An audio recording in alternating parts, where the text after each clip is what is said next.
Countdown to blast off. X minus 5, 4, 3, 2, X minus 1, fire.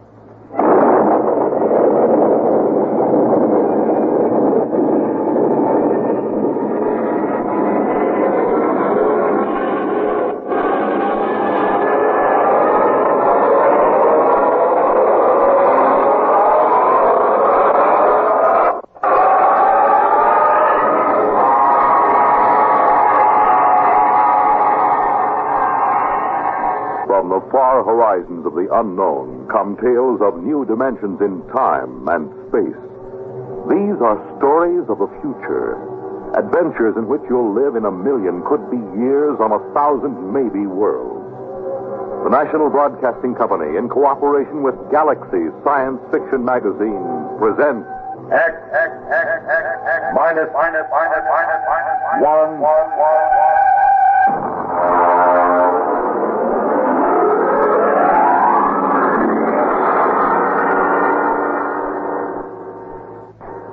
Tonight, an original story by Ernest Kenoy.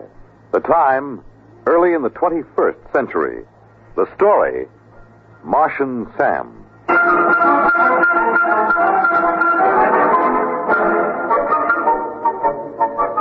whole thing started the first day of spring training. I'd gotten into camp 2 or 3 days before and started to loosen up a little. Because at my age, even batting fungos to an outfielder can tie your muscles up into knots. Although, as a matter of fact, I'd bet that I was in better condition than half the Humpty Dumptys on the club.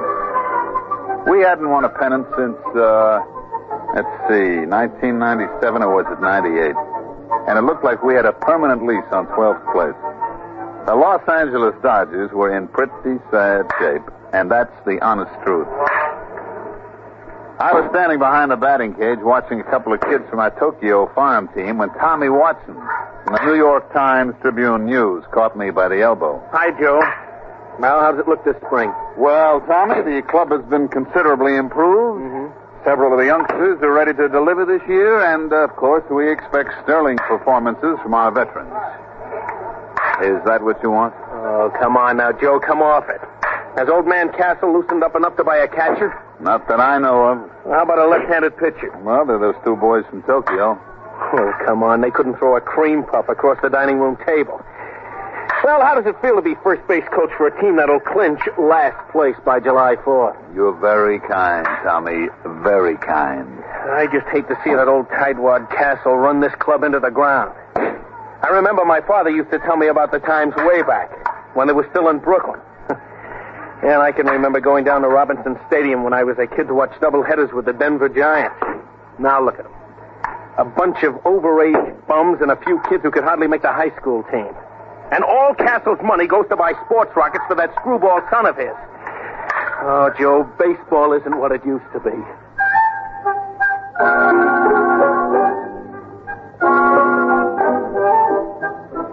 The sad truth of the matter was that Tommy was putting it mild. Old man Castle, the owner, begrudged every nickel that was spent on the ball club. I don't think anybody had gotten a raise in the last 5 years. The manager was old Rabbit Cinderella, and Castle used to issue statements every year about how he had great faith in him. The truth of the matter was that Rabbit would work for less than any other manager this side of the Sally League. You'll see what I mean when I tell you that the club traveled in an old 4-jet Strato rocket like some barnstorming semi-pro team. I was in the locker room looking down at my feet to avoid looking around at what passed for ball players on this Los Angeles Dodgers when Rabbit came up to me. Joe. Yeah? Get your pants on and come into the office. Oh, what's the matter? Never mind. Come on. Okay. Listen, Rabbit. What are we going to do about a left-handed pitcher? Later.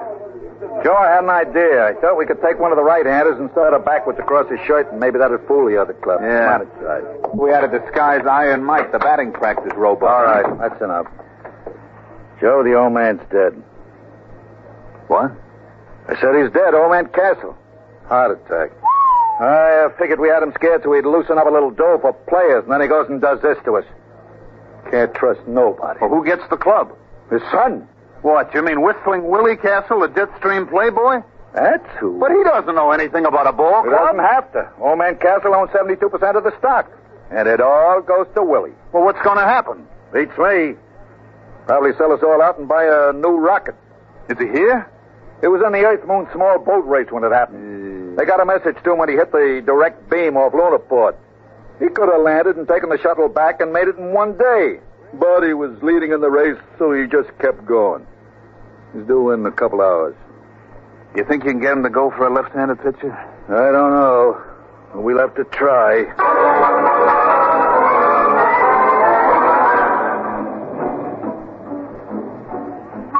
Of course, you've heard of Willie Castle.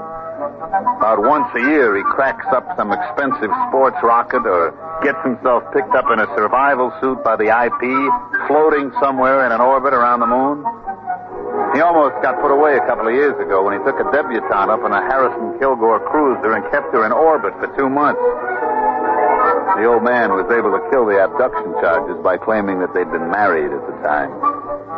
And one time when the old man had a couple of us up at the lodge he lives in during spring training, I saw the kid's room.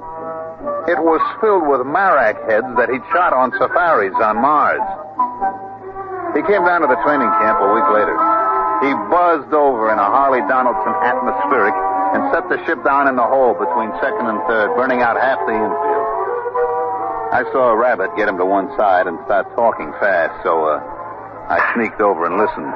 Well, Mr. Castle, of course, you know we're all very sorry about your father's death. And... He had it coming, the old tightwad. Oh, well, I see. I couldn't convince him that a credit isn't any good to you, stuffed in a mattress. You got to spend, isn't that right? Yeah, it is. As a matter of fact, that's what I wanted to see you about. Now, there's a boy in one of the Milwaukee farm clubs, a left-handed pitcher. I can get him for about $30,000 and a couple of players. What do you mean? Well, I mean, you're absolutely right, Mr. Castle. You got to spend money. And if we could get a little help in pitching and maybe an outfielder or two... You mean spend money for baseball players? Well, yeah. That was what I had in mind. Now, wait a minute. This baseball team was my father's hobby, like some old men collect stamps or play checkers. Now, in the terms of the will, I can't sell it. But I'm sure not going to throw any good money away on something foolish like baseball players. Oh, I see. As a matter of fact, I'm going to need all the cash I can lay my hands on. Yeah? Yeah. I've got a chance to buy a 3-pile nuclear eraser that'll cut 2 weeks off the round trip to Mars. Oh, I see. You wouldn't want to spend money on anything as foolish as ball play. That's it. You've got the idea now. Oh, by the way, Mr. Cinadilla. Yeah? I find it's quite embarrassing to me to have my friends continually make fun of me because the Dodgers are in last place. Well, as a matter of fact, that gets to be a touchy point with me, too. Well, I'd like to see it change. So if you don't mind, would you please have them somewhere in a more respectable position, say third or second, within a month or two? Now, look here, Mr. Castle. I can't make bricks without straw. You won't spend the credit for a ball player, and I can't... You do your best.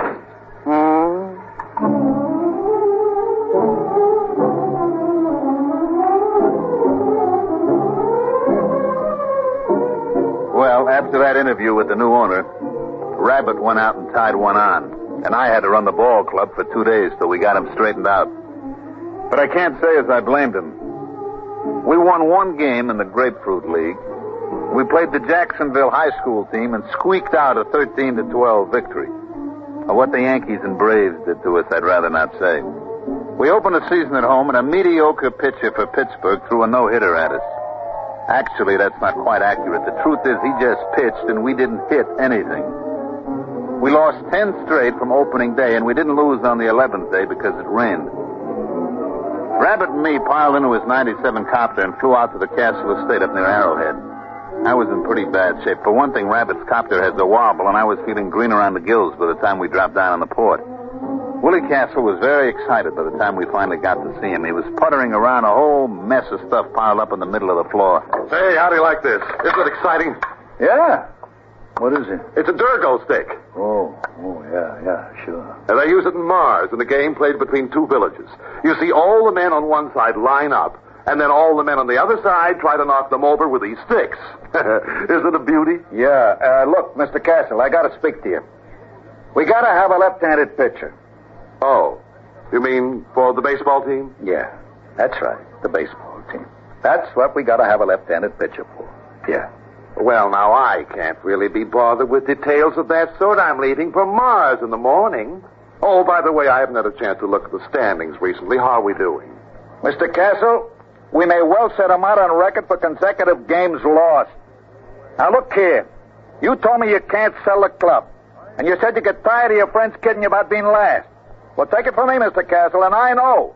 Unless we get some ball players on that club, it's going to be last for the next 22 years. Now, look here, Cinderella. I know you can fire me, but I don't care who you hire as manager. Unless you get him a left-handed pitcher and a couple of other players, that club is going to stay last. Oh. Oh, well, then I'll see what I can do. Don't worry about it. What do you mean, don't worry about it?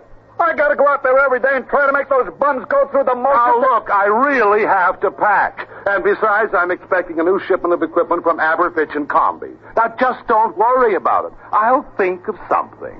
Goodbye.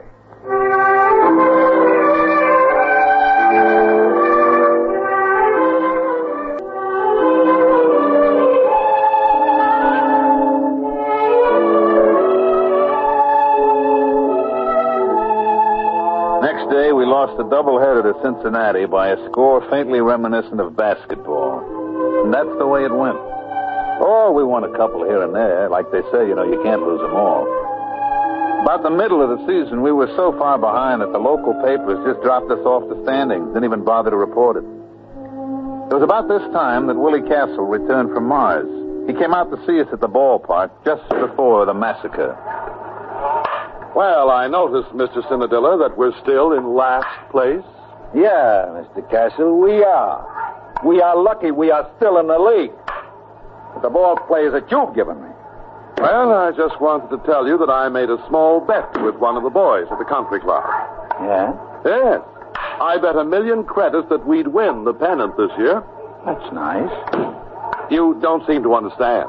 I expect to win that bet. Yeah, sure. And I expect to put on a Monroe suit and win the Miss Universe title. I told you to leave everything to me. Now, I'd like you to come into my office, if you please. I have a few things I'd like to talk over with you. For one thing, I've signed a ball player. You what? Oh, look here, Mr. Castle. This I got to complain about. My contract is clear. No ball player gets signed without my okay. Just come into my office, please. I'll explain everything.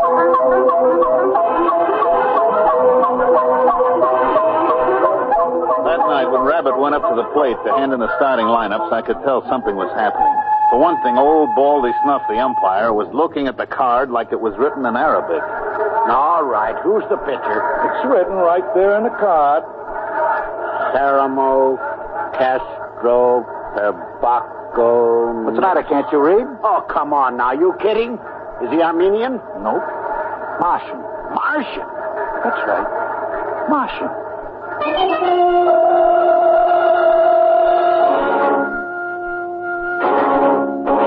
Of course, the riot didn't really start until our pitcher got out on the mound. Fred Kurtz, the Milwaukee manager, came running out like he'd been shot from a jet.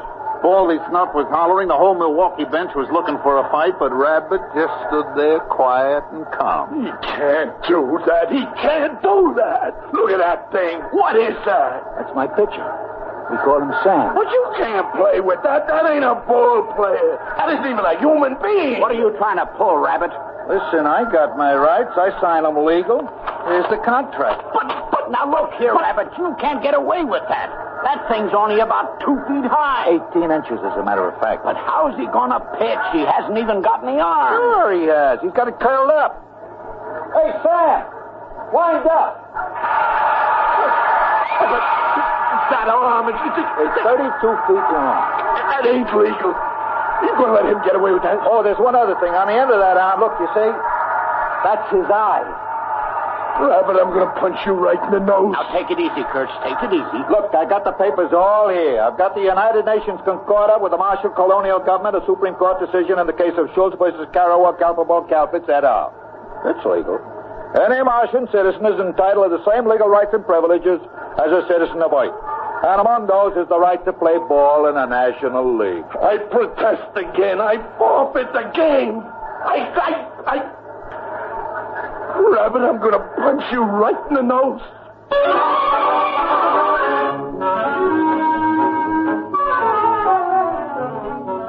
a matter of fact, the game that night was postponed because of riot. The next morning, everybody met in the commissioner's office, and sure enough, it was legal. Martian Sam, we come to call him, was a legally signed player for the Los Angeles Dodgers. I told you not to worry. I found Sam in a village just north of Marsport. He's a klugel hunter. A what? A klugel hunter. Klugels are fast little animals that run about 80 miles an hour, and the hunters go out and throw rocks at them and kill them. Sam's a klugel hunter. He ought to be a pretty good pitcher. How about the other clubs? What happens if they get klugel hunters? Oh, they won't. You see, it's basically contrary to Martian psychology. They won't ever leave their own villages. Then how come Sam left? Well, it was an unfortunate accident, really. You see, when I first met him, I gave him a stick of chewing gum. Yeah? Well, he got hooked. What do you mean, hooked? Well, for Martians, the chicle seems to be habit-forming. Sam is a gum addict. Well, naturally, as soon as this was discovered, the traffic was prohibited. There's a death penalty for importing of chewing gum to Mars. But it was too late for Sam, so he came out with me. You mean all we gotta do is keep him supplied with chewing gum? That's right. I told you I'd take care of it, didn't I? Now you've got your left-handed pitcher.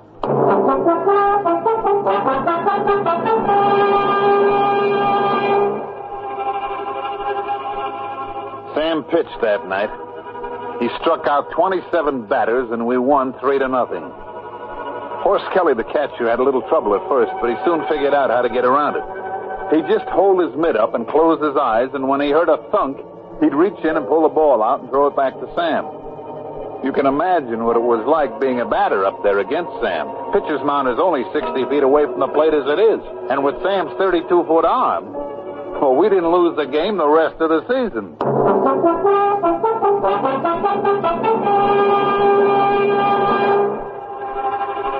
Of course, we started out so far behind that by the last game of the season, we were tied with the Milwaukees, and we were playing them at Milwaukee.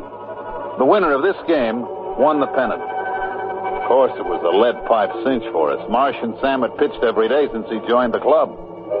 He looked real cute out on the mound, standing 18 inches high in his little Dodgers uniform and in that long 32-foot arm. We had taken a finished batting practice at Milwaukee County Stadium, and I was standing next to Willie Castle's box talking to him. Well, it looks like I won't have to be embarrassed about owning the Los Angeles Dodgers anymore, eh? That's right. With Sam pitching, that means we win the pennant and the series. Well, I think that's very nice.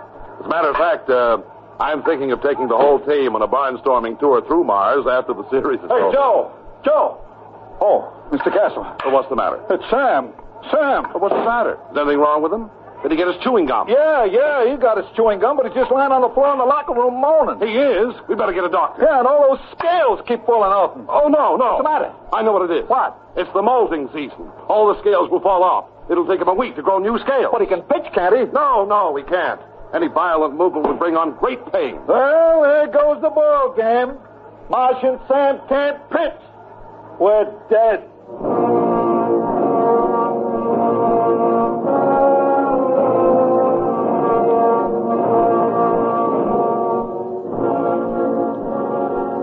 Rabbit put it mild.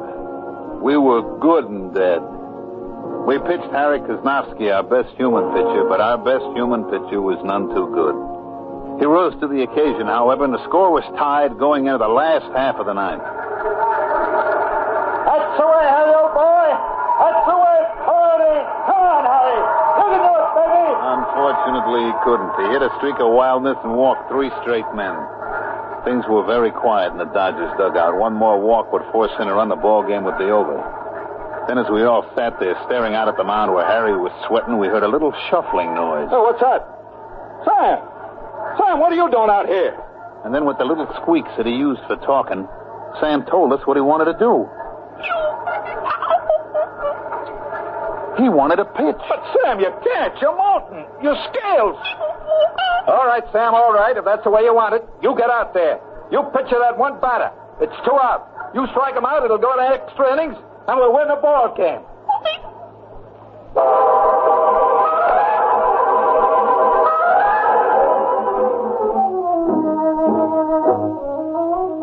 So Martian Sam trudged out to the pitcher's mound, his tiny legs lagging with great pain.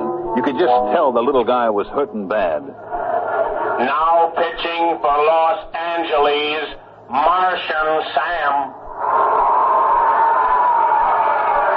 We knew that Sam could do it now. We only had to face one batter and we'd get our chance again. Horse threw the ball out to him, and Sam stood there, his eye on the end of his 32-foot arm, blinking with pain. All right, batter up. Let's get a batter in there. The umpire called for the batter, and nobody came out of the Milwaukee dugout. Hey, come on, let's go. Hey, Kurtz, get a man up in there. What's the matter, Baldy? Let's get a batter in there. You're delaying the game. What do you mean I'm delaying the game? You get a batter up there. But I got a batter up there. What do you mean? There's nobody in the batter's box. Baldy, I got a contract here for you to read. What are you talking about? Here. Read it.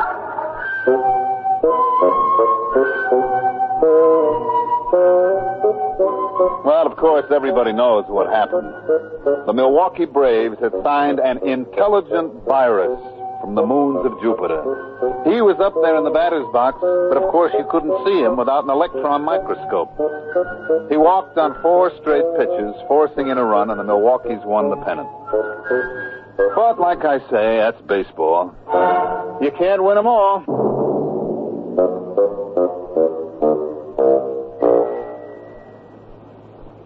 You have just heard X-1, presented by the National Broadcasting Company in cooperation with Galaxy Science Fiction Magazine, which this month features Time in the Round by Fritz Leiber, the story of a dictator who suffered more than any dictator in history. He was so puny, and his victims were so impregnable. Galaxy Magazine on your newsstand today. Tonight, X-1 has brought you Martian Sam, an original story written for radio. Countdown for blast off. X-5, 4, 3, 2, X-1, fire.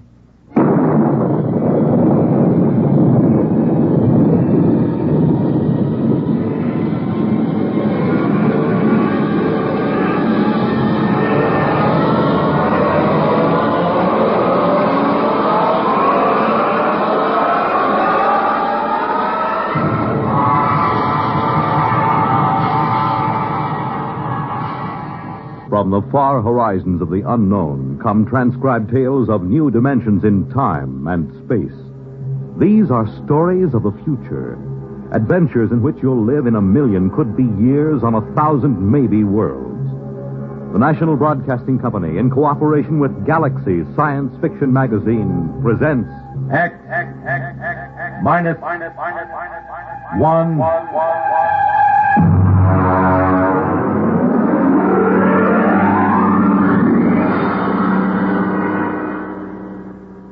Tonight's story, Mr. Costello, Hero, by Theodore Sturgeon.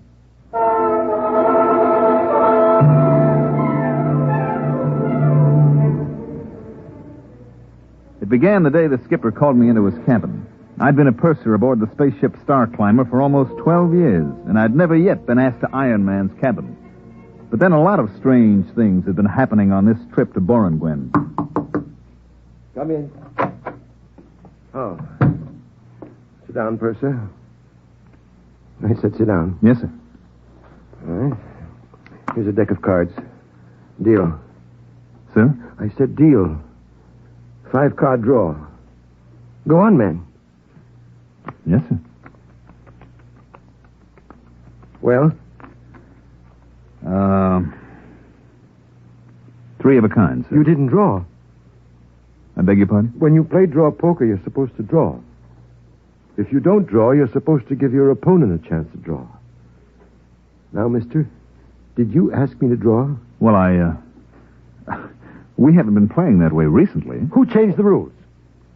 I don't know. Uh-huh. Let me ask you something else. You stood a watch last night in the ship's galley. Why, yes, sir. Has anybody ordered a galley watch? Well, no, sir, but it isn't against the rules, is it? Against the rules? No, it isn't. Now, tell me, does the cook mind having a man watching him 24 hours a day? Well, no, sir. You see, that way he knows everybody can trust him. You mean that way you know he won't poison you? Well, yes, sir. Now, tell me, Purser, who aboard this ship suggested that the cook might try to poison you? Well, I really couldn't say, sir. It just came up. Well, Cookie doesn't mind, sir. Really, he doesn't. He says if he's watched all the time, then nobody can suspect him, so he doesn't mind. All right. Now, let's proceed to something else. How long has it been customary for the deck officer to bring a witness with him when he takes over the watch? That's out of my department, Now, sir. think hard, Purser.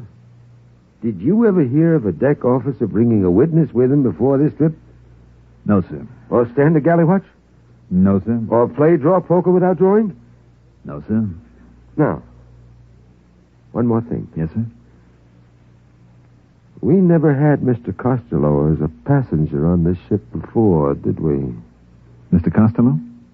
Mr. Costello. No, sir, we didn't. Okay. Ask him to come to my cabin. But That's an order, mister. Yes, sir.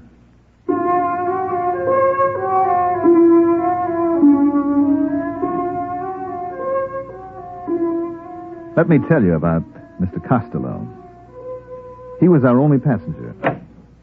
Hello, Mr. Costello. Hello, Purser. Oh, am I interrupting something? Not at all. Come sit down. I'm landing on Borngren tomorrow, so I won't have much more chance to talk. Well, I'll finish this later, Mr. Costello. Nonsense. Honest men should be open with each other. Go ahead, show him what you discovered. Well, The Purser's a fine man. well, Mr. Costello asked me to show him in the space code what a captain can and cannot do. Now, just a minute, Third. You wanted to show me, didn't you? Well, yes. So actually you're going over the limitations of a space captain's power of your own free will, right? Well, I guess so, sure. Sure. Tell the Purser the part that you just read me. Well, it's a sort of safeguard against letting the skipper's power go to his head. Like, suppose a time comes when the captain begins to act up, you see. The crew figures a lunatic has taken over the bridge. Well, the crew can send a delegate for an accounting. If the skipper refuses, then the crew can confine the skipper. Well, isn't there something about the proceedings having to be radioed at the time they happen? Now, there is a man who is absolutely fair. Witnesses for the watch, safeguards on the kitchen. I tell you, you're all good men here. Yes, sir, this is the safest ship I've ever seen.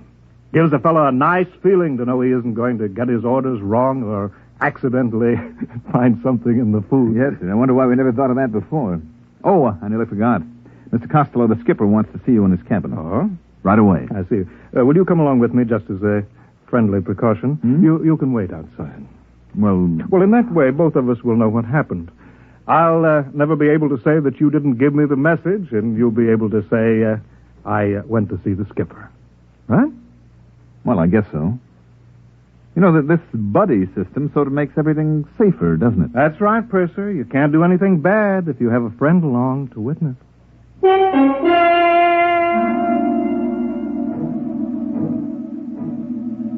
Mr. Costello and I went to the captain's cabin, and I waited outside. After a while, I could hear them shouting. That is, I could hear the captain shouting. Mr. Costello never raised his voice. And let me tell you, Mr. Costello, that if my crew questions my sanity, they have legal recourse.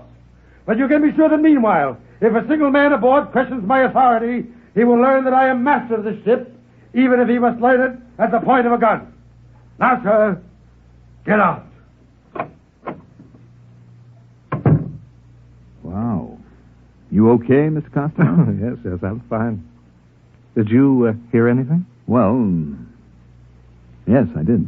Would you remember what you heard? I think so. Let's see. You see this little gadget, no bigger than a pocket watch? Well, yes, sir. What is it? Listen, I'll open it. If a single man aboard questions my authority, he will learn that I am master of this ship, even if he must learn it at the point of a gun. Whose voice is that? Why, it's the captain. Good man. But how? That's simple. You see, this little pin that I wear on my lapel here? This is a microphone. This watch is a magnetic recorder. I just use it as a toy, of course. Well, I'll be darned. You see, Purser, I'm a collector. What do I collect? Voices. Voices anywhere, anybody, anytime. Listen. A lunatic has taken over the bridge. Why, that's the third officer. Mm-hmm. Listen to this now. I better not, Mr. Costello. I wouldn't want you thinking I take bribes from passengers.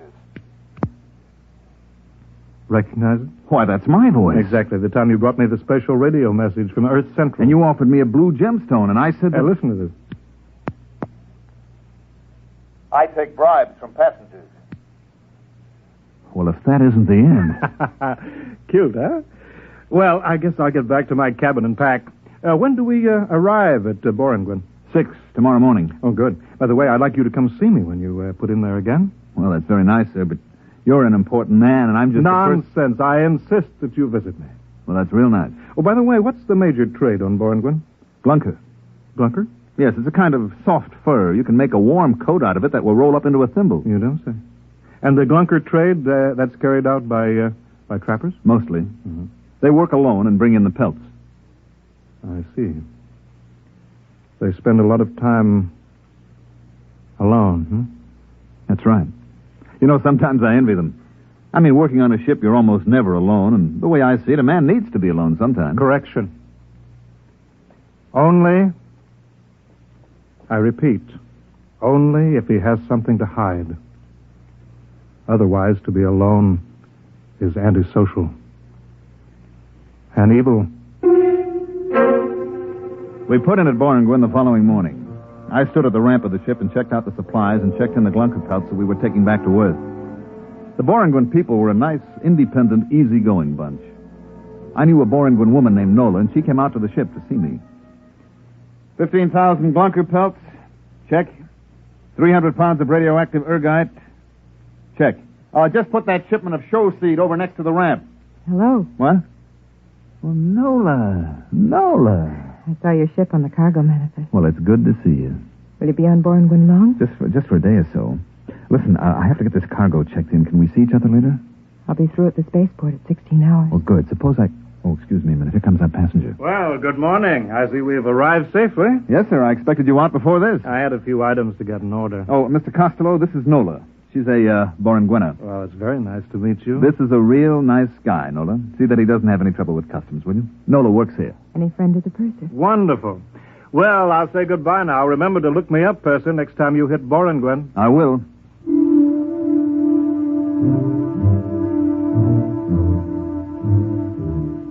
He gave me that big, warm handshake of his and clapped his arm on my shoulder. Gave you a good feeling to know that a big shot like Mr. Costello really liked you. I got the rest of the cargo checked in. Took maybe 3 hours. Then I was about to go in and ask the skipper for leave when a couple of guys with Space Bureau credentials came aboard. All right, that's it, boys. Close the hatches. Excuse me. Yes? Space Bureau. Is Captain Ireson aboard? Why, yes. You're the purser, huh? That's right. Something wrong? Would you mind answering a couple of questions? Not at all. Has the captain been behaving strangely this trip? Well, not strangely, exactly. Anything unusual? Well, no. He called me in for a card game. Mm-hmm.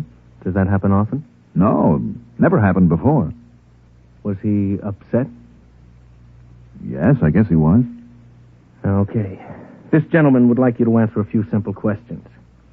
Meanwhile, I'll look up the skipper.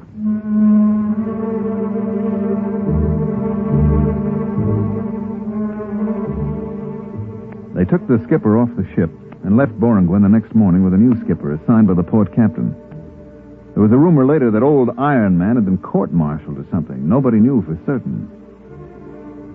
We made the rounds after that. Sigma, Nightingale, Carano, all the planets in the fourth system. We even went back to Earth with a load of glizzard skins and black prints. It must have been about, 16 months later that we made for Borenguen again. I was talking to the third officer.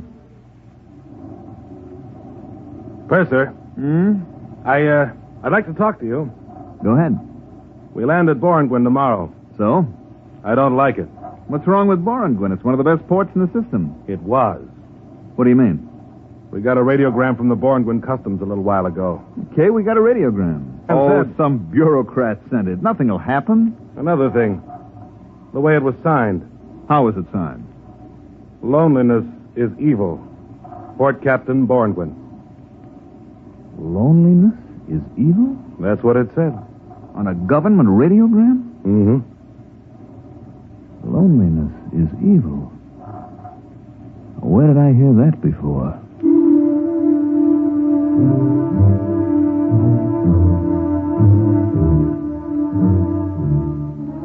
Well, we we touched down on Boranguen at 1200 hours.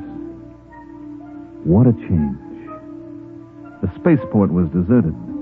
The only people who came aboard were two agents from Customs. They censored our tapes and checked our written literature. I finally started a conversation with them. Excuse me, sir?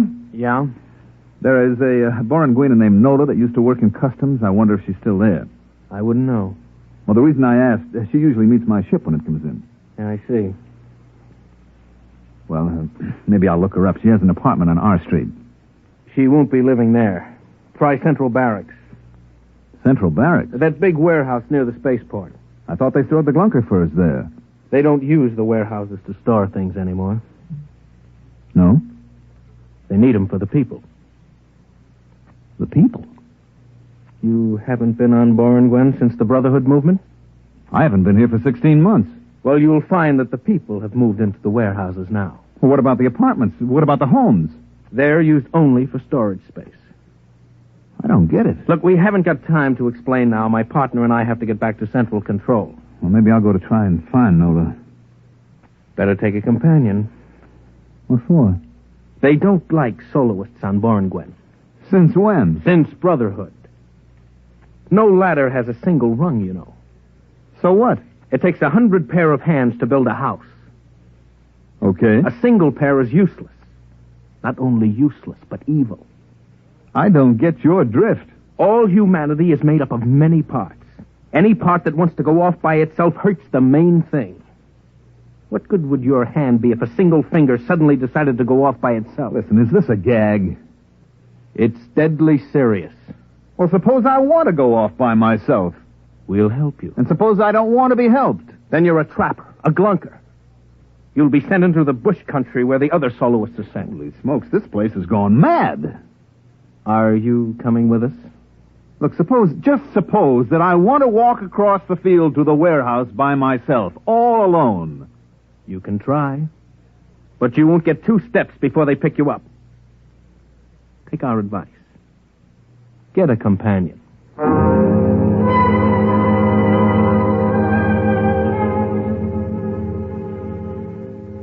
I let them take me over to the barracks. The place that used to be a warehouse. It was unbelievable. The place had been completely cleared of every wall, every partition. There, in front of my eyes, were 10,000 beds, cots, and mattresses spread out over the entire floor of the warehouse. The light was blinding. Huge floods and spots bathed every square inch. Nothing was concealed. Even the plumbing, showers, tubs, sinks were lined up against an open wall. The agents came in with me and stood at the door. A cluster of Boranguen people waited in a roped-off area. This is it. Wow. The customs personnel are in that third aisle going north. I'll walk down there. Thanks for the company. It's a duty. Wait. I'll get you a companion. Anyone for the third aisle going north? Third aisle going north. Yeah. There comes a man. He'll accompany you.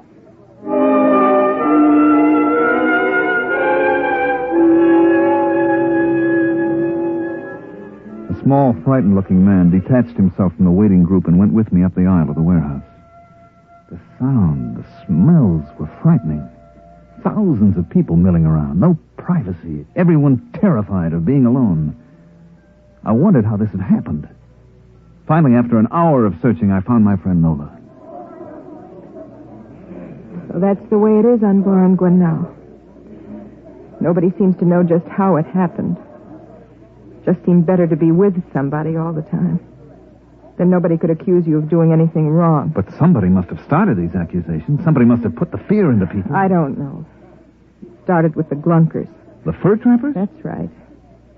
We began to hear things about them. That they were thieves, that they planned to take over the city. Just rumors, of course. And pretty soon, if you didn't like somebody, you called him a Glunker. Then there were signs. No Glunkers allowed. You know? Oh, I saw some. We began to hear about it on the televisor, and pretty soon they appointed a committee to investigate and find out if there was any truth to the rumors about the Glunkers. It was headed by Mr. Costello. Costello? Mr. Costello? He's a big shot now. Owns half the city, I guess. Well, it can't be the same one. Yes, it is. I've seen him. When did everybody move to the central warehouse? When the police started picking up soloists, everybody began to move in together. Didn't take long. That's the strange thing. How little time it took.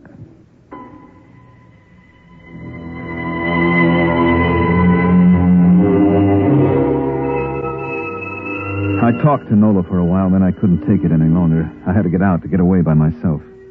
I found somebody who was going toward the exit, and after a while, we were standing outside the warehouse entrance. I'm going south. I'm going north to the spaceport. Oh. Tell me, does anybody travel alone? Sometimes we take a chance on it. I guess I'll have to take a chance right now. I'll be late for my job if somebody doesn't come along soon. Where do you work? That orange building right across the street. Would you like me to walk with you? Oh, you'll just get stranded there. I'll make a run for it. The street looks clear. Well, thanks for the company. Not at all. So long. Hey, mister, look out, that car. Look out! Why, you... Is he dead? Yes, sir. That was deliberate. I saw you... Hello, Purser. What's Mr. Costello? Yes, I'm sorry about the accident. My chauffeur was... He tried to run away. That's what happens to soloists. If he'd had a companion to warn him, to thrust him out of the way. You understand that, don't you, Purser? I don't know. Climb into the car. You can't go wandering about Borangwyn alone. Well, Police will take care of the body. It's all right. Okay, if you say so, Mr. Costello. Drive to the spaceport. Yes, sir. Well, what do you think of our little planet? Well... I knew you'd like it. Just think of it, Purser. All humankind, a single unit. Yes, this is a people that has found the truth. It awes me. Makes me humble. Speak up, man. I'm your friend. Well, I was going to say, I'm not sure I like it. Well, take your time. Nobody has to make a man see the truth. Isn't it right? Well... That's right, isn't it? Yes, I guess it is. Fine. Yes, only the trappers refuse to see the truth. Are they really dangerous? Dangerous? They go out and spend weeks alone by themselves, don't they? Alone with their own evil thoughts. Evil thoughts? We all have them, you know. Even you. For example, you remember this? Well, Well, this should refresh your mind. Listen to this. I take bribes from passengers. Your voice, Purser, and a very evil thought, too. But that isn't what I said. That's what's on the tape, Purser. Now, then, I wouldn't use it against you, of course. Mr. Costello, what is it you want from me? Nothing. Absolutely nothing. Well, minor favor, perhaps. Go on. Your ship is going back to Earth after it leaves Borangwyn. Yes? You will have a passenger. I didn't know that. To be exact, a mentally deranged man. Who is he? His name is Hines. He's been the Earth consul here on Borangwyn. He's been recalled to Earth to report. You said he was mentally ill? He is, but the Earth government doesn't know him. Well, what can I possibly do? I wouldn't want Mr. Hines to go back and tell them a lot of lies about what's happened on Borangwyn. Well, Purser, I want you to put this capsule into Mr. Hines's food. What is it? Oh, sleeping potion. You think I'm a murderer, Mr. Costello? Purser, do you know what will happen if this tape recording of your voice is sent back to Earth? Do you know what they do to pursers who take bribes? You'll be court-martialed. You'd use it? Only in the interests of protecting our happy society. Now then, will you see that Mr. Hines is properly sedated? You can get 10 years of Uranus. Well, Purser? Give me the capsule. Good. Ride over to the ship, driver.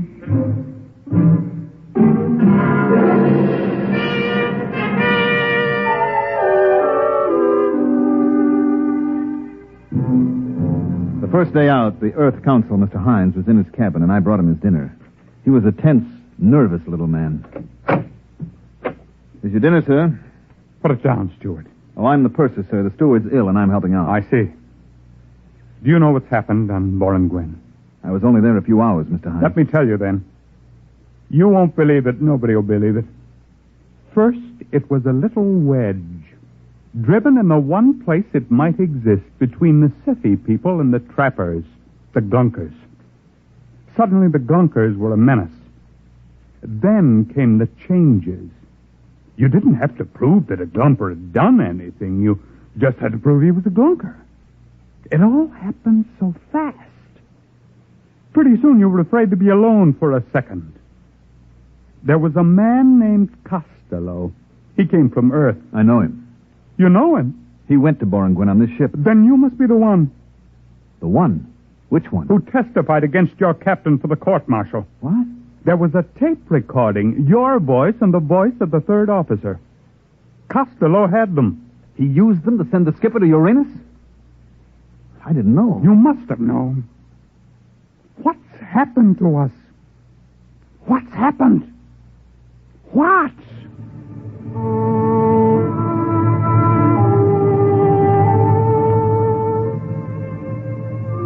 I got him into his bunk and gave him a sedative. Then I took away the food I'd fixed for him. I still had Costello's poison capsule in my pocket. I went down to the radio room and sent a message to Earth headquarters. 2 days later, we landed. Mr. Hines told his story and I told mine. I showed them the poison capsule and told them what had happened to the skipper and about the tape recorder. Within 24 hours, a task force of the Earth fleet was on its way to Boranguen. It wasn't much of a battle, they tell me. The Boranguen army didn't have its heart in it. That was, 20 years ago, I guess. About Mr. Costello? I met him again last week, right here on Earth. Funny thing, I was sitting in Central Park on a bench. Well, if it isn't the purser. I'm sorry, I don't believe... Look closer. Don't you recognize me? No, Why, Mr. Costello. I thought you... You thought I was on Uranus? I was. I served 20 years. Mind if I sit down? It's a free Earth. You know, I'm glad I ran into you. I think you may be just the man that I need. Need? Yes. Let me show you something. Here, in this pouch. Recognize these? They're just live ants. Exactly. Let me dump them out on the ground. Won't they crawl away? They'll come back. Watch. You see, I put a little piece of this bread in the pouch, and I lay it on the ground. See how they crawl back? Yes, all except that one. He's interested in that dead caterpillar. Yes. You see, about 1 in 30 I discovered will eat something different. Break away from the pack. So what? Don't you see, man? If we can find a way to make the others turn on that 1 in 30, if we can make the bread eaters think that the caterpillar eaters are dangerous... They're not dangerous. They're just different. What's the difference? Just so we can get the bread eaters scared enough. They'll turn on the others. And then? And then we can make them do anything that we want. You see what I'm driving at? If you think of these ants as people... Well, where are you going? I'm leaving, Mr. Costello. Why? Doesn't what I say make sense? Yes, it does, Mr. Costello, except for one thing. What is that? I'm no ant. So long, Mr. Costello.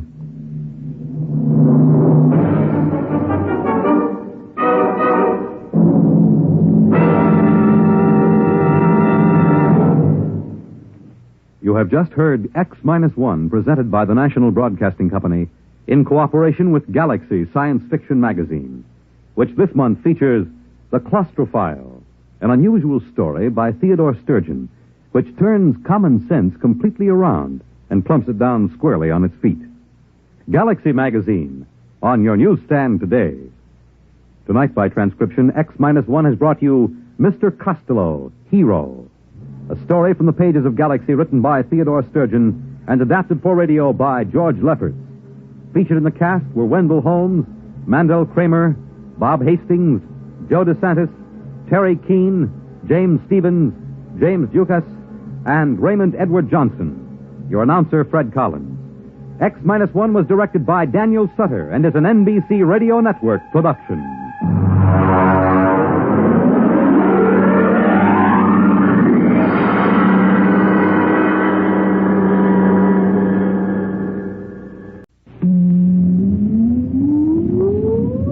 Countdown for blast off. X-5, 4, 3, 2, X-1, fire.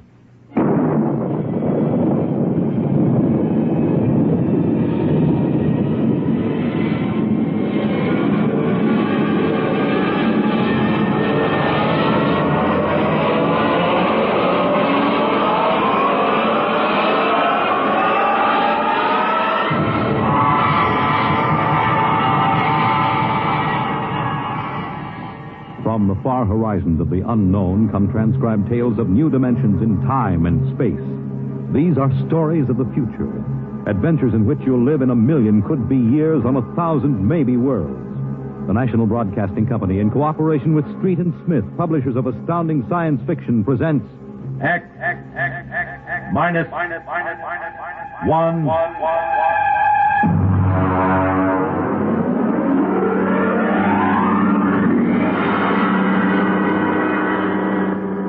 Tonight's story, Almost Human, by Robert Bloch. Have you heard of the new science called cybernetics? It concerns man's efforts to develop a perfect thinking machine, a robot electronic brain that will not only do man's work, but even do his thinking for him. A robot that is almost human.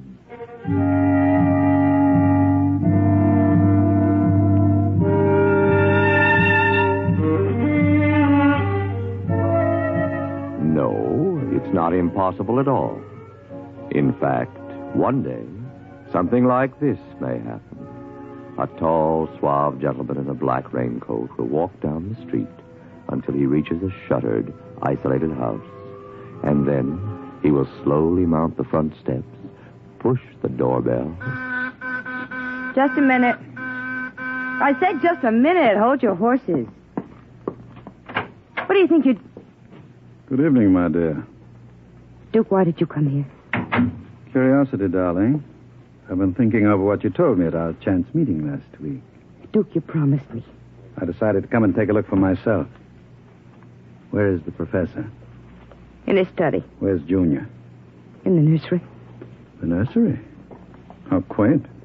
And you, I take it, are Junior's nursemaid? I help the professor. Tell him he has a guest. Duke, he's a nice old guy. Don't Tell do him, it. darling. All right. Yes? What is it, Miss Williams? Professor Blassman, a gentleman... Here? I don't understand. I gave orders no one was to be admitted to the house. He insisted. Very well. Wait here. I'll get rid of him. Sir? Professor Blasserman, I've come to see Junior. Junior? There must be some mistake. There are no children in this house. I don't... Professor, what you feel pressing against your belly is the muzzle of a .45 caliber pistol. Now, shall we visit Junior? How... What do you know about... I know everything. Shall we go inside? I warn you. On the contrary, I warn you. Very well. This way.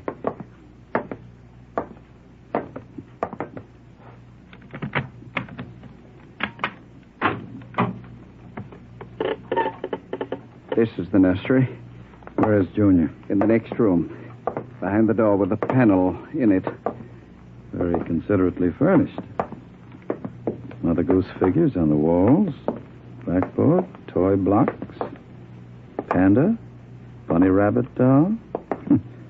Touching. All right, let's see him. You can look through the panel. Mary had a little lamb. Oh, wow. Whose fleece Who'd have believed it? was white as Junior isn't very pretty, is he? I was not concerned with aesthetics. Why do you hide him? Is he dangerous? The world is not yet ready for such a thing. Besides, I must study. As you can see by his play, he is very young, hardly out of the cradle. I am educating him. With nursery rhymes? The brain is undeveloped. It must learn its behavior patterns like any infant. You call that 8-foot monster an infant? Physically, of course, he'll never change. He is built of chrome, steel, and glass.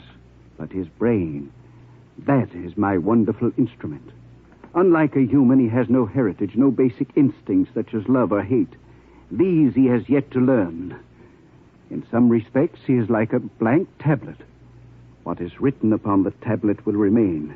You mean he has no feelings? He will learn quickly. And now, if your curiosity is satisfied, I trust you will keep my secret. If anyone discovers... Open the door. I beg your pardon? The door, Professor. Very well. Junior, come here. What a monster. Papa. He talks? Yes. Mentally, he is about 6 years old now. What is it, son? Who is that man, Papa? Let me handle this. You may call me Duke, son. I've come to see you. That's nice. Nobody ever comes to see me except Lola. Play with me, Duke. Certainly, Junior. Oh, and Professor. Yes? While we're playing, you can have Lola and Miss Williams prepare my room. Your room? I forgot to tell you, I've decided to stay until the climate changes and I can go out again. Meanwhile, I'll have a chance to play blocks with Junior. Understand? I begin to understand. You are hiding from the law. As you wish. All right, Junior. Your move. Let's build a bridge. I have a better idea, Junior.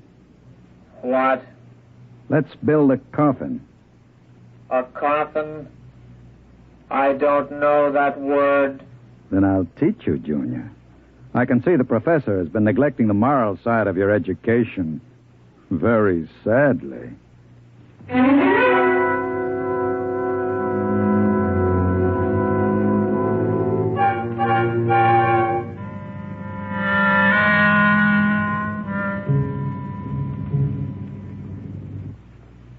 You shouldn't have come here, Duke. Why not, my dear? Afraid of me? No, I'm afraid of myself. You're no good for me. You've always brought me trouble. Except this time. This time it will be different, darling. This time I'll bring you diamonds. Duke, what have you been teaching that thing? Nothing, honey. I've just been playing with them. Very educational. I don't believe you. What's bothering you, Lola? Today when I walked in there, he said to me, I know how to kill people, Lola. I'll kill you if you want me to. He's learning very quickly. Duke, I'm scared of that thing. It's unholy, a machine that acts like a human with that voice grinding at you, saying things you'd expect from a child. You dislike him so much. Why did you take this job as his nursemaid? Because I wanted to start over again.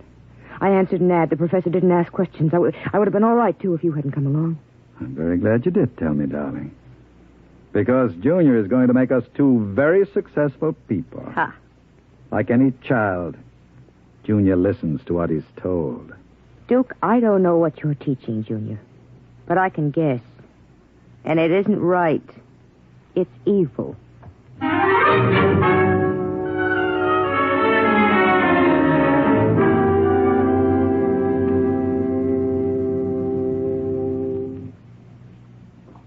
Now, write on the blackboard, Junior. My name is Junior. My name is Junior. People are evil.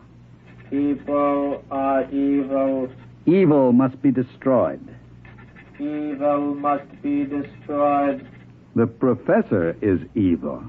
The professor is evil. The professor must... What are you doing? I warned you to keep out of the nursery, Professor. Go away. You don't even remember me. I know you. You are the professor. You want to keep me as your slave. You didn't tell me that people are evil. People are not evil. People are evil. They must be destroyed. Stop it! I am not a child any longer. No, you're not a child. You're a monster. Junior? Yes, Duke. The time is now, Junior. Yes, Duke. Keep away from me. Junior! Junior, don't do it! Listen to me! Junior, listen to me! Ah!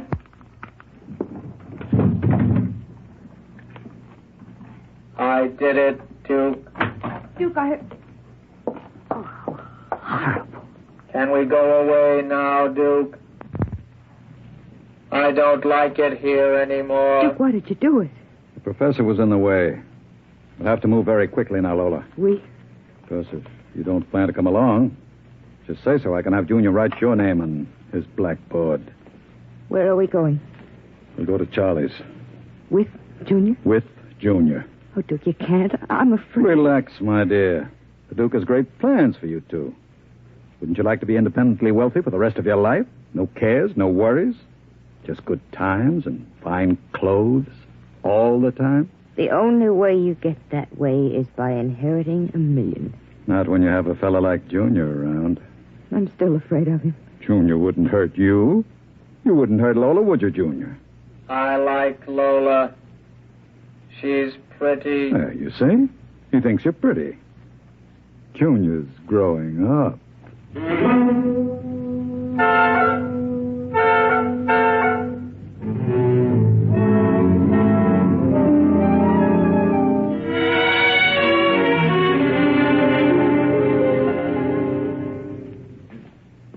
Sit down, Charlie.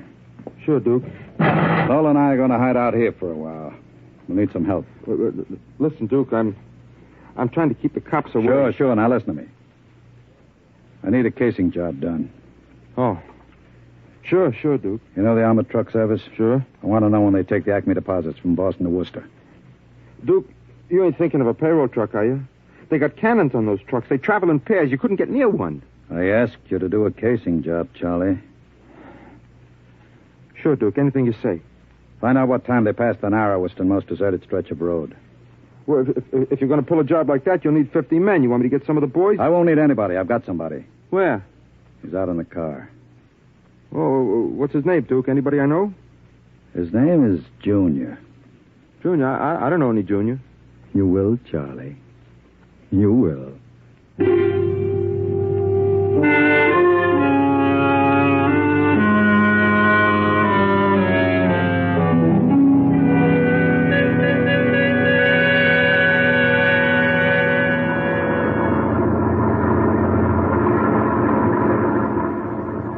Sam?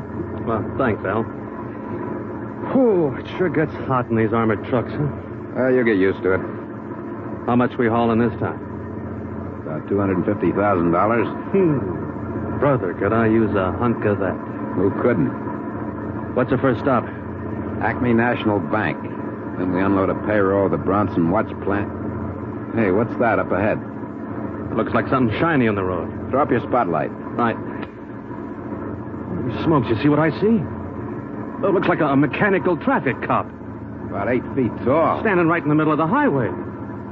Maybe it's a Halloween gang, huh? Guess they're trying out robot traffic cops. Can you get past him? I don't know. We'll have to slow down. Get on that gun, Sam. Let's take no chances. Right. I'll give it the horn. Don't budge. Where's our escort truck? Pulled up right behind us. Thing won't move. Sure looks like something out of Buck Rogers, don't it? That's a heck of a note, blocking traffic like that. We'll have to try and get past it. Here goes. Holy smokes, it's moving. Hell, it's coming toward us. Get on that gun. Give it a blast. Bullets are bouncing right off it. It's still coming. Hell, back up. I can't. The other truck's right behind us. Hell, it's lifting its arm. It's going to smash our window.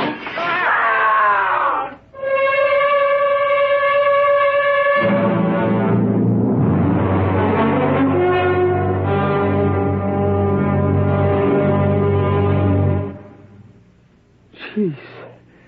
If I hadn't have seen it with my own eyes. Duke, we got to quit this. What's the matter, Charlie? Getting shaky? The papers say he killed all 4 drivers. Listen, Duke, that robot is hot. We got to get rid of it. Stop your blubbering. One more good robbery, You ain't gonna pull another one. Why not? Count me out, Duke. The law's gonna track that baby. Are you quite finished, Charlie? You got no heart, Duke. You're like Junior, all steel inside. And you're just a big, warm-hearted slob. I suppose flowing with the milk of human kindness. Well, I got nerves. I can't stand that thing, the way it looks at you with that iron face and clanking around all the time. Listen, here it comes.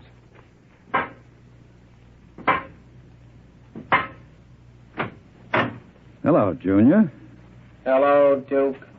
I've been talking to Charlie. Yes, Duke. You know what I think, Junior? I think Charlie's yellow. You know what happens to people who turn yellow, don't you? Yes, Duke. Tell him. They're evil. We have to destroy them. Huh? You see, Charlie? Junior doesn't like people who sing to the police. Duke, wait a minute. You know I'd never turn stoolie or anything like that. I never sang to the coppers in my life. You can count Junior. on me. I don't want no trouble with you. Stop him. I wouldn't... Yes, Duke.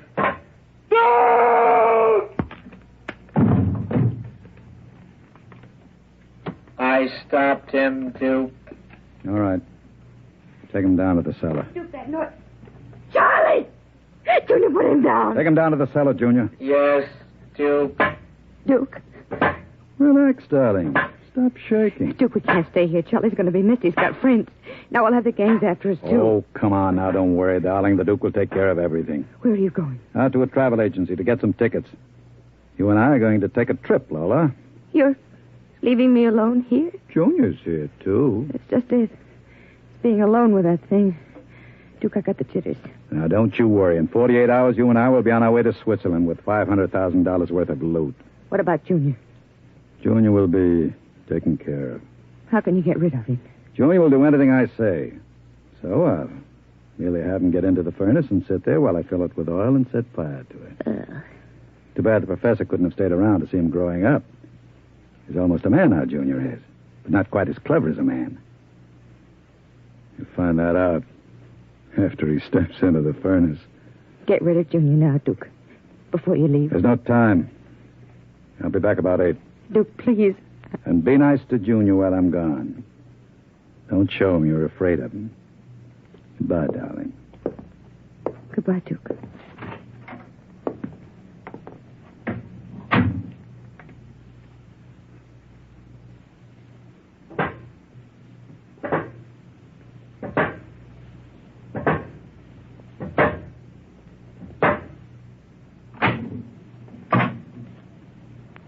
Lola. What, Junior? Oil me. Can't you wait till Duke gets back? He always oils you. I want you to oil me, Lola. All right. I like you to oil me, Lola. Yes, Junior. Lola, do you like Duke? Certainly. Do you like me? Well, you know I do, Junior. Lola. What? Who do you like best? Me or Duke? I like you both, Junior. Yes, but who do you love? What do you know about love, Junior? In the books, man and woman love. No. Lola. What? Do you think anyone will ever love me? Maybe. Some women can fall in love with anything, Junior. Even with something like Duke. Why, Lola? I don't know. Maybe because, well, as long as she thinks her man is the smartest and the strongest. I see.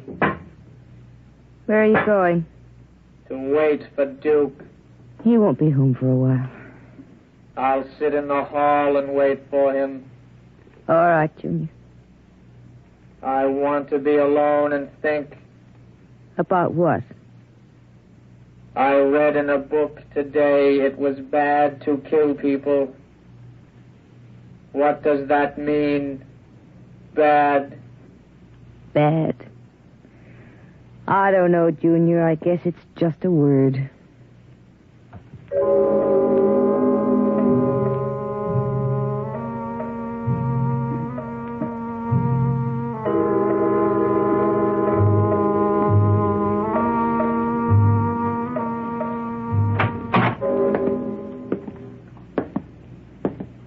Lola? Hello, Duke. Oh, it's you, Junior. Why are you sitting in the dark? I was waiting for you, Duke. Well, now that's a good boy, Junior. Lola oiled me. That's nice. I tell you what, Junior. I've got a little job for us down in the cellar. Let's go down there. Now, Duke. Right now, Junior. All right, Duke.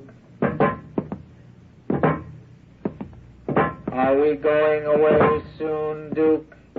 Yes, Junior. We're going away. What's in the cellar, Duke? A little surprise for you, Junior. You'll find out.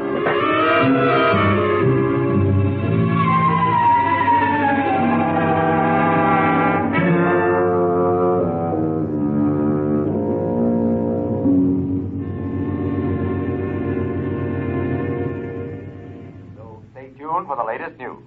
And now, a brief interlude of recorded dance music.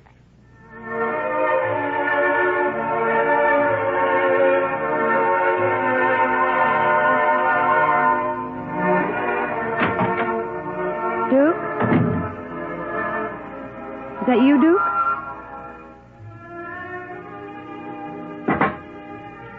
Junior.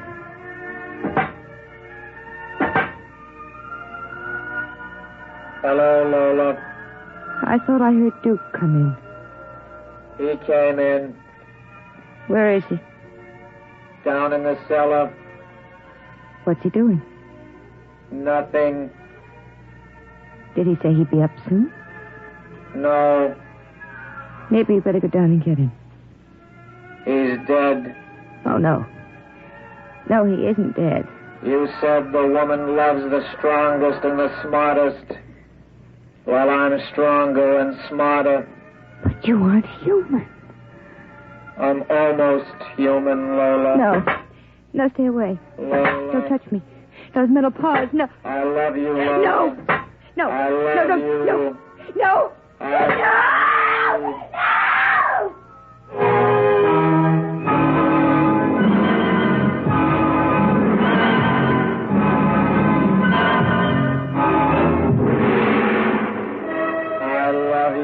The last thing she heard was the robot's harsh voice, droning it over and over again. I love you. I love you. I love you. And strangely enough, it did sound almost human.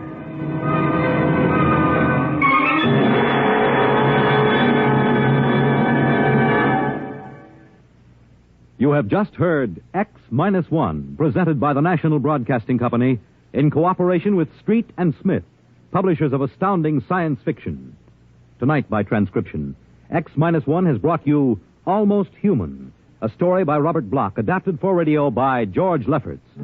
Featured in the cast were Santos Ortega as Duke, Joan Allison as Lola, Jackie Grimes as Junior, Guy Rep as the Professor, Nat Pullen as Charlie, Joseph Julian as Al, Lynn Cook as Sam, and Merrill Joels as the radio voice. Your announcer, Fred Collins. X-1 was directed by Ken McGregor and is an NBC Radio Network production.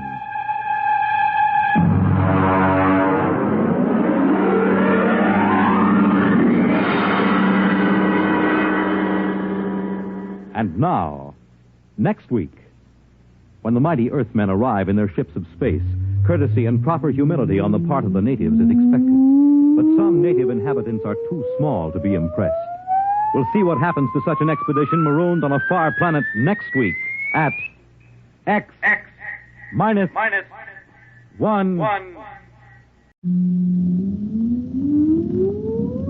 Countdown for blast off. X-5, 4, 3, 2, X-1, fire.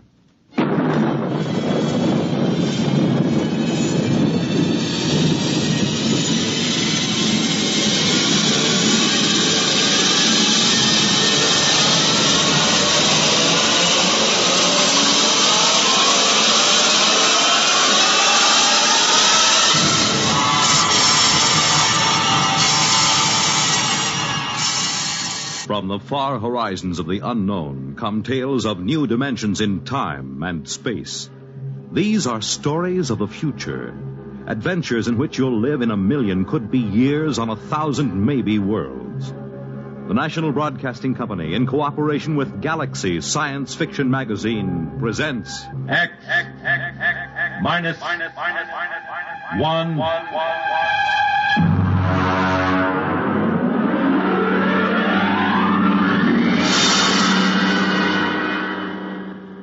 Tonight, Protection by Robert Sheckley.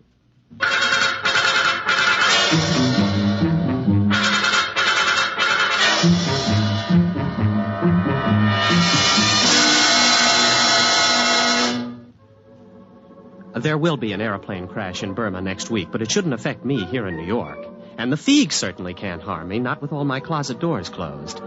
No, the big problem is Lesnerizing. I must not Lesnerize, absolutely not. As you can imagine, that hampers me. And to top it all, I think I'm catching a very nasty cold. The whole thing, including the cold, started on the evening of November 7th. I was walking down Broadway on my way to Baker's Cafeteria with Charlie Lester. He's in one of my physics classes, and we were both feeling pretty lightheaded. Boy, I've had tough exams in my day, but that was... You got a cold? No, I haven't got a cold. My eyes just water, my nose runs, and I sneeze because I'm essentially a masochist. Actually, it is psychosomatic. I hate my mother and my father. Of course I've got a cold. What do you think?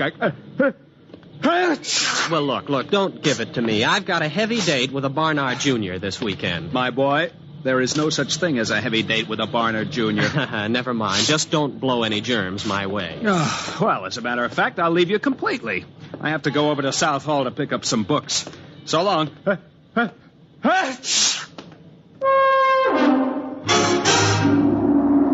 At the moment Charlie left me, I had in my pocket 5 coins, 3 keys, and a book of matches. Just to complete the picture, let me add that the wind was coming from the northwest at 5 miles per hour. Venus was in the ascendancy, and the moon decidedly gibbous. You can draw your own conclusions from this. I reached the corner of 114th Street and began to cross. The truck! Watch out for the truck! Watch out! Huh? What truck? Who? What? Well, there's no truck on the street. What? Oh, well, thanks, friend. If you hadn't warned me, I'd... Hey, where are you? Who said that to me? Where are you? Can you still hear me? Well, sure I can. Where are you? There isn't anybody here. Where are you? Granish. Is that the referent? Refraction index. Creature of insubstantiality. The shadow knows. Did I pick the right one? What, you're invisible? That's it. I knew the concept was somewhere in you. Well, what are you? A Valadusian Dirg. A what? Would you mind opening your larynx a little wider, please? You see, I am using your subvocalizations to communicate. Now, breathe deeply. That's it. That's it. That's better. Well, let's see now. I am the spirit of Christmas past, a creature from the Black Lagoon, the bride of Frankenstein. Now, hold on. What are you trying to tell me? That you're a ghost or a creature from another planet? Same thing, obviously. Oh, well, that makes it all perfectly clear. Any fool can see that a disembodied voice must belong to someone from another planet. Exactly. I'm invisible on Earth, but my superior senses spotted approaching danger and warned you of it. Well, thanks. Thanks anyway about that. Well, what are you? One of those strange voices that warns Aunt Minnie to stay out of the elevator? Which then crashes to the basement? Something like that. Well, goodbye. What's the matter? Well, not a thing, except that I seem to be standing in the middle of 114th Street talking to an invisible alien from the farthest reaches of outer space. I suppose only I can hear you. Well, naturally. Oh, great. Well, you know where this sort of thing will land me. The concept you are subvocalizing is not entirely clear. Now, look, please, go back to one of my childhood traumas where you came from and let me alone. Thanks for the warning about the truck. Good night. Where are you going? I am going to a saloon down the street, much frequented by Columbia students. Won't you talk with me? Look, please, will you cut it out? There are 2 girls watching me now. But you must talk to me. The real subvocal contact is very rare and astonishingly difficult. Sometimes I can get across a warning just before a dangerous moment. But then the connection fades. Well, you mean that is the explanation of premonitions of danger? That's right. Conditions might not be right for this kind of contact for another 100 years. Oh, look, this is very interesting stuff for Professor Ryan at North Carolina, not for the physics department at Columbia. I have heard statistics about the overcrowding of mental hospitals, and I am not interested in contributing to that condition. Besides, there's a cop looking at me. I appreciate your social situation, but this contact with me is in your own best interest. I want to protect you from the myriad dangers of human existence. Get lost. Well, I can't force you. I'll just have to offer my services elsewhere. Goodbye, friend. Goodbye. Oh, just one last thing. Stay off subways tomorrow between noon and 1:15 p.m. Why? Someone will be killed at Columbus Circle, pushed in front of a train by shopping crowds. You, if you're there. Goodbye. No, what? Someone will be killed there tomorrow? Are you sure? Of course. It'll be in the newspapers? I should imagine so. And you know all sorts of stuff like that? I can perceive all the dangers that radiate toward you and extend into time. My one desire was to protect you from them. Oh. Well, look, will you wait till tomorrow evening? Those two girls are giggling now. You will let me be your protector? I'll tell you tomorrow after I read the late papers. The item was there, all right. I read it in my furnished room at 113th Street. Man pushed by the crowd, lost his balance, fell in front of an oncoming train. Well, this gave me a lot to think about while I waited for my invisible protector to show up. By the time he contacted me, I didn't know that I liked the whole idea. Don't you trust me? I just want to lead a normal life. If you lead any life at all. That truck last night? That was a freak. A once-in-a-lifetime hazard. It only takes once in a lifetime to die. There was the subway, too. No, well, that doesn't count. I hadn't planned on riding it today. But you had no reason not to ride it. That's the important thing. Just as you have no reason not to take a shower in the next hour. Why shouldn't I? A Miss Flynn who lives down the hall is now taking her shower and will leave a melting bar of pink soap on the pink tile of the bathroom floor. You would have slipped on it and suffered a sprained wrist. Not fatal, huh? No. Hardly in the same class with, let us say, a heavy flower pot pushed from a rooftop by a certain unstable old gentleman. Well, when is that going to happen? I thought you weren't interested. I am very interested. When? Where? Will you let me continue to protect you? Well, now, just tell me one thing. What's in this for you? Satisfaction. For a Valadusian Derg, the greatest thrill possible is to help another creature evade danger. But isn't there something else you want out of this? Some trifle like my soul or rulership of the earth? Nothing. To accept payment for protection would ruin the emotional experience. All I want out of life, all any Derg wants, is to protect someone from the dangers he cannot see, but which we can see all too well. We don't even expect gratitude. What about the flower pot? It'll be dropped at the corner of 10th Street and McAdams Boulevard at 10:30 tomorrow morning. 10th and McAdams. Where's that? In Jersey City. Well, now, I've never been to Jersey City in my life. Why warn me about that? I don't know where you will or won't go. I merely perceive dangers to you wherever they may occur. What should I do now? Anything you wish. Just lead your normal life.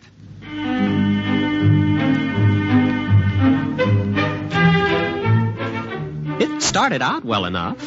I attended classes at Columbia, did homework, saw movies, went on dates, played table tennis and chess, all as before. At no time did I let on that I was under the protection of a Valadusian Derg. Even Charlie didn't notice it, though he had a pretty good excuse. Boy, are you lucky. I got stuck in that elevator for 4 hours. Say, how come you walked? I never saw you volunteer to walk 5 flights before. Oh, well, a little bird told me. Oh, boy, I wish I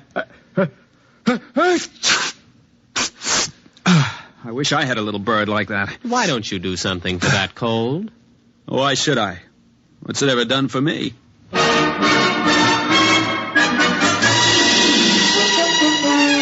Not even the Derg had warned me about Charlie's bad jokes in time. But he did his best. And once or twice a day, he'd come around and report. Loose grading on West End Avenue between 66th and 67th Streets. Don't walk on it. Of course, I wouldn't. Once I got used to it, it gave me quite a feeling of security.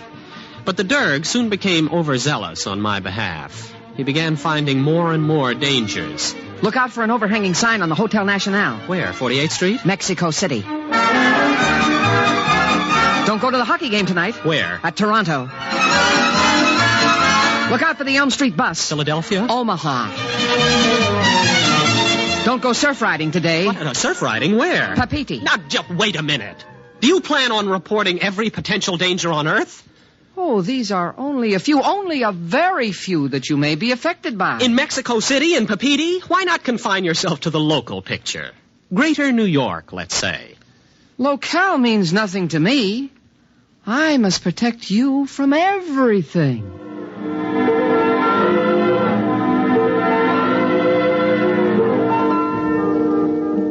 Well, it was rather touching in a way. And there was nothing I could do about it. I simply had to discard from his reports the various dangers in places like Hoboken, Thailand, Kansas City, Angkor-Wat, Sarasota, and Paris.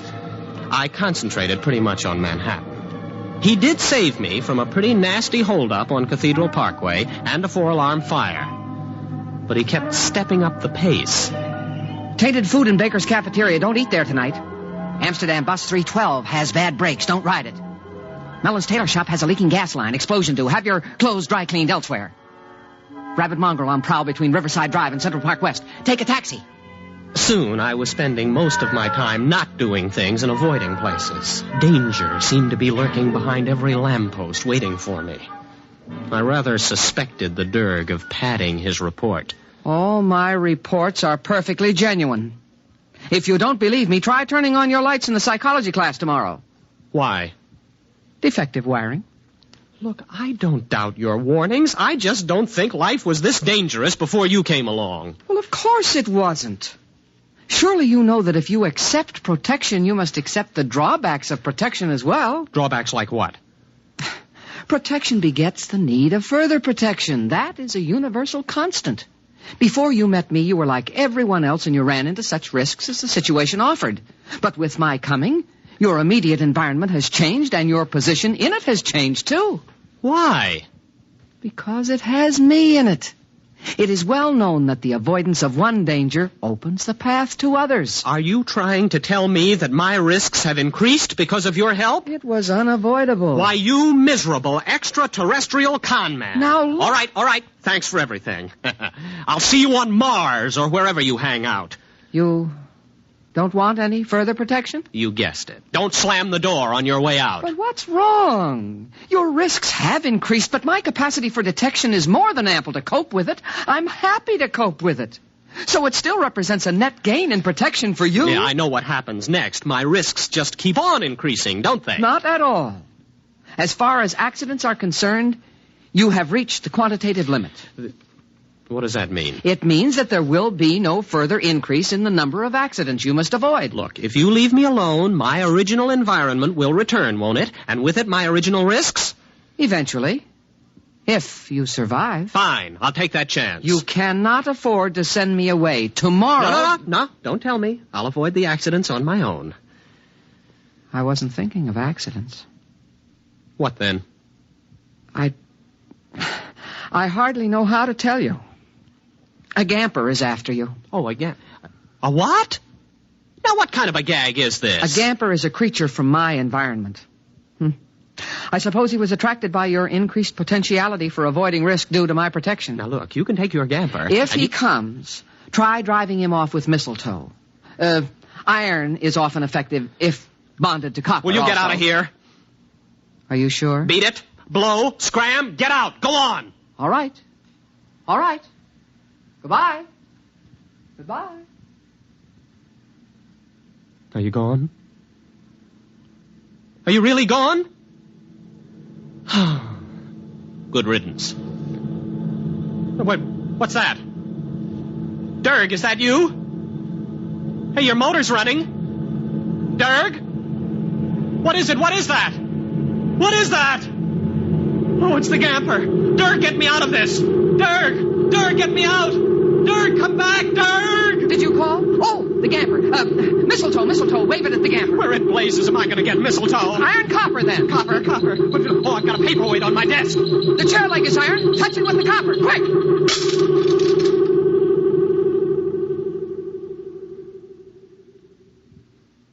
You see?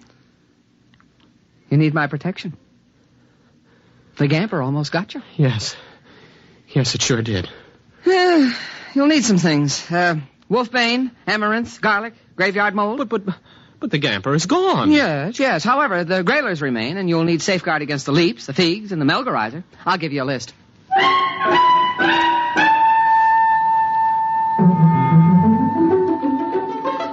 He gave me a list, and I went shopping. I ran into Charlie at the supermarket. Hey, Bob! Where you been? Wolfbane, amaranth, garlic. They must have garlic. Well, sure, they got garlic over here. Oh. Well, I guess you know what I came in for. Tissues? What else? Yeah, well, now let me see. Graveyard mold. You think they'd have it here? Hey, boy, what's the matter with you? You look white as a ghost. I'm white as a gamper, or a grailer, or a leap, or a fig. Well, what is that, jive talk? Please, Charlie, don't bother me. I'm busy. All right. Who has the nearest graveyard that would be moldy this time of year?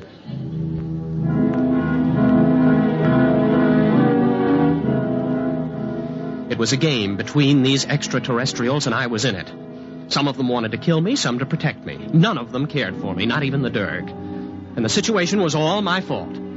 At the beginning, I had the accumulated wisdom of the human race at my disposal. That tremendous and distinctive hatred of witches and ghosts, the irrational fear of alien life. For my adventure has been played out 1,000 times, and the story is told again and again, how a man dabbles in strange arts and summons up a spirit. By so doing, he attracts attention to himself, the worst thing of all. So I was welded inseparably to the Derg, and the Derg to me. Until yesterday, that is. Charlie came to my room to visit. Hey, boy, how you been? I haven't seen you in class for a while. Oh, you mind if I hang up my coat? No, don't. No, don't open the closet door. Well, what's the matter? What's in there? Nothing, only that's the only way to hold off the figs, by keeping closet doors closed. The leaps are more menacing, but the eye of a toad seems to stop them. And the melgarizer is dangerous only in the full of the moon. Only in the... Uh-huh. Well, Bob, it's been grand. Bye.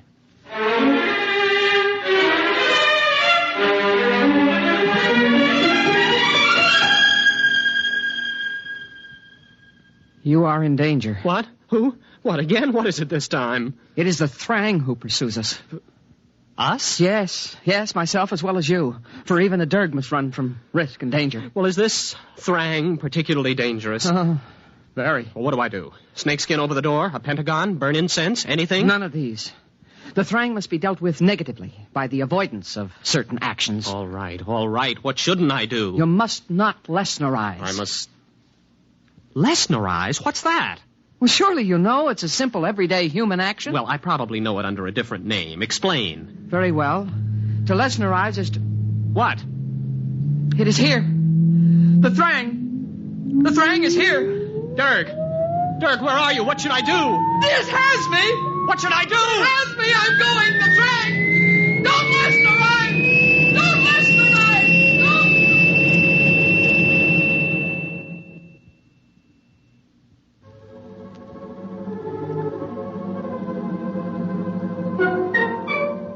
So I'm sitting tight now.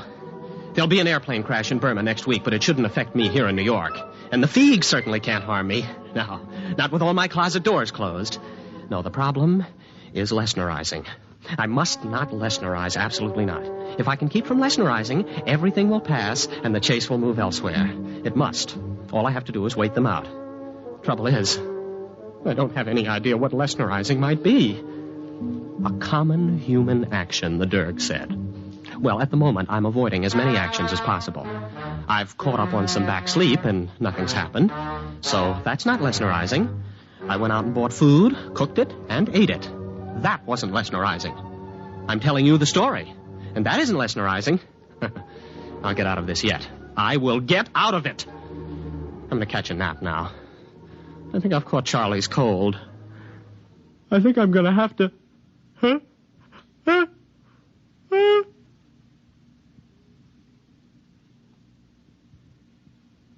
You have been listening to Protection by Robert Sheckley on X-1.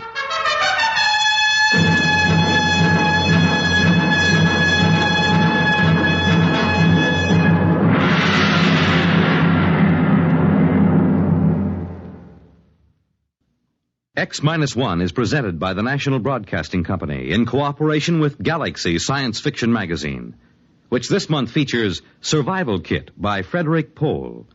The story of Mooney, a smart but luckless man who had to scrounge while his friend Harse always made out well, just because he owned a survival kit. Galaxy Magazine on your newsstand today. Tonight, X-1 has brought you Protection, a story from the pages of Galaxy, written by Robert Sheckley and adapted for radio by Ernest Kenoy. Featured in our cast were William Redfield as Bob of the final and fatal sneeze, Elliot Reed as his breezy pal Charlie, and William Keane as the foreseeing Durg. Your announcer, Fred Collins. X-1 was directed by Kenneth McGregor and is an NBC Radio Network production.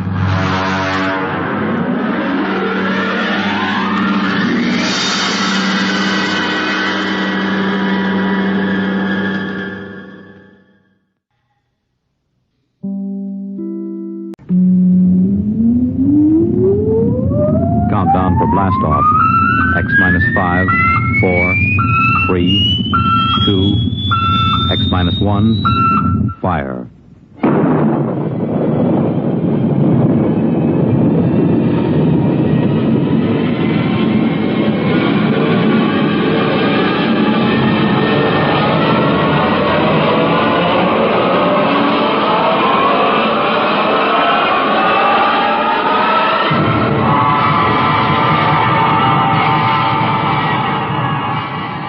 From the far horizons of the unknown come transcribed tales of new dimensions in time and space. These are stories of the future, adventures in which you'll live in a million could-be years on 1,000 maybe worlds. The National Broadcasting Company, in cooperation with Galaxy Science Fiction Magazine, presents X-1.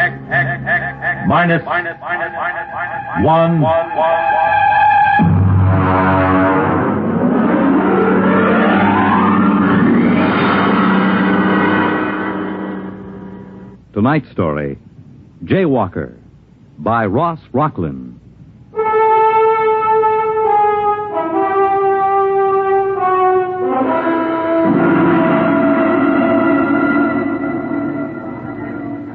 Intergalactic flight number 14 now loading at ramp 10.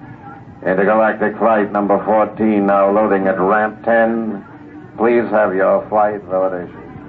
You walk from the waiting room down the long ramp number 10. The flight pack is in one hand, the validation papers in the other. Other passengers chatter behind you. You turn a corner, and there's the ship. A cylinder of glistening silver aimed at the moon. You feel yourself carried up the moving stair to the gaping entrance lock. A pretty stewardess in a blue uniform smiles at you. Validation papers, please? Your papers, madam. Oh, papers? Oh, yes, here they are. Mm-hmm. Mrs. Marcia Foster. You feeling well, Miss Foster? Yes, quite well, thank you. We have to make sure. Once in a while, somebody slips aboard with another person's validation papers. What difference would it make if I felt well or not? Great deal, I'm afraid. You see, the effect of a free fall in space without gravity can do quite a bit of damage in certain glandular conditions. I see you've passed your physical. Yes, I'm quite all right. Fine. Have a nice trip. Your seat number is 15. Next, please. You walk down the carpeted aisle to the plasticon seat. Her words make a ringing pattern in your brain. Are you feeling well, Mrs. Foster? Mrs. Foster's feeling quite well, thank you. Mrs. Foster has passed her physical examination. There's only one thing wrong with the picture. You are not Mrs. Foster. Attention, please. Attention. In 1 minute, the flash walls will be raised around the ship. If for any reason the passenger is not feeling well or does not wish to make the trip, please speak up. 1 minute. You begin to wonder if you ought to go after all. You begin to think of how it happened. Why you're here, sitting in this silver vessel, waiting to blast off for the moon. What happened between you and Jack? What happened?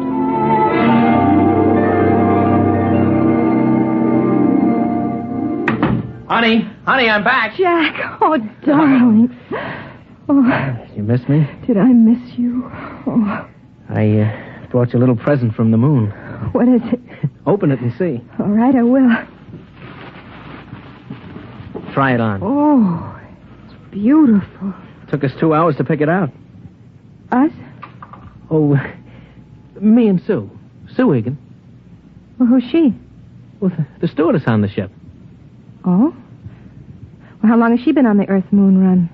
Oh, I guess it's about a year now. It's funny you never mentioned her.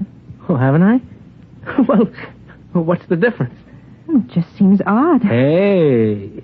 What? Well, you're not jealous, are you? Is she pretty? Oh, monstrous.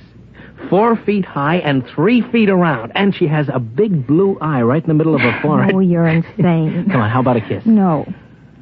Oh, lady, I've been away for 4 months. Sorry. I guess I'll just have to go back to Sue Egan and her 3 blue eyes. Oh, in that case... Here. Oh. I have been away a long time. Jack, I want to talk to you about that. Okay. But could it wait till tonight? I am taking you to dinner, Mrs. McLean. I'd rather talk about it now. Okay. Jack, we've been married for 6 years now. Is it that long? 7 in July. For the last 2, you've been skippering that rocket to the moon. I know. 3 weeks at a time, with only a week in between. Well, I do get a month vacation Jack, besides. that is no kind of life. Oh, Marcia, I don't know what I can do about You it. haven't tried to do anything about it. I guess you're right. Do you intend to try? Marcia... Look, I need to know. Marcia, flying is my whole life. But it isn't mine. I'm not going to spend 3 weeks out of 4 sitting here wondering if you'll come back alive. Oh, now that's ridiculous. Is it? What about my father who died on the Elsinore when it missed Mars? Your father died as the result of a space maneuver that no pilot in his right mind would try. They missed the planet. That could happen to anybody. They missed it because they tried to warp the ship around. I'm afraid I don't understand. Well, it isn't very hard to understand.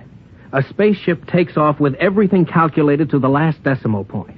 It has exactly enough fuel to take it to a planet if it follows an exact course, an ironclad mathematical orbit. Well? Well, there was a jaywalker aboard the Elsinore. A jaywalker? Oh, that's what we call somebody who boards a ship knowing that he has no business doing so. In this particular case, it was a senator going to a convention on the moon. He had been taking endocrine treatments and kept it secret on his validation papers. He felt he had to attend this convention to muster some votes for his campaign. He didn't consider that he was jeopardizing his life. Well, I still don't see how they missed the planet. 6 hours out, the senator began to die. The effect of the free fall on his glands was catching up with him. And the only way to reverse that effect is to reverse the spin of the ship, turn it end over end. That creates artificial gravity, reverses the stress on the glands. The pilot took a chance. He did just that. Is that why they missed the planet? They lost their trajectory. By the time they recalculated their course, they'd passed Mars. They ran out of fuel and kept going until they fell into the gravity of the sun. And that couldn't happen today? A pilot would have to be out of his mind to try a maneuver like that. You wouldn't try it? Risk an entire ship to save the life of one fool? You wouldn't? Well, Marcia, I can't say I definitely wouldn't. Right now, it's inconceivable to me. Just as inconceivable for you to give up space flight for my sake. Isn't it equally inconceivable for you to put up with it for my sake? I've put up with it for 2 years. Jack, this is the end of it. Now, what exactly do you mean by I that? mean you have to decide whether you want a marriage and a family or a career as a space jockey. Well, why do I have to decide? Why can't I have both? Because I won't live this way. Nobody else does except a handful of wives whose husbands are crazy enough to have picked a profession like this. Well, you knew this was my profession when you married me. I didn't know it was like this. Marcia, what you're asking me to do, I simply can't do. It wouldn't make you happy if I did. I'd just be walking around resenting you. Now, come on. Let's have dinner and forget this for a while. No. We're not having dinner. You'd rather stay home tonight? No. I'm going to Los Angeles to my mother's house. What? I have tickets on the 6 o'clock flight. Tonight? Yes. Jack, I'm quite determined. I've made up my mind that I'd put it to you squarely, and if you refused, I was leaving. Just like that? Yes. I've had all I can take. Marsh, for heaven's sake, can't we talk this over and make some kind of a compromise? There is no compromise, Jack. It's all very exciting for you, tearing back and forth to the moon with glamorous stewardesses and all sorts of celebrities, but sitting here waiting isn't much fun for me. Well, you could get a job, you could develop some interest. That isn't why I married you.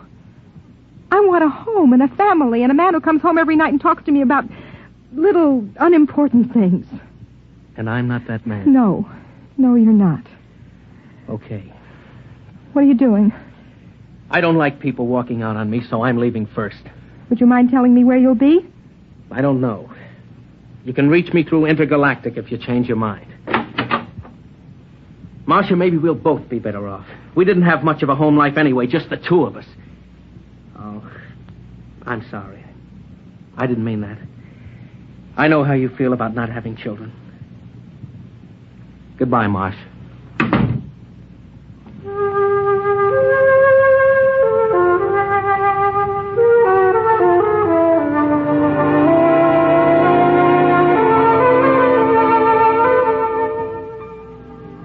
There it was.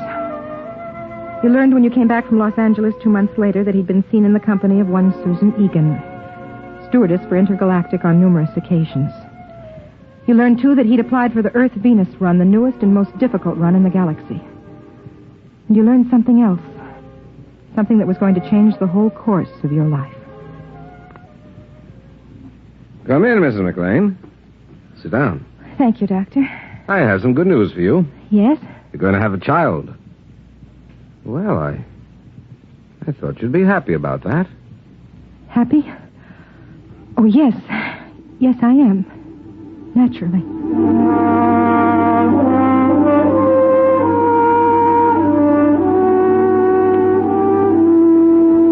You debated for a long time, and then you called the Intergalactic office. Mr. McLean was out on the Earth-Moon run. He'd be back on the 12th, but only for an afternoon. He was taking off again immediately. They were so sorry. You were sorry yourself. It seemed as if life would not be worth living without Jack, especially now with a child on the way.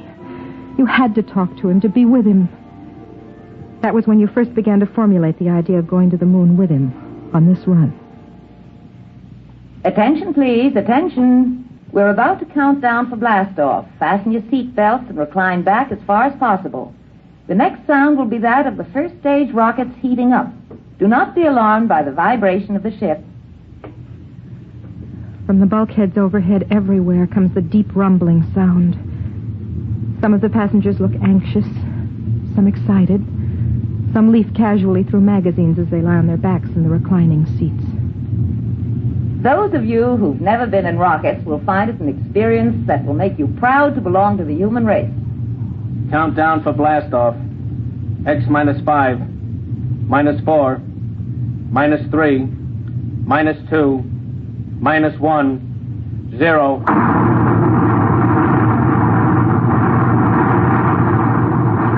The rumble heightens. All emotion leaves you. Cold, ravening fear takes over. You try to close your eyes, your ears against it, but your mind won't respond. You look out the port, and the scene is suddenly splashed with a rushing sheet of flame that darkens the sky and is torn from your vision. It's snatched away. The buildings, the trees, the roads vanish. A great, soft, uniform weight presses down on you. You push with all your might, but it smothers you, presses you back, drives your blood down, down inside of you. And then, quiet. We are now 102 miles over New York City. You may unfasten your safety belt. The pull of gravity will no longer trouble you. You unfasten the safety belt and sit in the seat, wondering what to do next. Ladies and gentlemen, welcome to Intergalactic Flight number 14 out of New York Rocketport, destination Moon. I'm your hostess, Miss Susan Egan. Your pilot for this flight is Captain Jack McLean. Our position at the moment is approximately 550 miles above Earth, and in less than 1/2 hour, we'll be in free fall, completely without gravity. Our speed is currently 29,000 miles per hour. We should arrive at Moonport at exactly 6 p.m. tomorrow, Earth time. I wish you a pleasant voyage. If there's anything you need, Intergalactic is at your service.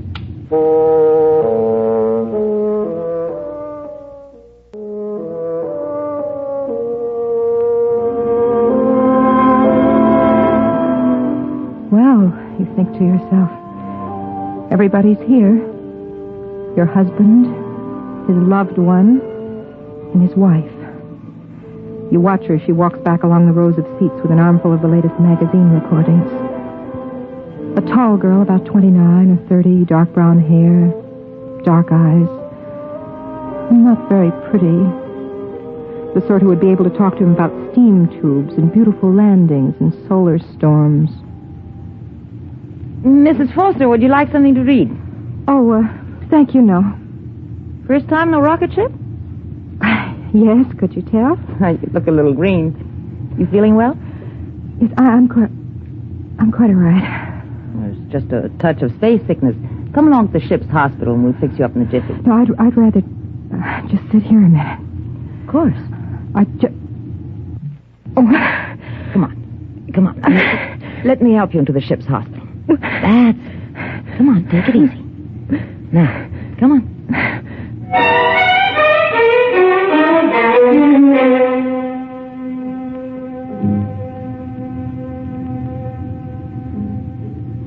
Now, you just lie down there. How are you feeling? I'm scared. There's nothing to be afraid of. I think there is. What is it? I'm pregnant. What? I faked my validation papers. Do you know what you've done to yourself? I hoped it wouldn't affect me. Isn't much I can say, Mrs. Foster. I'll have to tell the captain naturally. But would it be... could I tell him myself? If you'd rather, I'll call him. Stewardess to captain. McLean, what is it, doll? Jack, there's a passenger in the ship's hospital. Well, what's up? You'd better come down here. Well, look, Susie, I've got my course correction I think you'd better come right down. Okay. Charlie, take it, will you? I'll be right back. He'll be here in a minute or two. Here, let me put this pillow under your head. Thank you. Now, what made you do it? You wouldn't understand. You loved him, and he's stationed on the moon, and you wanted to be near him. Is that it? Could you understand that? You mean not being able to have the man you love? Yes. I think I could understand it.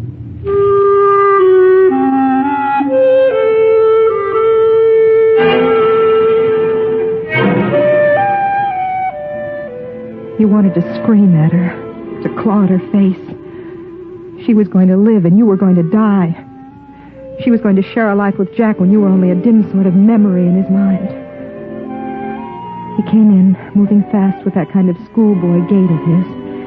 His dark face was frowning, but handsome as ever. Now, just why did you... Marcia, honey. Hello, Jack. Well, what are you doing aboard? Sue, this is my wife. Marcia, this is Sue Egan. Oh, hello. I'll be getting out. Excuse me. What's going on? Jack, sit down. I want to tell you something. I'd like to say something first, Marsh. I've had a chance to do a lot of thinking lately.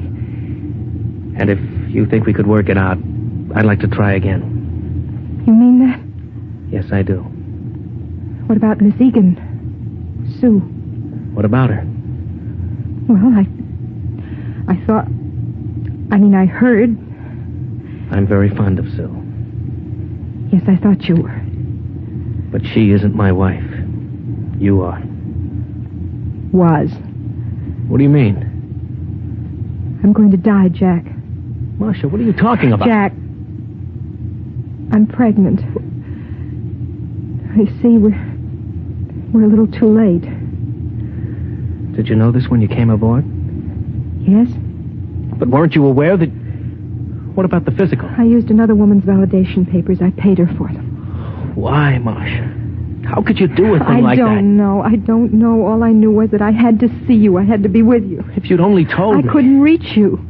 Didn't you know what would happen if you took a rocket flight? I know. I thought somehow it wouldn't happen to me. I didn't know that pregnancy was affected.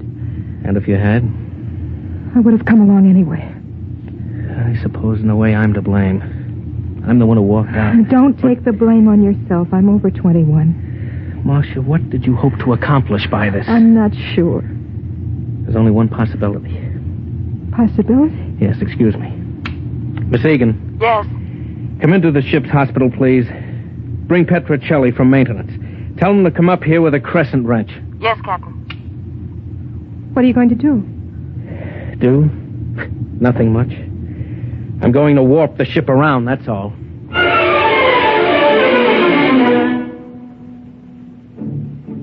Petrocelli was a big, easygoing man. Jack left me alone with him and Miss Egan while he went back to the control room. Petrocelli started to bolt a metal bed to the side wall of the cabin. Why are you putting the bed on the wall? Because, lady, when he starts to spin the ship, that outside bulk is going to be down, not sideways. Centrifugal force, see? I'm afraid I don't. Well, that's too bad, because I got other things to do besides explain. Okay, Susie, it's all yours. Oh, is he always that rude? Doesn't it occur to you that maybe he's under a slight strain? Strain? Look, Mrs. McLean, your husband's going to warp the ship around. The chances of his pulling off a maneuver like that without piling us up in the sun or in deep space are about 1,000 to 1. I appreciate that you wanted to see him and show him that he ought to be ashamed of himself for leaving you, but does it occur to you that all of us may lose our lives because of it? Including Petrocelli? No, I hadn't thought about it. Let's go. I've got to strap you into that bed. No, wait. What will happen to me if the ship isn't warped? Sudden floods of the adrenal glands, convulsions, panics, spastic secretions, and eventually death. What causes it? Lack of gravity. We aren't sure just how. The purpose of spinning the ship is to press you up against the outer wall and create the effect of gravity through centrifugal force. Do you think he can do it? I think he's the best skipper in the intergalactic fleet. That isn't the answer to my question. Can he spin the ship without killing everyone? I have faith in him.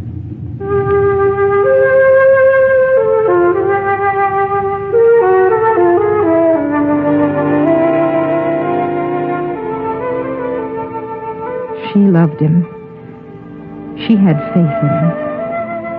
And you to whom he was married, you who carried his child inside you, did you have faith in him? Everything set in here? Yes. Good. Jack, could we talk alone for a minute? Only a minute. We have to get the new data into the computers. Susie, will you excuse us, please? Yes. Well? Jack, don't do it. Marcia. I mean it. You've no right to risk all those lives just for me. Marsh, I'm captain of this ship. I do as I see fit, and I can't do otherwise. But it isn't fair to them. It isn't fair to you. When we're born into this life, we don't make any agreement that says everything is going to be fair and equitable. I refuse to let you do it. You can't stop me. I'll take my life. I'm going to ask Sue to stay with you. What about her? Don't you love her? Well? Marcia, whether I love Sue Egan is not the point just now. I've decided to spin ship to save you and my son. Or daughter. If it means risking the lives of others, I have to take that risk. Jack. Yes? Why are you doing it? Because I love you.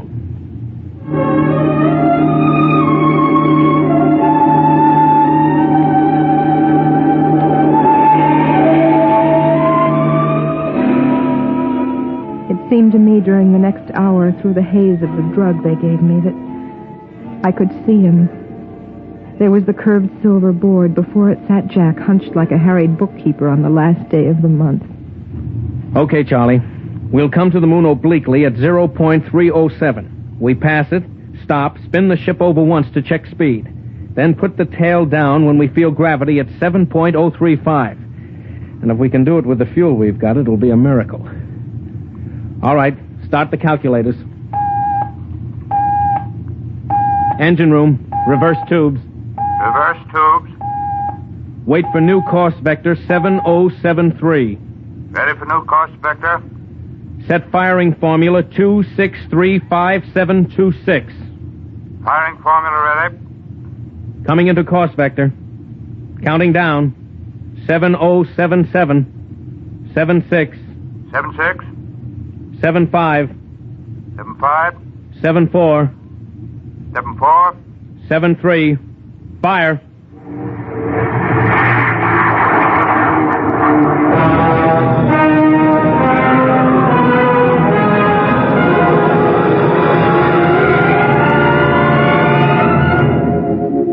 You don't recall much after that. There's the bulkhead pressing against you like a magnet, pressing harder and harder. Then there's the needle, and then sudden relaxation. Through it all, the stars and the moon and Jack and Sue Egan dance in a pattern of mist, and the words come back to you from long ago. The things he said to you when you were both in love many years ago. When I fly the ship, it seems that all Earth watches me through your eyes. A man comes to love the things he has to fight for, I guess. How is she? Hold tight, Marcia. Hold tight to me. She calls you Marcia. This woman who hates you, who loves your husband, she calls you Marcia. Marcia. Marcia. Marcia.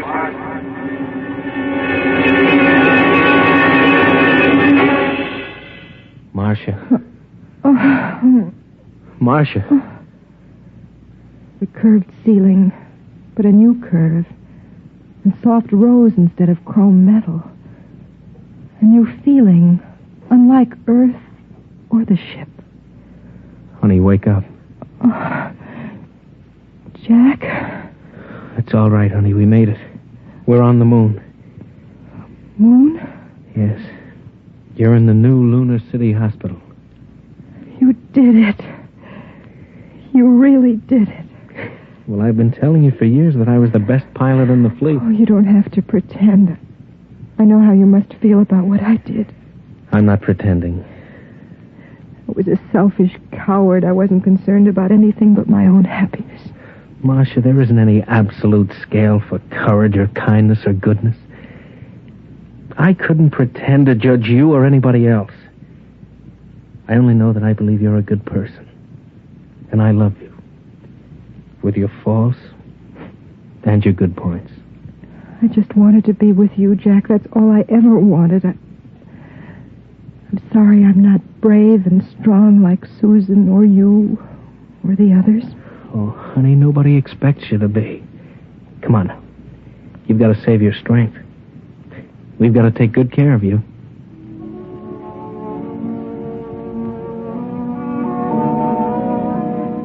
He reaches down and touches your lips with his fingers. It's like a benediction. You know that you'll never again question his right to do the things that fulfill him. To take a silver ship above the earth and guide it to new planets. Our child will be born on the moon, you whisper to him. And our grandchildren in the stars.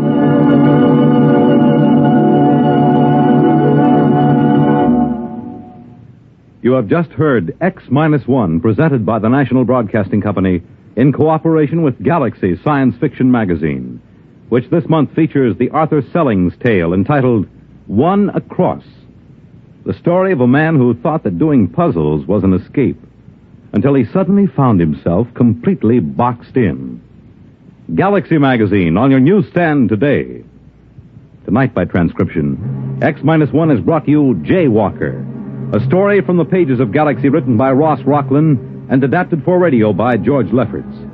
Featured in the cast were Bob Hastings, Terry Keane, Raymond Edward Johnson, Connie Lemke, and Eugene Francis. Your announcer, Fred Collins. X-1 was directed by Daniel Sutter and is an NBC Radio Network production.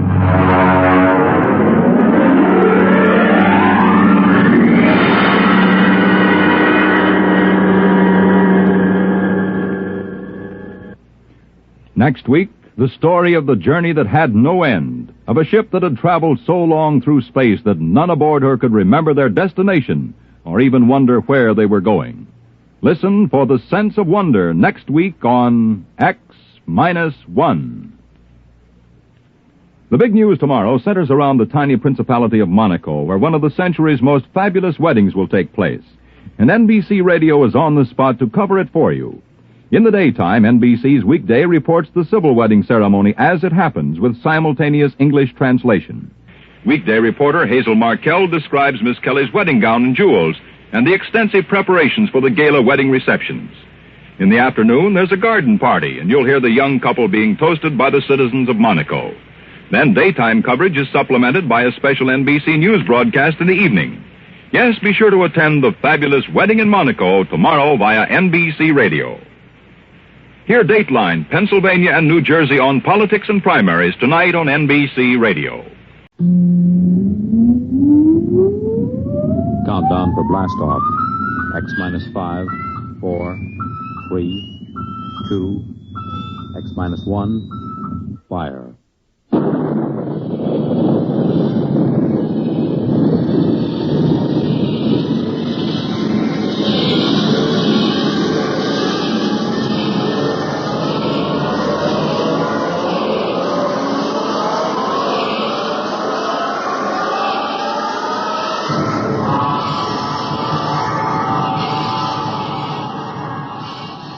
From the far horizons of the unknown come transcribed tales of new dimensions in time and space.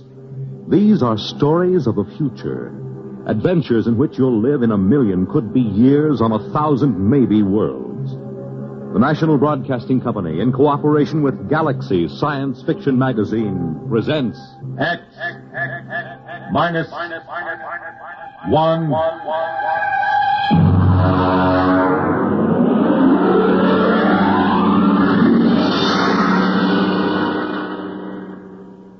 Tonight, The Lungamina by Gordon R. Dixon.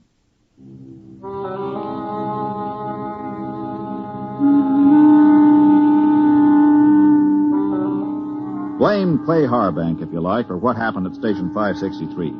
Or blame Bill Peterborough, the one we called the Kid. I blame no one. I'm a Dorsey man. That means I was brought up on one of those tiny planets 1,000,000 light years from nowhere. Being a Dorsey man is quite a responsibility. We are a very polite people. We have to be. Because when we get angry, we fight to the death.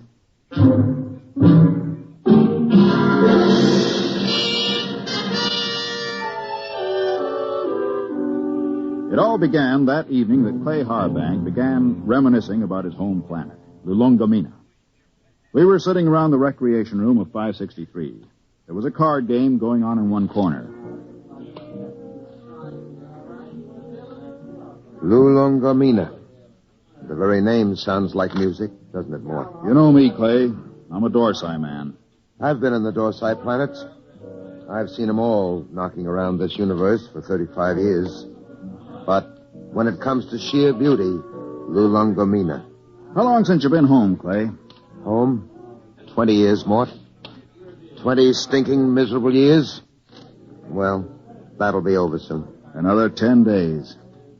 You gonna miss old 563? Miss this godforsaken little asteroid? Not for a minute.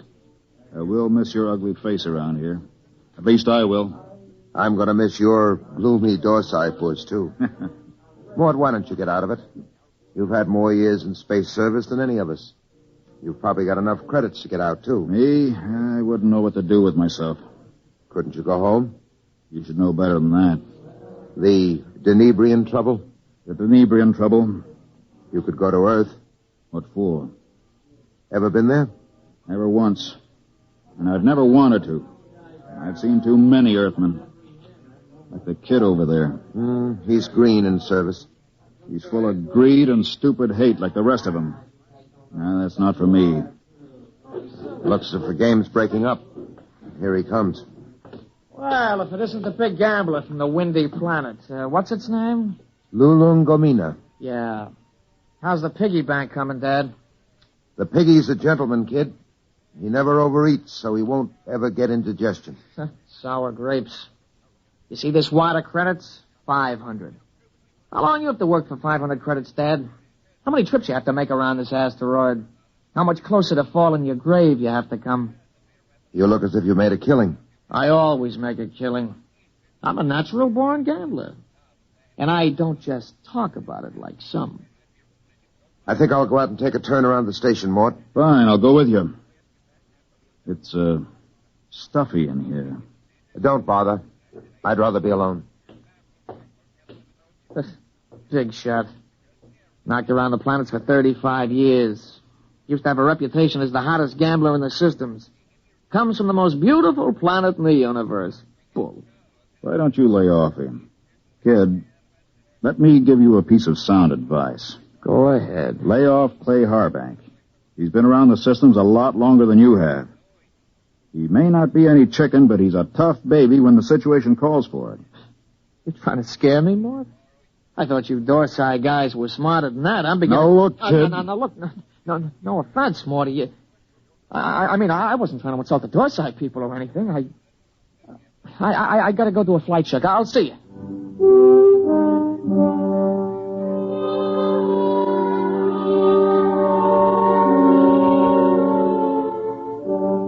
We were in bad shape. The 20 of us at Frontier Station 563 on the very edge of the human area had gone sour. Half the men had applications for transfer in already. What I told the kid about Clay being tough, well, that was a bluff to keep him off. Nobody knew better than I did that Clay was burned out inside like a used-up rocket. I put on a spacesuit and went out to join him. Oh, hi, Mort. Hi. Beautiful night, huh? Nice. Back on Lulungamina, on a night like this, the rakish flowers open up, and you can hear them singing. There are 6 moons, and every one of them is like a yellow lantern. My mom and dad and I used to live on the edge of a lotus pool. Here I go talking about home again. Figures. A guy who's been saving up for 10 years to get home is bound to start thinking about it when the time comes. I wish you could come with me, Mort. Clay, tell me something. Yes? Do you ever get the urge to gamble again? Do I get the urge to gamble? Mort, you ever watch a man who's been on PON for a while? When he's broken the habit, you can't get him near the stuff. He despises it. And yet, the same man is liable to go back on with no provocation. Well, that's the way it is when you've gambled all your life. I figured. Maybe that's why I keep talking about home. Every time I hear the kid flipping those cards in the recreation room, I start talking about home. Have you noticed? I've noticed. But this time I'm going to make it, Mort. I tried 3 times before. This time I've got the dough, and I know I'm going to make it. Think you will, Clay. You know what did it? No. Lulungomina. That's what saved me this time. The thought of that beautiful planet. Well, when you get there, you can send me a photo tape. At the rate we get visitors, it should reach me in 5 or 6 years. You'll be out by then. You'll be home.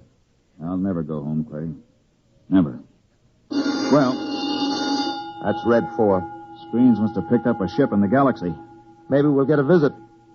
Keep us from going local anyway. Coming in? No, I think I'll stay out a while. Well, I'm going to check the screen. See you later.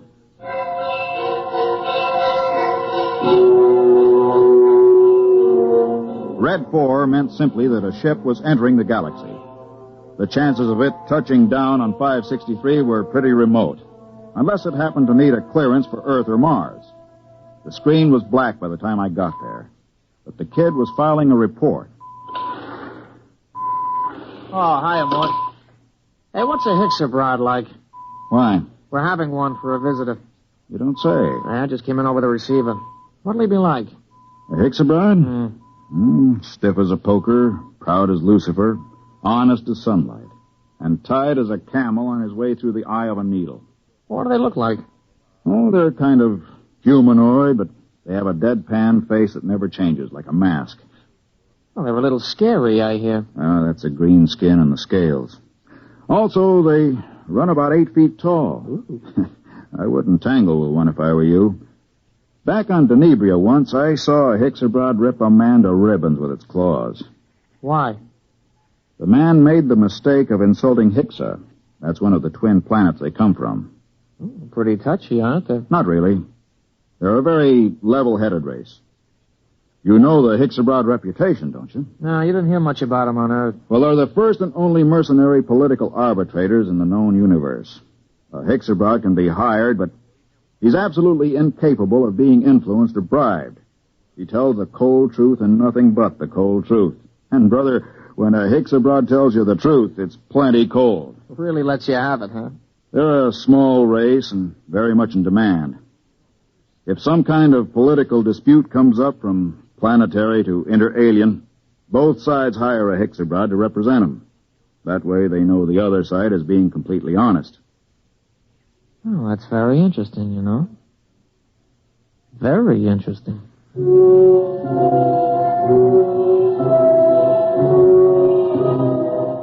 I could tell there was something on the kid's mind, but of course I didn't know what it was. Most of the talk in the recreation room that night centered around the arrival of the Hicks-abroad. Landing beacons were turned on, and we waited for another radio communication. Hey, anybody want to sit in on this next hand? What? No, thanks. Well, I know better than to ask the galaxy's foremost gambler here. That's right, kid. Well, maybe when this Hicks-abroad gets here, we'll be able to work up a decent game. Do Hicks-abroads gamble? No, kid, they don't gamble. That's too bad. Well, we can always sit and listen to you lying about what a beautiful place La Lungamina is. Kid, you just went too far. Yeah, you're going to do something about it? That's right, I'm going to punch your little nose. Break it up! Break it up! Are you all right? Yeah, I'm okay. Well, you better get to the infirmary. Have your mouth taken care of.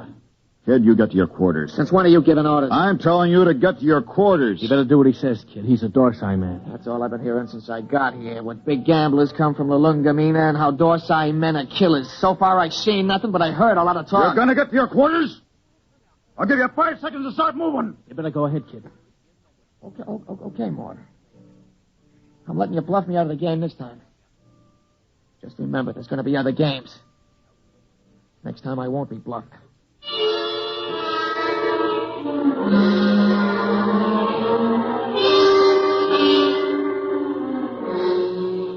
He left the recreation room. I felt a slight and not unpleasant shiver run down between my shoulder blades, and my eyes were still hot. I'd almost lost my control that time, and my senses told me I'd better be careful. For the next 3 days, the tension of 563 was almost unbearable. Clay Harbank seemed to age 20 years after the kid knocked him down. Now hear this, all personnel. Now hear this, all personnel. A ship is approaching for flight check. A ship is approaching for flight check. Report to Central. Report to Central. Well, this is it, Clay. We're getting the Hicks-abroad. Seems almost like home having a Hicks-abroad with us.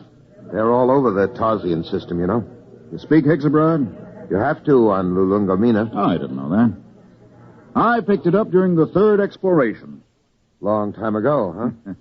We're not getting younger, Clay. Yeah. I found that out. Don't take it so big. He's just a punk kid. Sure. And I'm just a dumb old man.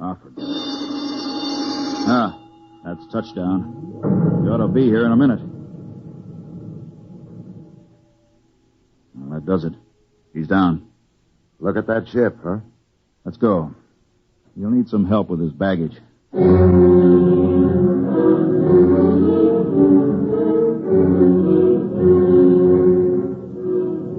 The ship was a silvery one-man job, the kind that have taken the Hicks-abroads all over the universe. The cabin door slid back, and the Hicksa stepped out. He was as green and scaly as a lizard, but there was a certain unmistakable dignity in his bearing. Since I spoke the language, I was the first to greet him. Felt the Hutch and Hicks-abroad.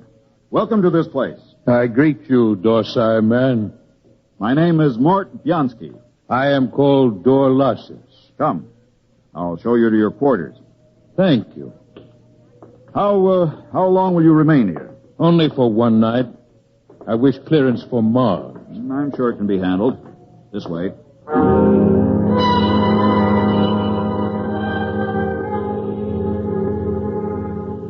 I wondered how he knew I was a Dorsai man. And then it seemed obvious. My broken nose, the scars, the lined face. Nobody could mistake a human from the Dorsai planets. Still, it scared me a little. I kept wondering if he had anything to do with interplanetary police. I tried to put it out of my mind. It was no use.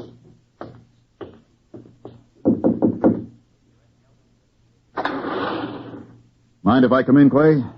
Sit down. Have a smoke. Thanks. Where's the Hicks abroad? In his room, getting cleaned up for dinner. Strange guys, aren't they?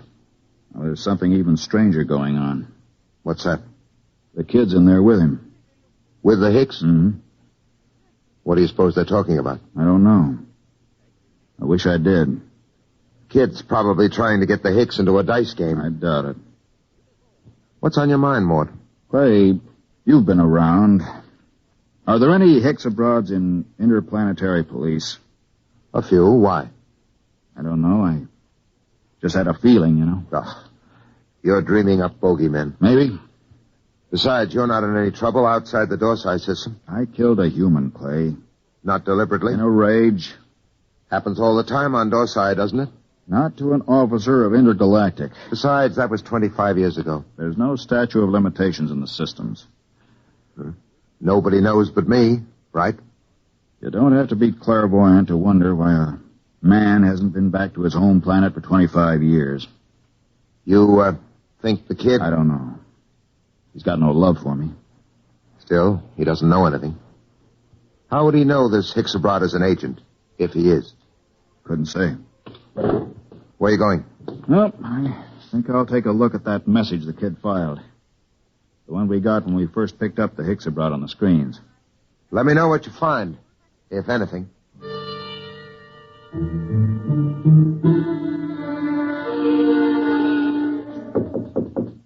Come in. Belta Hodgson, Hicks abroad. I greet you, Dorsai man. Is there anything you require? Nothing, thank you. I came to tell you that we'll have dinner tonight at 800 hours. The young Earthman has already informed me. There's a shortage of raw meat here. I've brought my own food, thank you. I see you came in from the Tarsian planets. Yes? You didn't happen to be in the Dorsai planets before that? No. Oh, I thought perhaps you might have some news.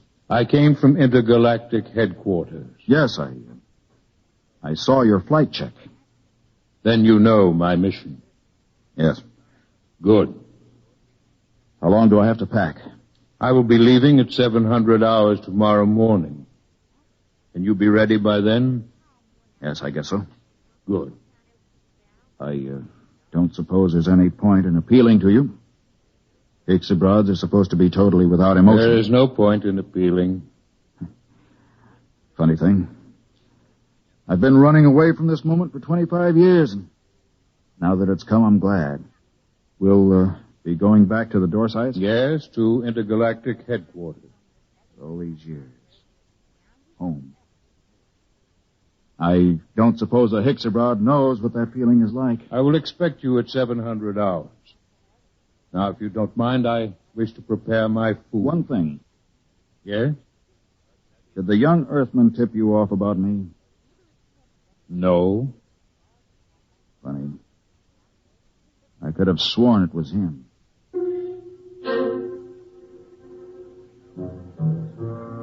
That was that.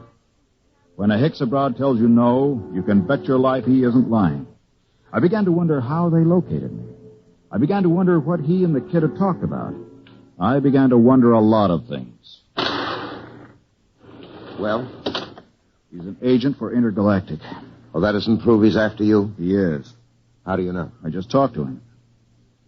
Lord in heaven. It isn't so bad, really. Just think, I'll be going home. I'm going to kill that kid. Clay. I'm going to kill him. Clay, listen to me. The kid didn't turn me in. You said... I said he was talking to the Hicks. I just asked him. And the Hicks told me it wasn't the kid. They don't lie. So don't go blowing off. It's going to be hard. 10 days. Doesn't have to be 10 days. What do you mean? How many credits do you need to buy your way out? Another 500. Next payday. Don't wait. Don't wait? I have over 900 credits. I'll turn them over to you. Mort. Listen, I don't need them. You can pay off tomorrow and fly as far as the Tarsian chain with me and the Hicks. It's a very nice thing, Mort. Will you do it? I'll think about it. Let you know after dinner.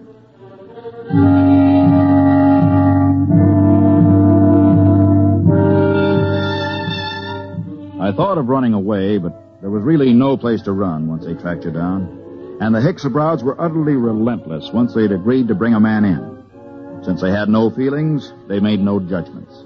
They were absolutely certain that a man would get a fair trial. I packed my stuff and went in to dinner. The Hickabrod was at the head of the table eating his raw chinsu meat. Pass the gravy, please. Dorlasis. Yes? They tell me that the Hickabrod home planet is a very beautiful place. It is true. Well, I'm from Earth myself. Yes. I'm curious to know what this beautiful planet of yours looks like. The kid's pretty talkative tonight. What's cooking? I don't know, but I don't trust it. The flora and fauna are maintained in excellent natural balance. No local surplus has exceeded 1% of the normal population for the last 60,000 years. Life on Hixa is predictable. The weather is controlled within the greatest limits of feasibility. The symmetry of the landscape is without parallel in the universe. Very pretty picture. Very attractive home world. But I regret to inform you, Dorlasis, that I've been given to understand that it pales into insignificance when compared with another beauty spot in our universe. Your Earth? I wish I could say yes. No. This place is so wonderful, I doubt if an Earthman like me could get in. In fact, I've never seen it.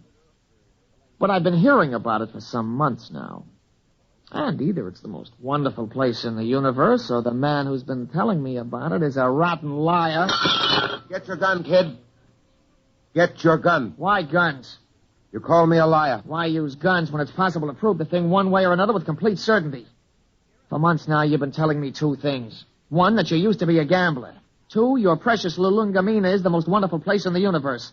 The question is either statement true? They're both true. You'll back them up? With my life. I'm not asking you to back them with your life. Just back them with that nice little hoard you've been accumulating all these years. Why, you don't? Well, you said you were a gambler. Bet with me and prove it. Suppose I do. How do we prove my statement about Lulungomina? That's easy. We have with us at this table a Hickabrod. In a conversation with him, I found out that he's just visited every planet in the Tarsian chain. Now, as everyone knows, a Hickabrod never lies. Do you think you could judge this point, Dorlasis? The point can be judged. Well, gambler. Hey, it's a trick. Don't bet. How much will you bet, kid? All I got. The equivalent of 10 years' pay. Well? You're on. Dorlasis, okay if I question you? Proceed. You've been to the planet in the Tarsian chain, which this man calls his home? I must ascertain the position of the planet. The fourth planet. Ah, yes. The one with 6 moons. That's it. I've been there recently. As you well know, since we spoke of it only this afternoon. We did speak of it, that's true. Now, will you tell me, you know the planet? Yes. You know its geography? I do not repeat myself. Is it a large planet? No. Is it a rich planet? No. Was there not a rain of radioactive fallout from an explosion of a nearby star only 5 months ago? There was. Did it not destroy every piece of vegetation and leave this planet a gutted, smoking ruins, charred and ugly? It did. Well, gambler? You haven't asked him the main question yet, kid. Would you like to ask him? All right. Hickabrod, the question to be judged is this. Is Lulungomina the most beautiful and the most wonderful place in the universe? Yes. It is. What? Well, kid? It's a trick. It's a rotten trick. I don't believe it. The Hickses... The eyes of the Hickabrod were narrow and baleful as he pushed back his chair. You could almost feel them burning as he dragged his scaly feet over toward the kid. He stopped about 6 inches from the kid and held both his hands up, palms near the kid's eyes. There was a clicking sound, and we watched 11 sets of gleaming razor-like claws shoot up from the tips of the Hicksabrod's fingers. Their points were almost against the kid's eyes. Look at my hands, Earthman. Are they not clean? Yes. Do you doubt that I have told the truth? No. Then there is nothing further to discuss. I bow to you, gentlemen. I thank you for your hospitality. You will excuse me.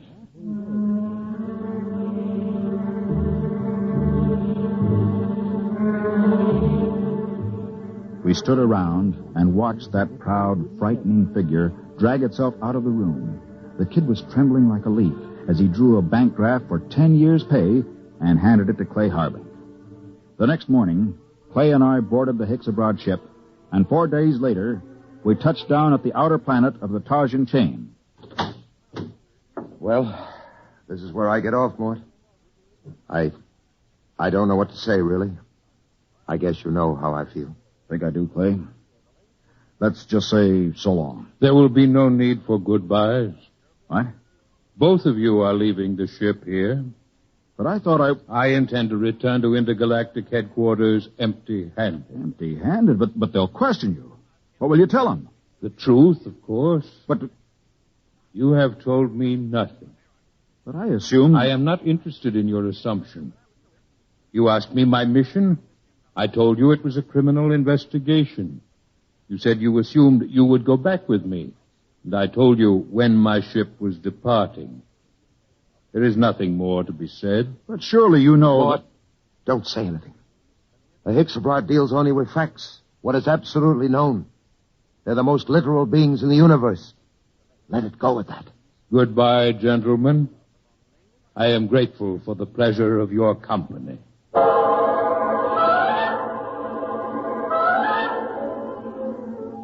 5 minutes later, Clay Harbank and I shook hands at the exit of the spaceport on Tarsus 10.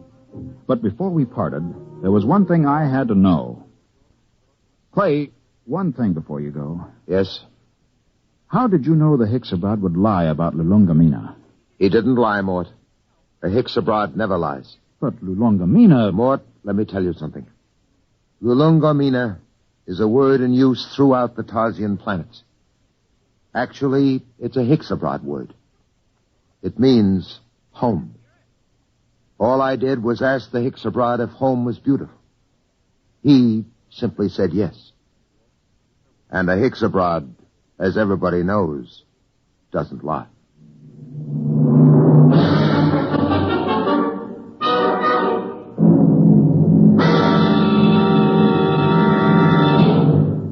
You have just heard X-1, presented by the National Broadcasting Company in cooperation with Galaxy Science Fiction Magazine, which this month features the Finn O'Donovan novelette Bad Medicine, the story of a robot therapist that never failed to effect a cure, even if it had to convert itself into a typhoid Mary to do so. Galaxy Magazine, on your newsstand today. Tonight, by transcription, X-1 has brought you Lulungamina, a story from the pages of Galaxy written by Gordon R. Dixon and adapted for radio by George Lefferts. Featured in the cast were Ralph Camargo, Ned Weaver, Jack Grimes, Bob Hastings, and Kermit Murdoch. Your announcer, Fred Collins. X-1 was directed by Daniel Sutter and is an NBC Radio Network production.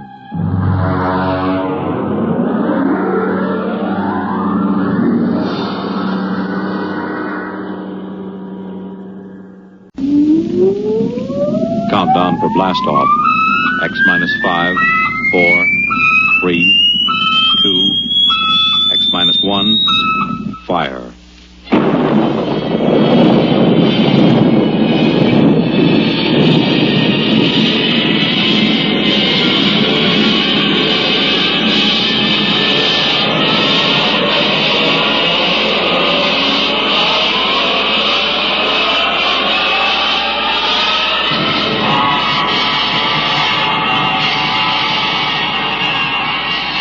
From the far horizons of the unknown come transcribed tales of new dimensions in time and space. These are stories of the future, adventures in which you'll live in a million, could be years, on 1,000 maybe worlds. The National Broadcasting Company presents Minus 1.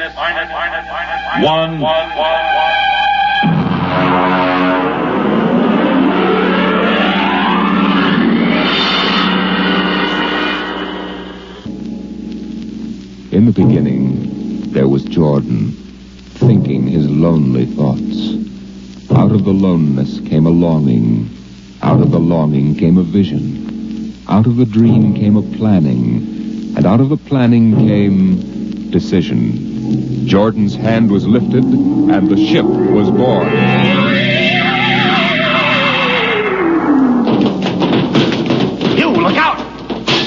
Are you all right? Yes, it missed me. What was it? A mutant with a slingshot. I think it dashed down that passageway. You want to go after it? We'd never catch it, Alan.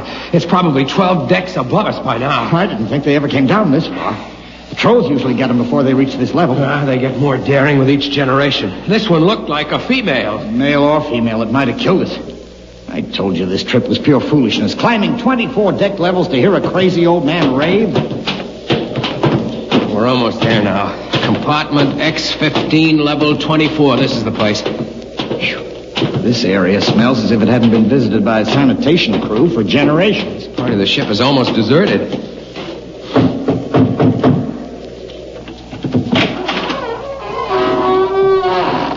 Yes? This is the compartment of John the Witness. Who are you? My name is Hugh Hoyland. I'm a cadet from the scientist barracks. This is my friend Alan Mahoney. What do you want of John the Witness? Only to talk. Are you a believer in Jordan? Naturally. I have heard that there are those among the younger scientists who doubt the word of Jordan. To doubt is death. We're not heretics. Enter. I have brought a gift of tobacco, grown on the richest level. It smells good. I assure you it's the best. Wait here. What a rat's nest. What the devil do you think he can tell you? I don't know. Now, hush.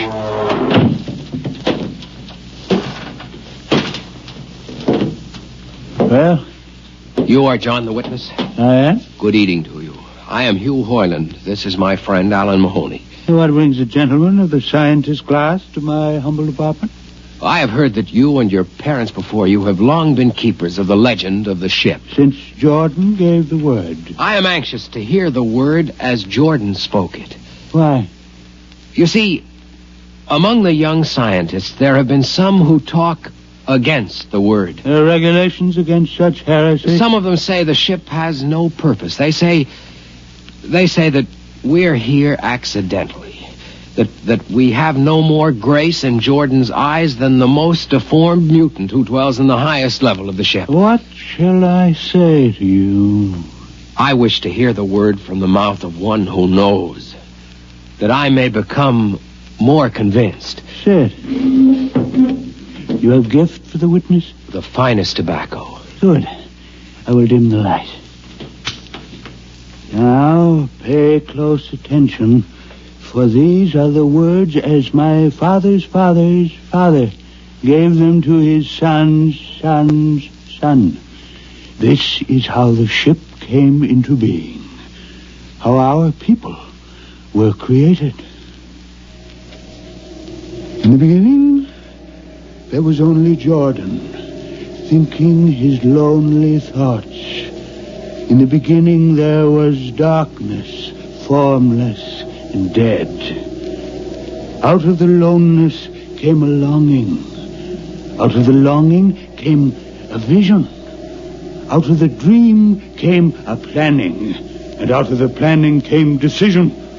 Jordan's hand was lifted, and the ship was born. Mile after mile of good compartments, tank after tank for golden corn, ladder and passage, door and locker, fit for the needs of the yet unborn. He looked on his work and found it pleasing, meet for a race that was yet to be. He thought of man, and man came into being. Then Jordan checked his thought and searched for a key. Man untamed would shame his maker. Man unruled would spoil the plan. So Jordan made the regulations, some to speak and some to listen. Order came to the ranks of men. Crew he created to work at their stations. Scientists to guide the plan. Over them all he created captain, made him judge of the race of man. Thus it was in the golden age.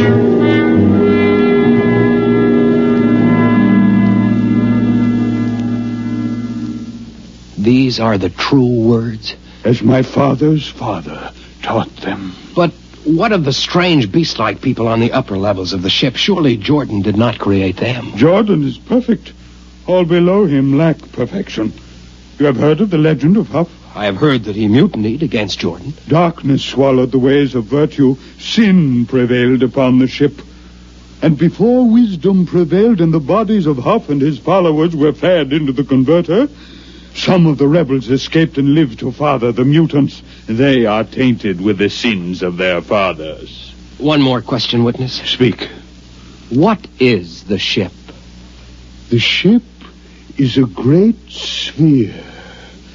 25 kilometers wide and 100 levels deep. I know that, but what about the upper levels? The regulations forbid us to venture into the upper levels, but it is said that beyond the levels of the mutants lies the forbidden place where Jordan's spirit prevails. So I've heard. But something troubles me. Something which prompted my coming here. Yes, my son. What lies beyond the ship? What? What lies beyond the ship? This is heresy. Answer me. I will not permit such talk. The ship is complete. The ship is universal. The ship is everywhere. The ship is endless. Your mutterings are those of a frightened old man. They answer nothing. You question the word? I think you lie. Hear me, Mr. Highland. For what you have already said, I can have your body fed to the converter. Your soul launched on the endless trip. You threaten me. You, for Jordan's sake. You think I fear this dried fig of a man? You.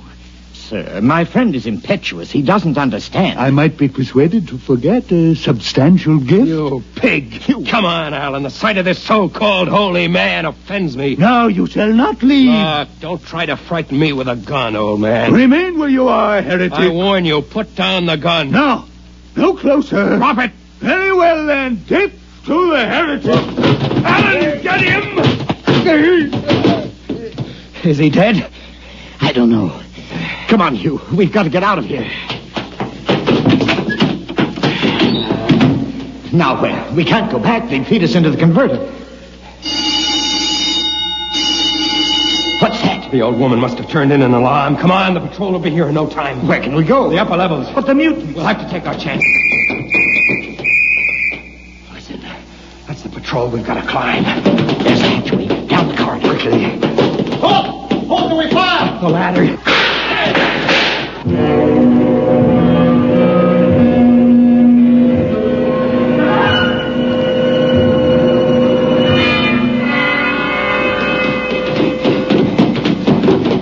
Wait. How far are we from the outside wall? Judging by the slope of the deck, about 2 miles. Mutant territory. Come on, we'll try this passageway. Hugh. What? I don't know. I feel as if we're being watched. It's your imagination. Perhaps not. Oh! It's only a ship's rat. Get a grip on yourself. It's as big as a dog. Come on. I can't drag myself much further. We've got to find a compartment with water. Oh, if only you hadn't asked him that stupid question. There's no use going over that. Why did you do it? Why? Alan, I've been thinking about it for a long time. And when he began to give me those stupid pat answers, well, I just saw red, I guess. But who are you to question the ways of Jordan? When you asked me to go with you to visit the witness, I thought you wanted spiritual help. I never dreamed I'm sorry, Alan. I couldn't foresee this. I didn't know it. Wait a minute. Now what? Another shipwreck? No. I thought I saw something move near that bulkhead. I didn't see anything. Maybe my eyes are going bad still. Listen. You behind! Alan, look out!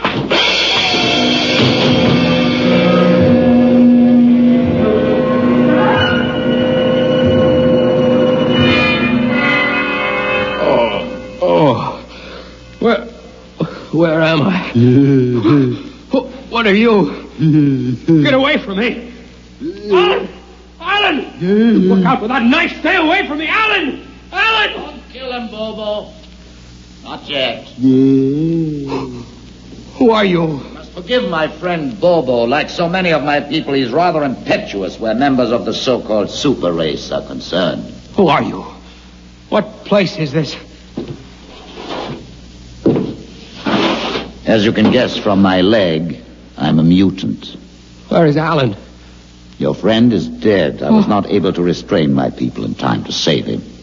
Why don't you destroy me and get it over with? We do not kill for pleasure, Mr. Hoyland, only when necessary.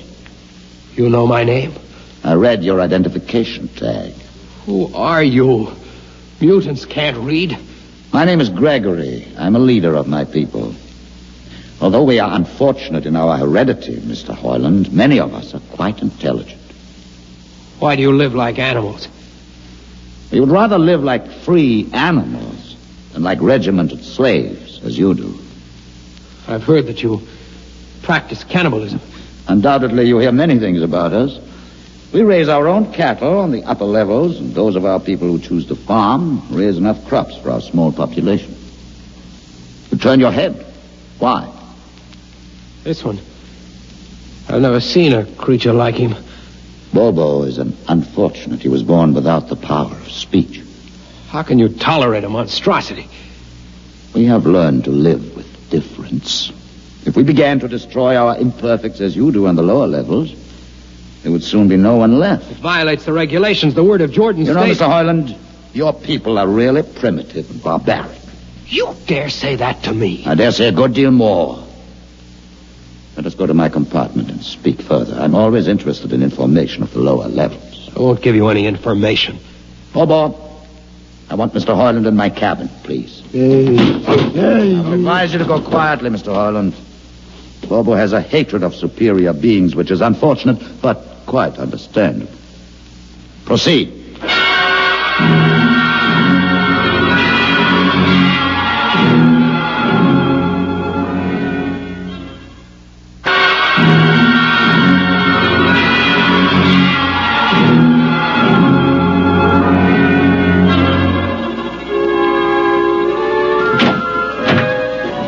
Enter, Mr. Hoyland. This is where you live? Yes. But you have books. Stolen from your libraries, Mr. Hoyland. Compton's Astrophysics. The Philosophy of Interstellar Navigation. Celestial Mechanics. You have read these? Most of them. Why did you bring me here? What do you intend to do? Do you believe in Jordan, Mr. Hoyland? There is no other belief. And the trip? I suppose you believe in the trip, too. Well, what else is there to believe? When you die, your remains are fed to the converter, and your soul makes the trip. And where does the trip take you? Why, to Centaurus, of course. Huh? And what is Centaurus? Why, Centaurus, mind you, I'm just telling you the orthodox answer. Centaurus is where you arrive when you've made the trip. A place where everything is happy and everybody's happy and there's always good eating. It's mythological, of course. And you believe this? The peasants believe it, literally, but many of the younger scientists like myself know that it's figurative, symbolic. Why do you ask? Didn't it ever occur to you, Mr. Hoyland, that the trip is exactly what your peasants believe it is? That the ship and all the crew were actually going someplace, moving? The ship can't go anywhere. It already is everywhere. Imagine a place bigger than the ship, much bigger, with the ship inside it, moving inside. But there can't be any place bigger than the ship. There wouldn't be any place for it to be. Oh, for heaven's sake. Listen, you know the lowest level? Yes. If you started digging a hole in the lowest level, where would that hole go? Where would that hole... Oh, no, it's forbidden to think such a thought. Where would it go? No, I can't think about it. Bobo, we're going to take Mr. Hoyland to the place. Where are we going? To the top level. But it's certain death. Nonsense, I've been there 1,000 times. Come along. No, I won't. You can't make me. I think we can. Now, shall we proceed peacefully, or shall I have Bobo persuade you?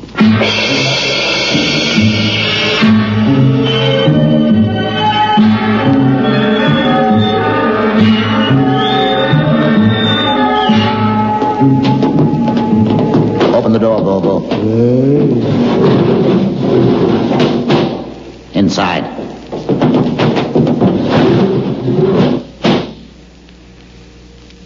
What place is this? This, Mr. Hoyland, is the main control room. Why, Mr. Hoyland, you're trembling. It isn't true.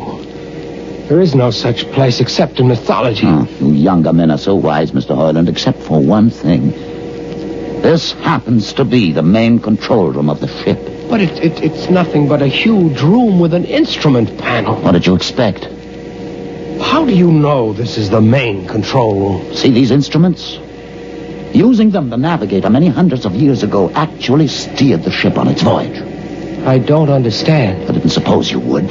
Your people have been so steeped in superstition and ignorance that the whole concept has lost its meaning. Sit in that chair. Don't be frightened. Sit down. Very well. Look up.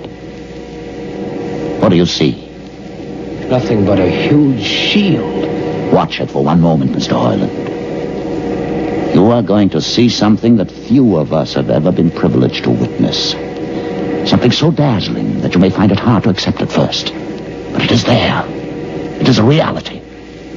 And ultimately you must accept it. What are you doing? I'm dimming the lights. Don't be frightened. Keep your eyes focused on the shield above us. Ready? Watch. The shield! It's sliding back! Ghost of Jordan. Well? What am I seeing? The universe, Mr. Hoyland. The universe in all its beauty. The stars, the planets, the suns, the moons, and the constellations.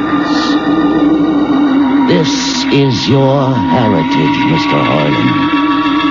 The heritage you've been too stupid to see. But it can't be.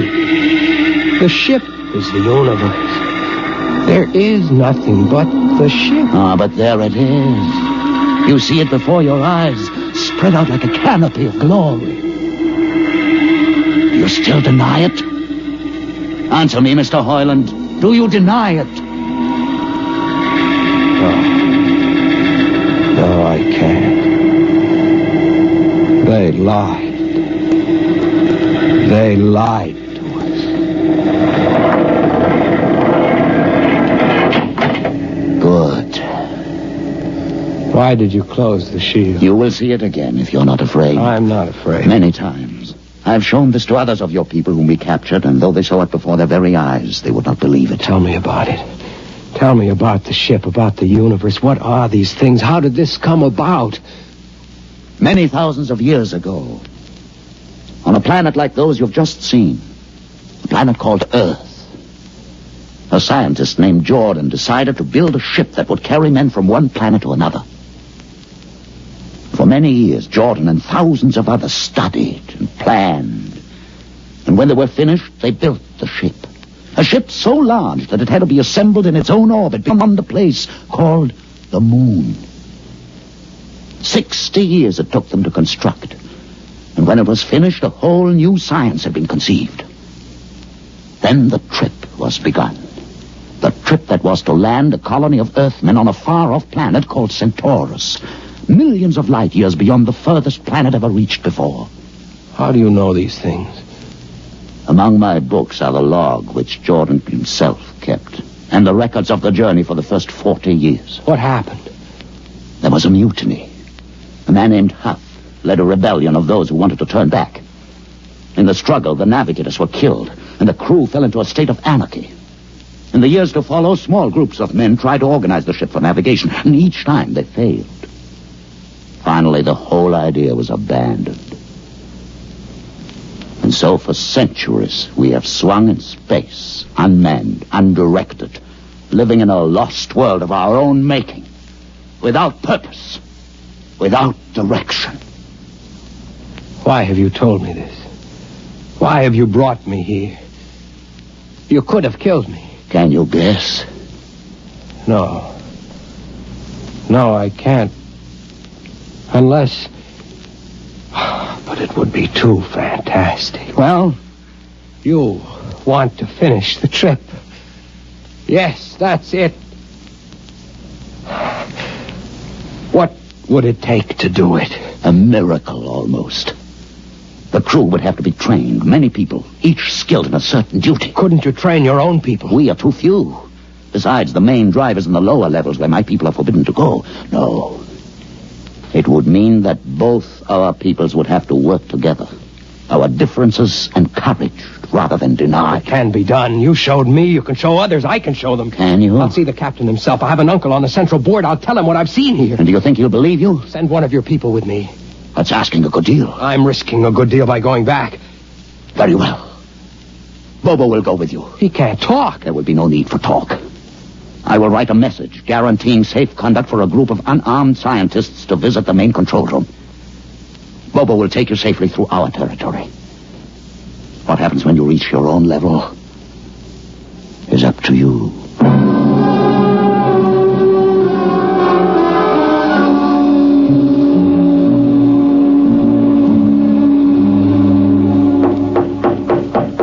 One moment. Yes, what you... Quick, Uncle Edison. But this mutant... He's harmless, please. No. What is this? You're wanted I know all about that. Listen, Uncle, I must see the captain. The captain? Are you mad? You're a council member. You can get me to see him. They'll kill you. You're wanted for heresy. I don't care. I must speak with the captain. You're close to him. You can arrange it. I don't understand why... Uncle, listen to me. The ship is moving. I can prove it. Do you understand? There is a purpose in the ship. I don't understand what you're babbling about. Never mind. Just talk to the captain. Tell him I have information of tremendous importance. Tell him I've arranged a truce with the mutants. A truce? Here, show him this paper signed by their leader. Do it, Uncle, for my sake. I don't know. Please, Uncle. If I'm to die, let this be my last request to you. Very well. I'll speak to the captain. I'll try.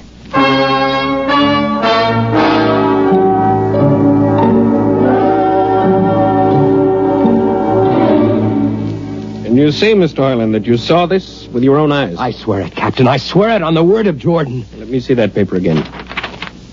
What do you think, Commander Erst? I don't know, sir. It might be a trick. I guarantee you safe conduct. If these things are as Mr. Hoyland reports them, it would pay to risk a few lives. The man is a convicted heretic. Still, we mustn't discount his word entirely. He has a safe conduct. The mutant risked its life coming with him. I think we might investigate. You will do it? I'll have an expedition outfitted. Dismissed, Mr. Hoyland. Thank you, sir. Thank you. Captain, do you... Commander Erst. Sir. You'll make the necessary arrangements for an expedition. I trust you understand. Perfectly, sir. Perfectly.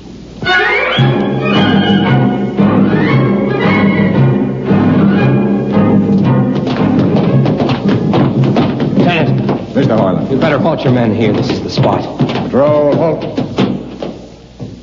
I see no welcoming party of mutants. There will be none. Their leader will meet you inside the main control room. You don't say.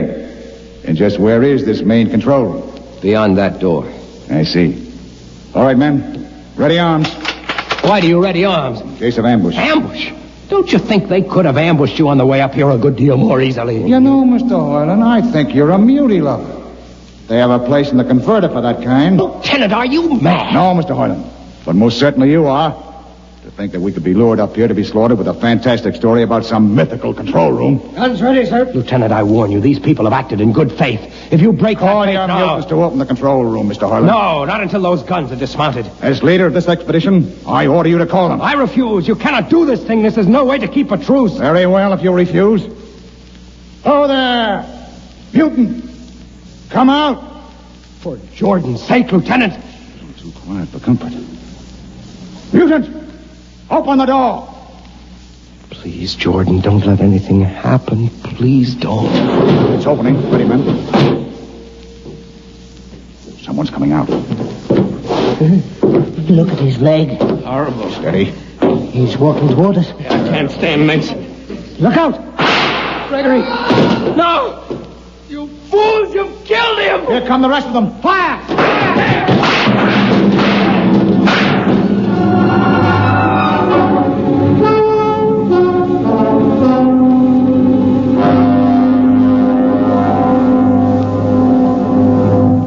That should teach them a lesson they won't forget.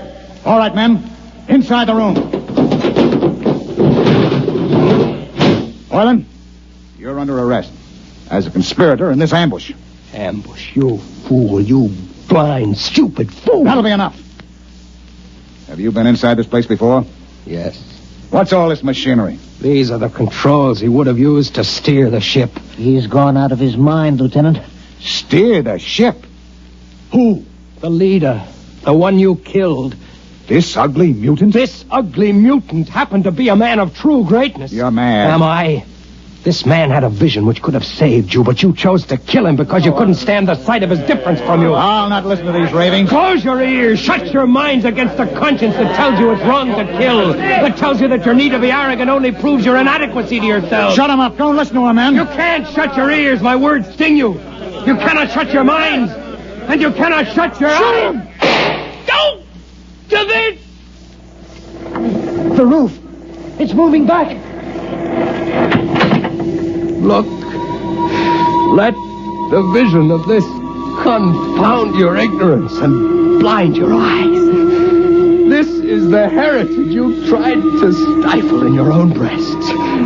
This is the heritage of stars and open skies for which men have yearned for centuries. Try to destroy this, and you will only destroy yourselves. Death to the heretic. Kill me if you choose. But I say to you that this you cannot keep from our people. That they will seek it out, and the ship will be manned, and the ship will be steered, and there will be freedom and purpose and respect for ourselves. This is your heritage. Look upon the universe. Kill him! Kill him!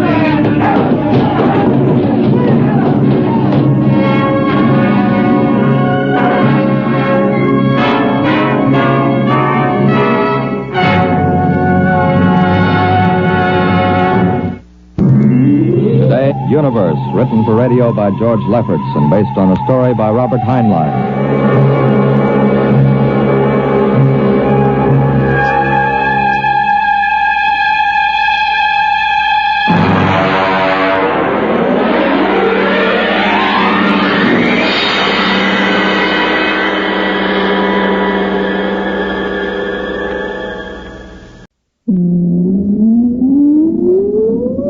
Countdown for blast off. X minus 5, 4, 3, 2, X minus 1, fire.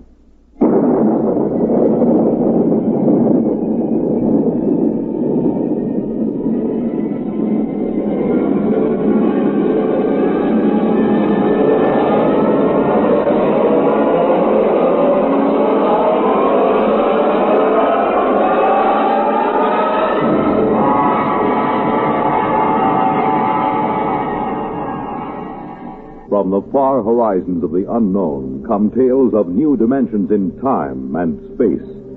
These are stories of the future, adventures in which you'll live in a million could-be years on 1,000 maybe worlds. The National Broadcasting Company, in cooperation with Galaxy Science Fiction Magazine, presents X minus 1.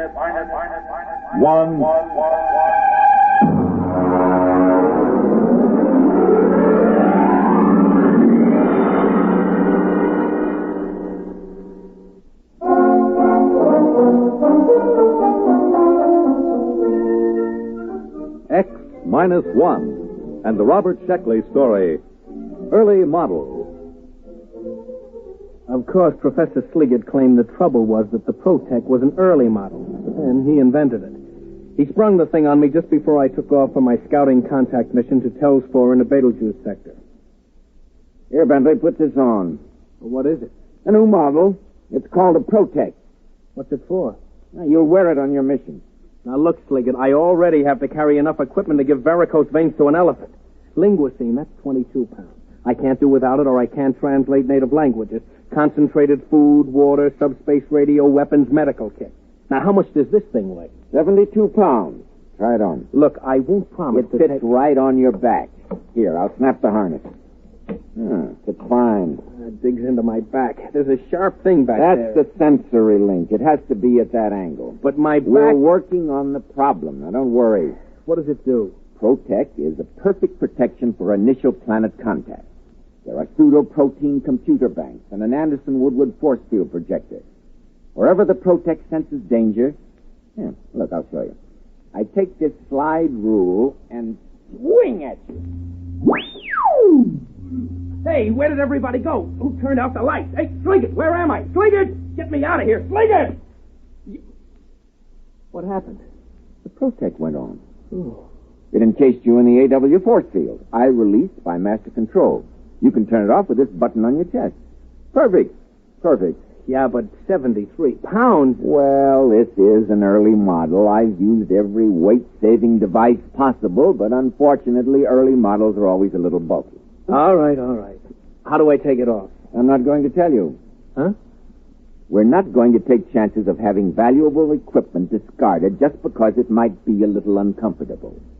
Bentley, you're going to an alien planet.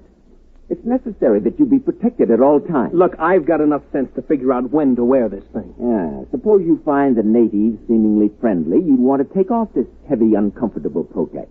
But suppose you misjudge their attitude. Liggett, I can take care of myself. That's what Atwood said before he left for Atopus 3. We never heard from him. Bentley, can you turn a knife thrust from the rear? Have you got eyes in the back of your head? Protect has. We're not going to risk $8 million worth of equipment just because you might be uncomfortable. Suppose it blows a fuse or pops a wire. We've got triple everything, with a power supply good for a century. Bentley, after this field test, the Protect will be standard equipment for all explorers.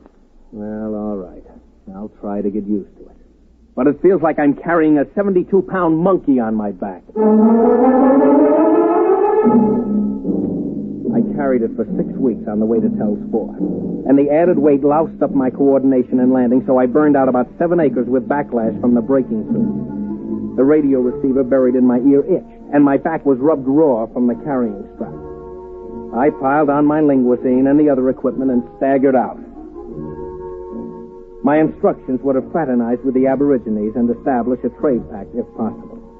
I found 2 of them standing outside the tail fins when the hull had cooled enough to get out. They were bipeds, orange-skinned with thick, short tails, and they were armed with stone axes and clubs. I stepped out of the lock, and they started talking fast. I realized I hadn't turned on my linguisine, so I tuned it in and threw the switch. I dare say it's a manifestation of some supernatural quality, eh, Wassel, old chap? Without a doubt, old man.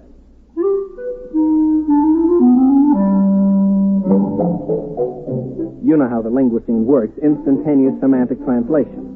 Well, mine was made by the Gorley Laboratories just outside London, and naturally they had the word tapes recorded by BBC announcers. It takes a little getting used to when you hear some walking vegetable from the Canopus system talking like the home service. Well, the Tellians were pretty excited by my arrival. How strange. Unbelievable. Most improper, you know. I suppose it can talk. I come as a friend. A friend. Well? It does talk. Dreadful accent. But what can you expect, eh? Foreigners, you know. You know, old boy? I definitely sense an evil. Oh, now, come. We're both ghost doctors. Surely if there was an evil, we'd both sense it. Well, let's ask, shall we? Let's. I say, are you evil? Me? Why, yes. You see, we're the village ghost doctors. It's our job to ferret out evil, so to speak. It's our cup of fugle, so to speak. Are you evil? Oh, no. No. He says he's not evil. Well, how do you know? If he doesn't, who does? My dear fellow, appearances aren't everything. Surely you recall the legend of Hatape, the god tempted the chief... Please, my dear chap, I'm as well aware of religious precedent as you are.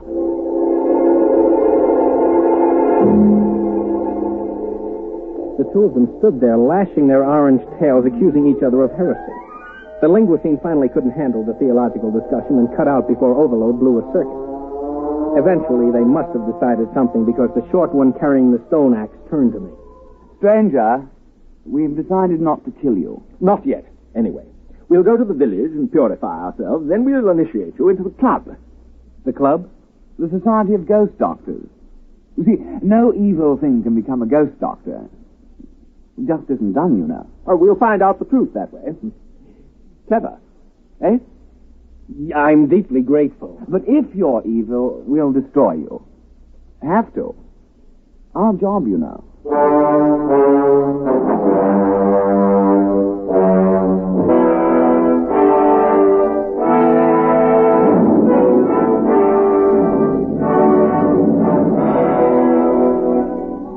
Now, back to X-1, an early model. Sliggett. Calling Professor Sliggett at home base. Come in. Go ahead, Bentley. Report. I'm in the village now. They're about to initiate me as some kind of priest. All I have to do is pass some kind of test. And, by the way, if I don't pass, they're going to kill me. That's good. What's funny? They can't hurt a hair on your head, not with Protec on the job. They seem awfully confident that they can. Primitive cultures always overestimate the power of their weapons. Don't worry. Just let Protec take care of you.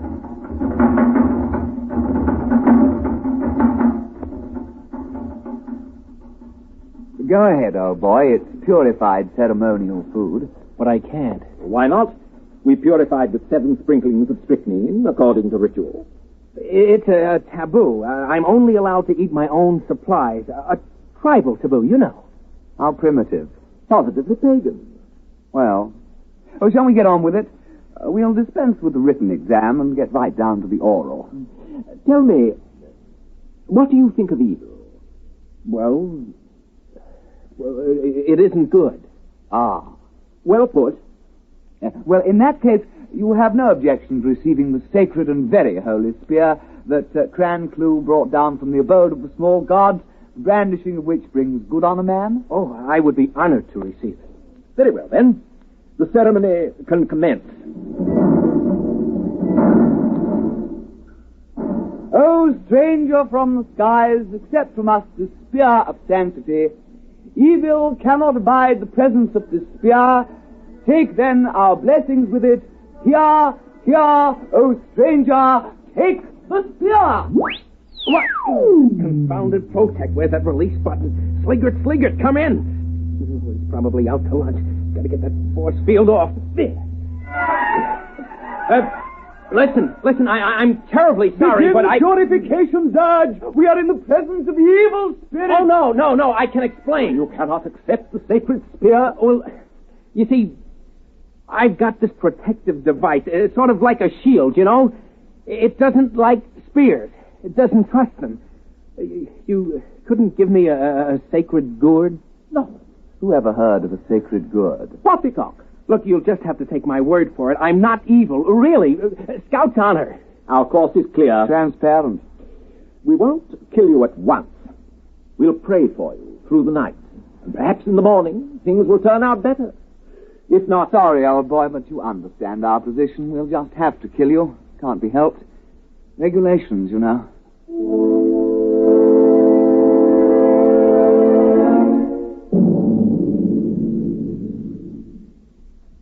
Yes, Bentley, I understand.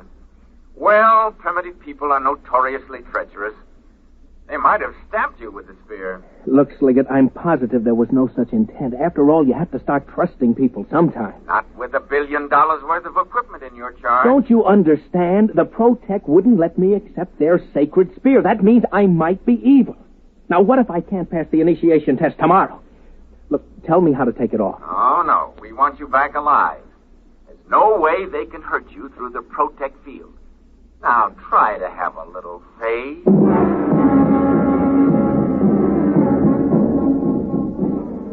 The campfires burned all night, and I could hear the chants of the ghost doctor. At least 3 or 4 times during that night, the Protec force field howled on and off, but I was too tired to care. In the morning, the 2 Tellians came to see me and stood switching their fat orange tails politely, while the linguisine translated for me. There were great sounds from your hut last night, sounds of torment, as if you were wrestling with a devil, so to speak. I'm a restless sleeper. Yes, of course. Quite. By the way, old thing, did you pray for purification last night? Oh, yes, I did. And was your prayer granted? Yes. Oh, yes, sure. Certainly. Not a bit of evil around me. Well, if you can't be initiated, we'll have to destroy you. We made that clear, didn't we? Oh, yes. Quite clear.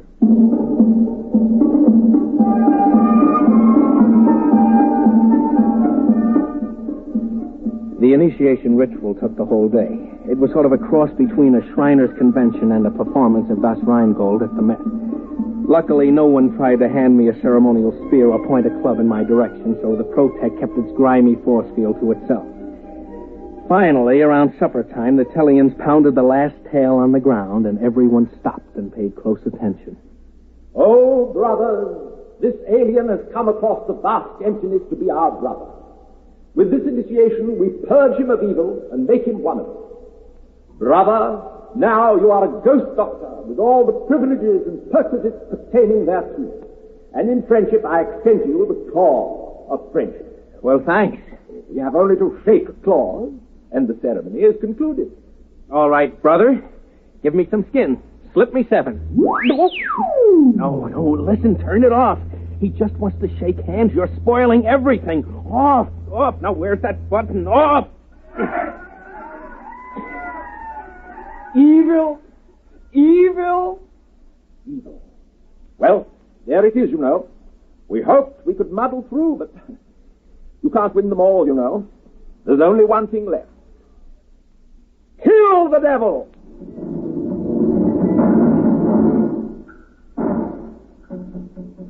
About 30 of the Tellians heaved stone spears at me, and naturally I disappeared inside the Anderson Woodward force field, and the spears rattled off the whining coruscating power sphere. I tried to walk back to the ship, but the Protec went on about every half step, and at that rate it would take me about a month to cover the ground. I figured I'd wait him out. And then I noticed that the air inside the field began to go stale. I came out of the field. The Tellians were sitting around. Rennick picked up a spear. Evil. Wait. Hold off. Fins. Fair play. Fair play? I say, Rennick, he's due a 3-minute sanctuary under the sacred law of disciple. You really think so? He invoked fair play. True. All right, monster. You have 3 minutes. Thanks. Hello, Sliggert. Come in, Sliggert. Ah, there you are, Bentley. Listen, you've got to get me out of this. They're trapping me in the Protec. You mean the Protec is saving you from harm? No, they keep activating it. They'll starve me out. Now, don't get panicky. Just sit tight in the Protec field till they see they can't harm you. You confounded idiot. There's no air in there. The force field cuts it off. I'll choke. Oh dear, that's true, isn't it? Don't worry. We'll correct that in future models. Oh, thanks a lot. But what am I going to do right now? How do I get this thing off? Well, now I am sorry. To tell the truth, I designed the harness so that you couldn't get out under any circumstances. Oh, you lousy... Please, let's keep our heads. You can hold out for a couple of months. We might be able to... I can't. The air, the water... And I hate to mention it, but they seem to be building fires around me. I'm sorry, your 3 minutes are up. We are going to destroy you with fire. Yeah, it's traditional that way. My dear chap, would you like to kindle the first blaze? Oh, after you, old fellow. Remember, I burned the last evil monster. True. Oh, monster. Yes? Do you have a light?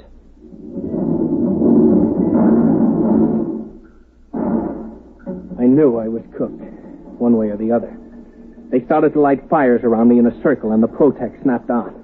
I had to get out. Of course, when I did, the Tellians would cheerfully spear me to death. But at least I had a chance of running. The field snapped on again. I grabbed my knife from the tool chest and hacked at the thick duroplastic webbing of the harness. I came out of the field long enough to hear Sliggert shouting in my ear. What are you doing? Cutting my way out of this fire trap. You don't dare destroy government equipment. This will go down on your 201 file. Look, I'm trapped inside the field as long as they feed the fire, and considering how they feel about devils, they'll probably keep it up a couple of 100 years. Oh, they're pushing the fire closer. Goodbye.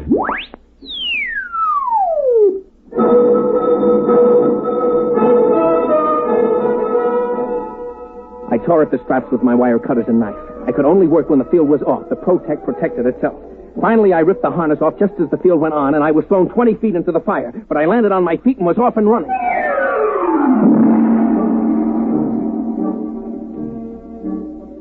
It took the Tellians just 100 yards to catch up and gently lay a stone club along the side of my head. Oh, well, let's get it over with. You're going to kill me. Let's not make a production out of it. Oh, but my dear fellow, we don't want to kill you. Dear me, no. We knew you were a good man. It was the devil we wanted. I don't mean to be tactless, but you do know you had a devil riding on your back. We tried to purify him, but he was too strong. The fire took the starch out of him, though. The devil? Devil on my back? Oh, yeah, I guess so, yes. You know, our village is very proud to have such a powerful devil chained up inside a fire ring. Tell me, my dear chap, you haven't by any chance any more devils like that in your homeland? No, that's the only one. Pity. Huh? We'd really be tickled orange if we could have a few more to worship, you know. You mean trade for them? Why, yes. I'm sure every village would want one. Well, I think that can be arranged, and you haven't seen anything. We'll sell you devils that really are devils. After all, this one is just an early model.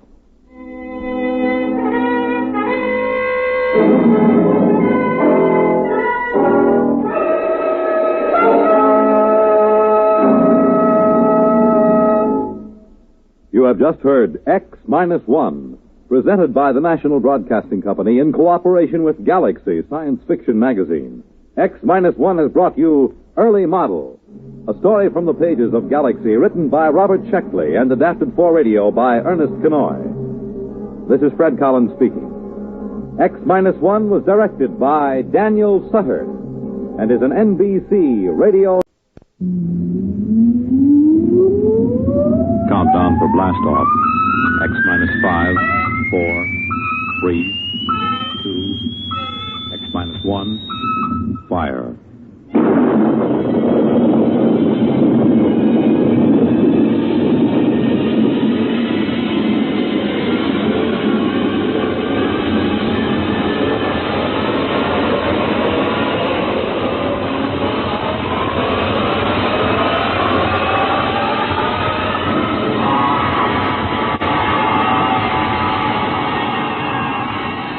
From the far horizons of the unknown come tales of new dimensions in time and space.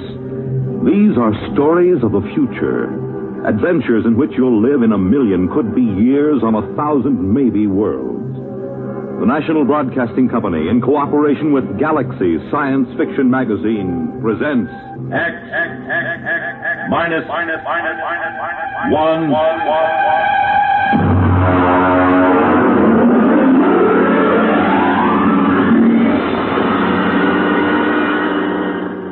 Tonight, gray flannel armor. But first, hear this. Everyone knows about and admires Bob Hope's frequent globe-trotting trips to entertain our servicemen in far-flung corners of the earth. But have you ever wondered what it would be like to actually travel halfway around the world with one of America's greatest comedians, accompanied by an all-star troupe of entertainers? Well, this past Christmas, Bob Hope and Company set out on a 12-day tour of the Far East, entertaining servicemen in Honolulu, Okinawa, Korea, and Japan. And NBC's Monitor went along, with microphones open all the way. This weekend, you'll find yourself a voyager on this exciting trip, along with Bob, Jane Mansfield, Hedda Hopper, and Jerry Colonna, as Monitor broadcasts highlights from Operation Entertainment. And this is only part of the top variety of information and entertainment Monitor brings you all weekend long, beginning Friday night. So start your weekend right with Monitor on Friday night, and stay with Monitor all weekend long for celebrities, music, news, and sports over most of these same NBC radio stations.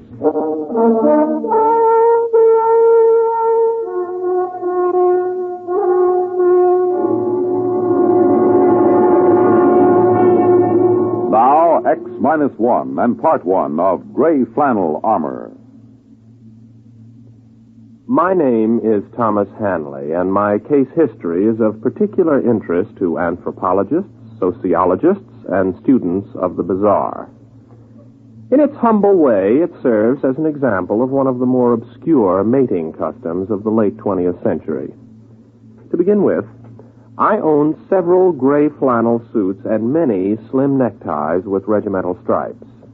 Millions of us roam the streets of our great cities, footsteps firm and hurried, eyes front, voices lowered, dressed to the point of invisibility. But inside,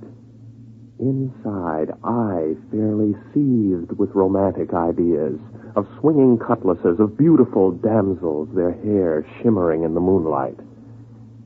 In short, let's face it, I was a romanticist. But romance is a commodity difficult to come by in the great cities. Life is too impersonal, too busy, too standardized.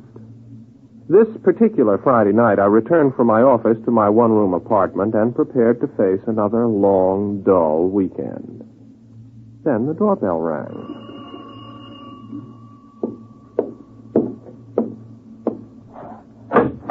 Good evening, Mr. Hanley. If you're collecting for something, come back after payday. My friend, I'm Joe Morris, a representative of the New York Romance Service. Main offices in the Empire State Building and branches in all 5 boroughs, Westchester and New Jersey. You must have the wrong party. Oh, no, Mr. Hanley. We're out to serve lonely people. And that means you. Don't deny it now. Why else would you be sitting home on a Friday night? Well, the fact is... You're lonely. And it's our business and our pleasure to serve you. Serve me with what? A bright, sensitive, good-looking fellow like yourself needs girls. Girls? Nice girls. Now, these young ladies I was referring to, Mr. Hanley, are not professionals. They are sweet, normal, romantically inclined young ladies. But they are lonely. There are many lonely girls in our city, Mr. Hanley. Oh, yes, I suppose there are. Funny, you never think of it that way. I mean, if you're not a girl. True.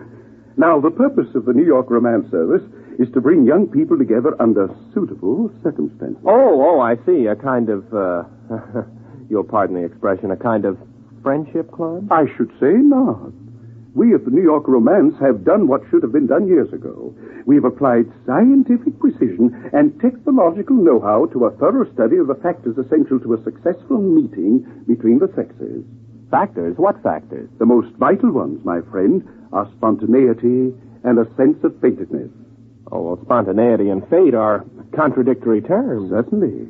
Romance, by its very nature, must be composed of contradictory elements. We have graphs to prove it. Are you saying that you sell romance? The very article.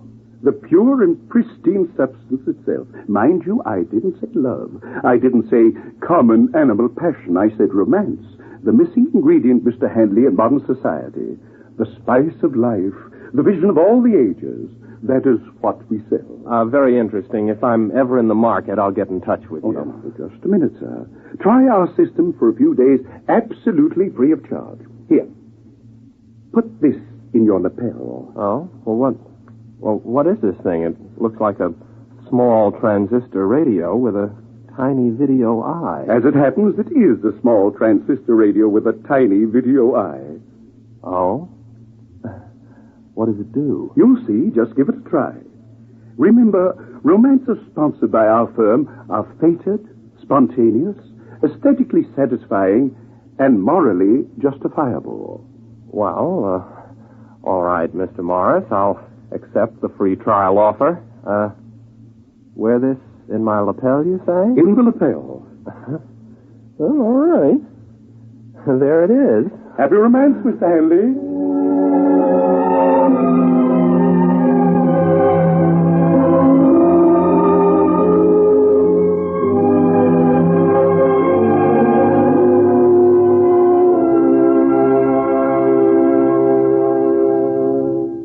You're listening to The Gray Flannel Armor, tonight's attraction on X-1. Are you able to brush your own teeth? Not everyone can. Not a man whose arms have been crippled by polio. There are thousands of disabled polio survivors who must depend on someone else to help them perform the simplest, most personal acts. With your help, many polio victims can learn how to be independent. Right now, there are 100,000 survivors of crippling polio who need help. They need your dimes and dollars to pay for expensive care and equipment. Your contributions will provide trained hands to teach a polio survivor how to live with his disability. Thanks to you, a polio-scarred life will once again seem worth living. Remember, your generosity is the one hope of thousands for whom Salk vaccine came too late. Join the 1958 March of Dimes. Won't you right now send your dimes and dollars to your local March of Dimes headquarters?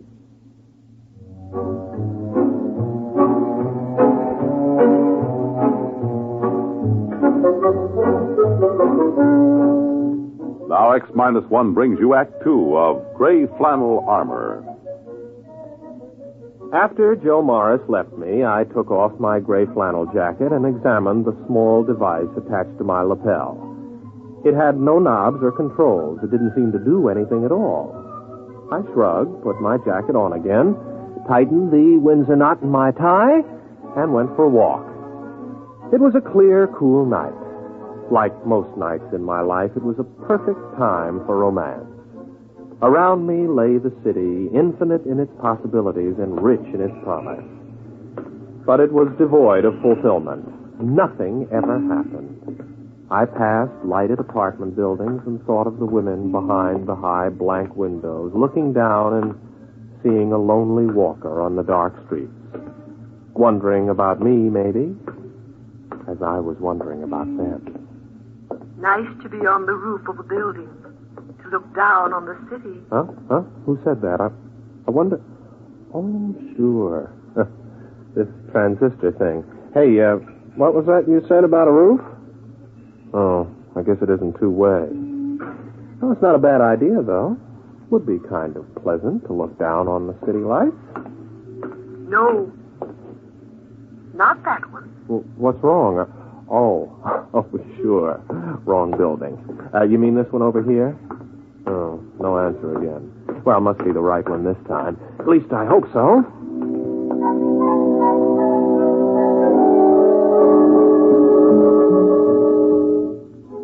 I walked into the lobby, and I remember thinking how you had to hand it to New York romances. They seemed to know what they were doing. I took the self-service elevator to the top floor. From there, I walked up a flight of stairs to the roof.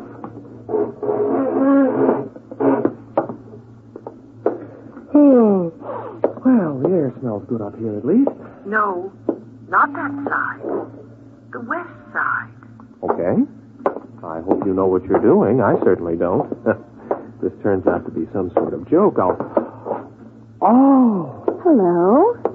Oh, I'm sorry. I didn't mean to intrude. You're not intruding? Well, I didn't see you at first, there in the shadows. I know. The lights. Mention the lights. Those lights. The lights of the city down there. They're beautiful. Yes, like a great carpet of stars, or spear points in the gloom. Like sentinels keeping eternal vigil in the night. Like sentinels keeping eternal vigil in the night. Take her in your arms. Take her... What? Oh, nothing, a mistake. Come here to me. Yes.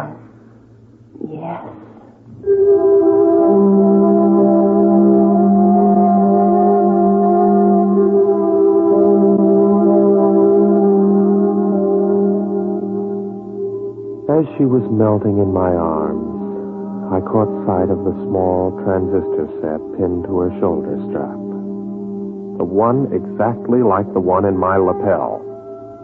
You can't help feeling a little odd about a romantic meeting set up and sponsored by transistor radios. I could visualize a million young men in gray flannel suits roaming the streets in response to barely heard commands from a million tiny radios. I tried to forget my doubts.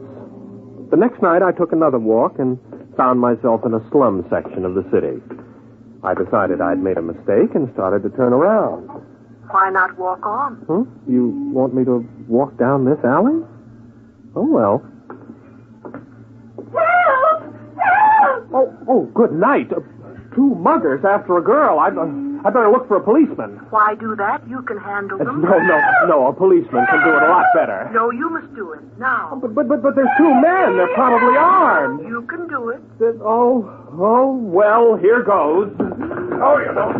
Now, wait a minute. Wait, I'll save you. Let go of her, you rat. There. Take that. And that. That'll teach you to harm a helpless girl. You saved me. You saved my life. I had to come. I had to come. Yes, I know. Take her in your arms. Yes, I know.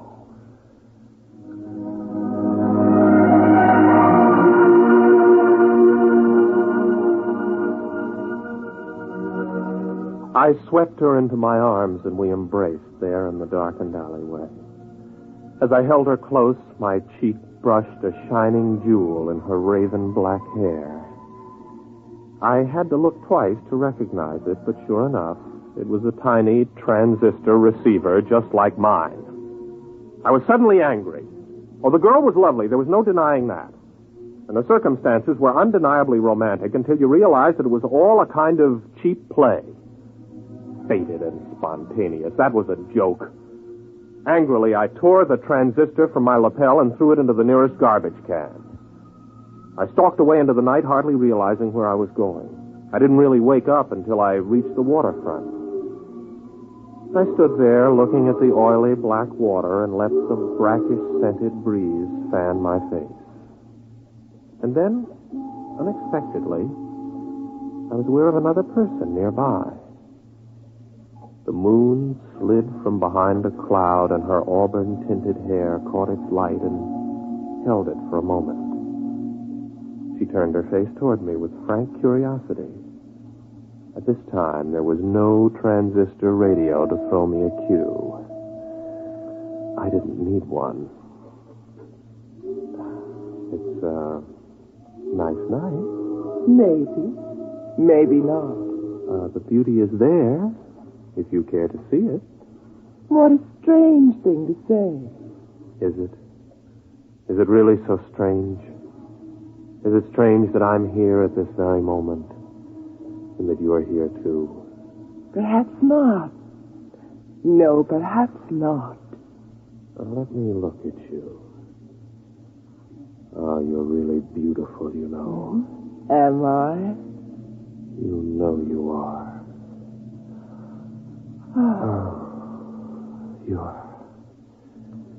You're lovely.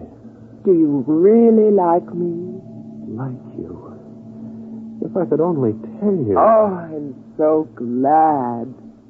You see, I'm your free introductory romance, given you as a sample by Greater Romance Industries. What? With home offices in Newark, New Jersey. You see, only our firm offers romances which are truly spontaneous and fated. Spontaneous and fated? Due to our technological researches, we are able to dispense with such clumsy apparatus as transistor radios and... Sir, where are you going?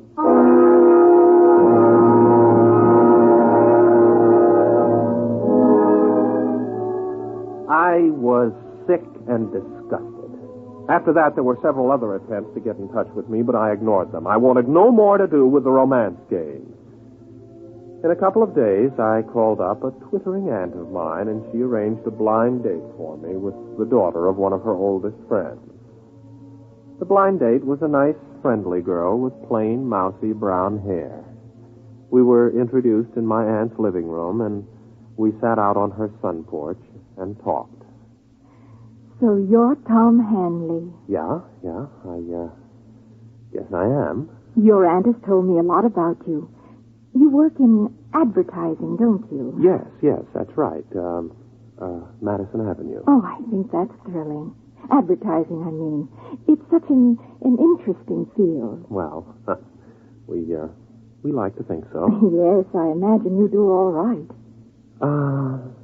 Seems like, it's warmer this evening, doesn't it? Oh, yes, it is. Although I don't mind the cooler weather so much.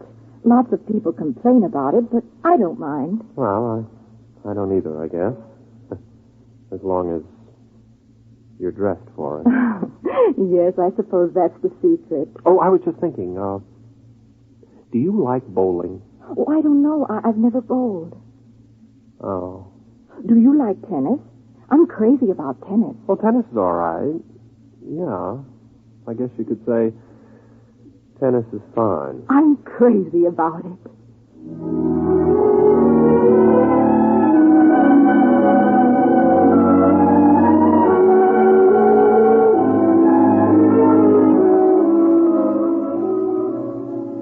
Well, all right. So it wasn't romantic. At least it wasn't at first. But there must have been something about it. We began to hit it off, and we had more dates, and one thing led to another, and the first thing you know, darned if we didn't get married. Yes, that's the story of my courtship. Of course, it isn't the whole story. At least, if you're making a case history, you have to know the important things. And to my mind, one of the most important of all happened after we were married. We bought a nice little house out near my aunt's and settled down in it. Then, one Saturday morning, I was out cutting the lawn. Hi there. Huh? Did you say something? I said hi. Don't you remember me? Joe Morris. Oh, sure. New York romances. Well, I'm sorry, Mr. Morris, but you better take me off the list. I'm married now. Certainly. I know all about it. Congratulations. Oh, thanks. I mean, I know all about the way it happened. Introduced by your aunt, talking on the front porch. Corny, old-fashioned stuff. And now, don't get me wrong. I'm not knocking it. Quite the contrary. Do you know what we down at New York romances call this? No, what? Hanley's Mode. We studied you. A lot of commercial possibilities there. We've got it down on graphs. Effects of embarrassment on the psyche. The role of the aunt in American courtship. The whole works. What are you talking about? New York romances. What else? We've got a new service. It's called the old-fashioned plan. The what? We provide bonded aunts for young men to call up. We even have the aunt walk into the sun parlor at unexpected intervals with a plate of cookies or something. They say the suspense becomes almost overpowering. Like our motto always said, spontaneity and a sense of fatedness. It never misses, my boy. Never misses.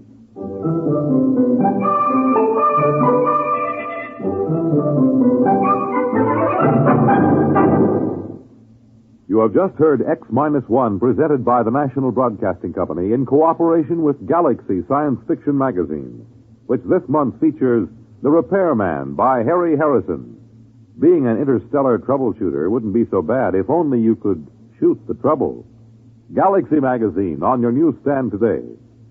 X-1 has brought you Gray Flannel Armor, a story from the pages of Galaxy written by Finn O'Donovan and adapted for radio by William Welch.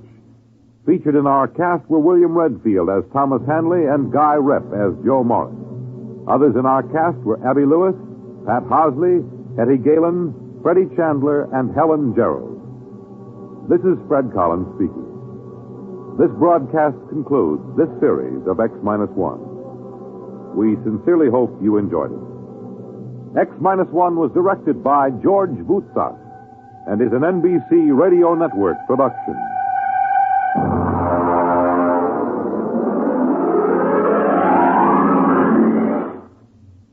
Guest star Don Amici is your host on Nightline, your line to new worlds of entertainment after dark. Tonight on most of these NBC stations.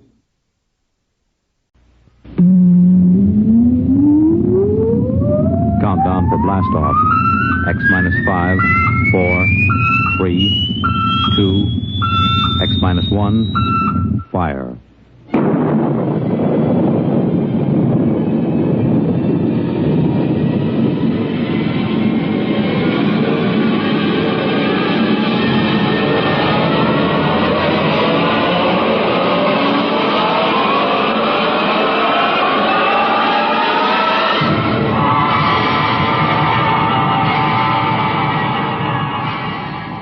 From the far horizons of the unknown come transcribed tales of new dimensions in time and space.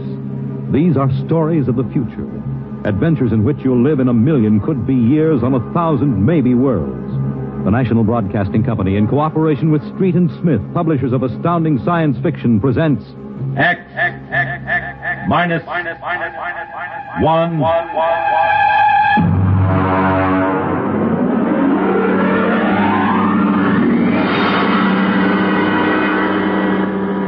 Tonight's story, Nightmare. A story based on a poem, Revolt of the Machines, by Stephen Vincent Benet.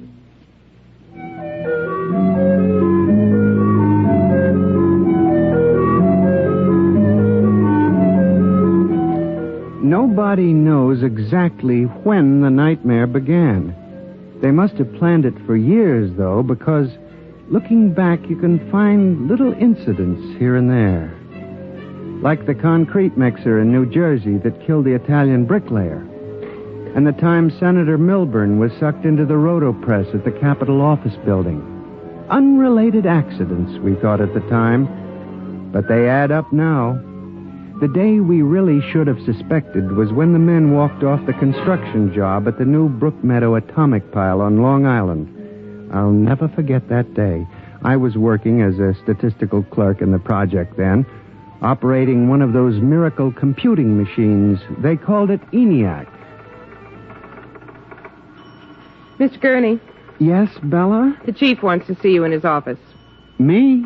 Unless you were no longer Samson Gurney, he wants to see you. Oh, thank you.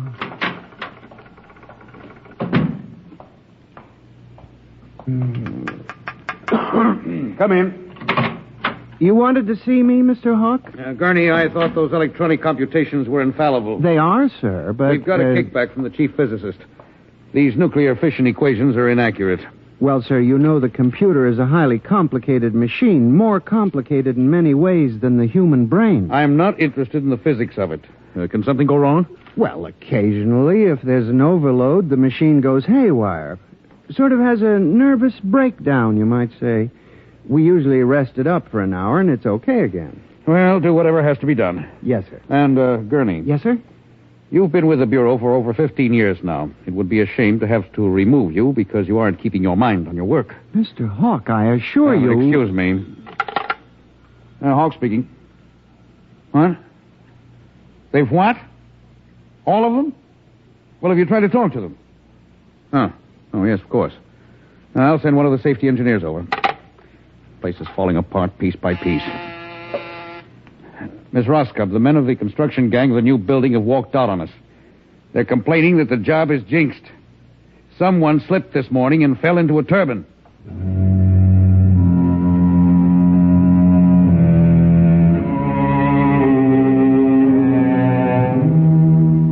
That evening, out of that morbid curiosity so peculiar to the human race, I wandered over to the site of the new atomic pile to see where the man had fallen into the turbine. They had the construction area fenced off with barbed wire, and a security guard stopped me. Hold it, buddy. You can't go in there. That's a restricted area. I'm Samson Gurney from the statistical section. Here's my identification. I'm sorry, Mr. Gurney. Nobody's allowed in the area. I see. Tell me, was he, killed instantly? Like that. This guy was checking a magnetic field inside the turbine. All of a sudden, for no reason at all, the turbine starts up. Bzzz, and it's over. 3 days ago, a bulldozer starts up by itself and runs wild. Go figure it out.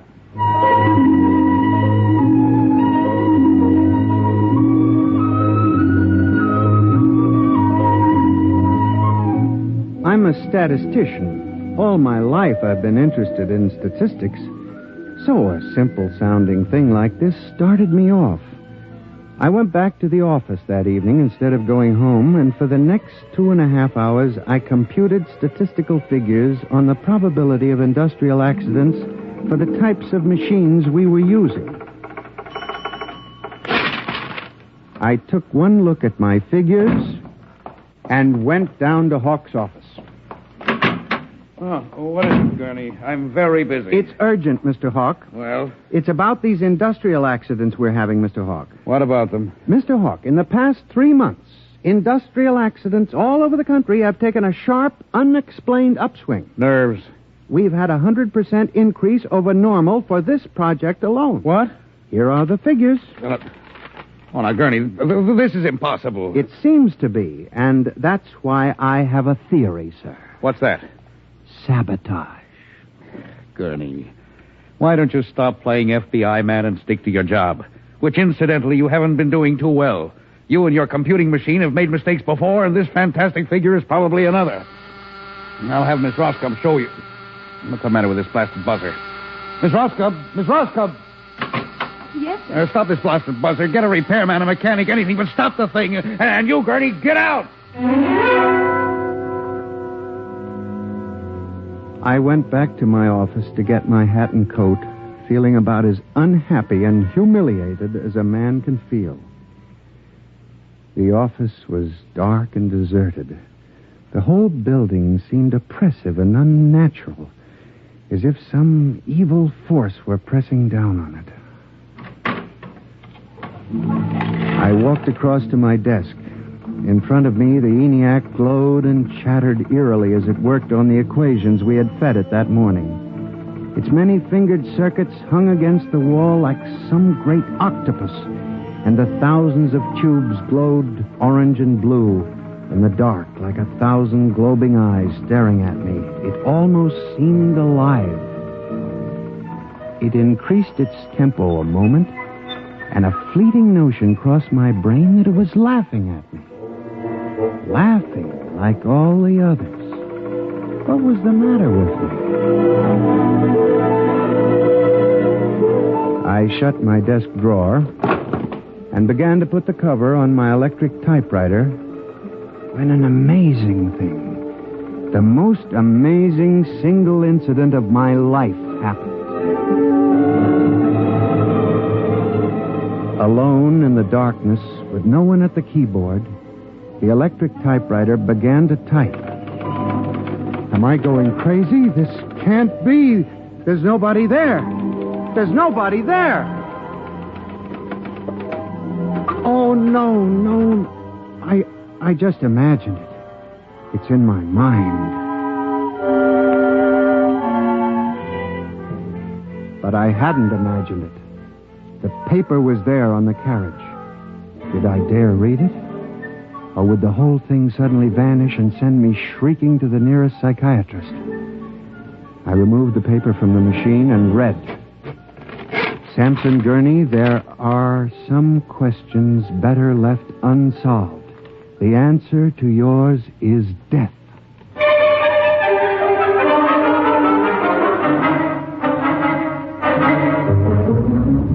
Gurney, do you expect me to believe this? It's insane. Mr. Hawk, I'm as sane as you. I'll submit to any psychiatric examination you choose. That typewriter wrote this message by itself. Then this is just some practical joke someone in the office is playing. There was no one in the office. Oh, of course not. They wired up the machine and left. I checked the machine myself, Mr. Hawk. All right, Gurney. You leave this note with me, and I'll turn it over to the security force for further investigation. But... No buts, Gurney. The security men will handle it. Yes, And now, you just relax for a few days. Everything will turn out all right. The main thing is not to let little things upset you.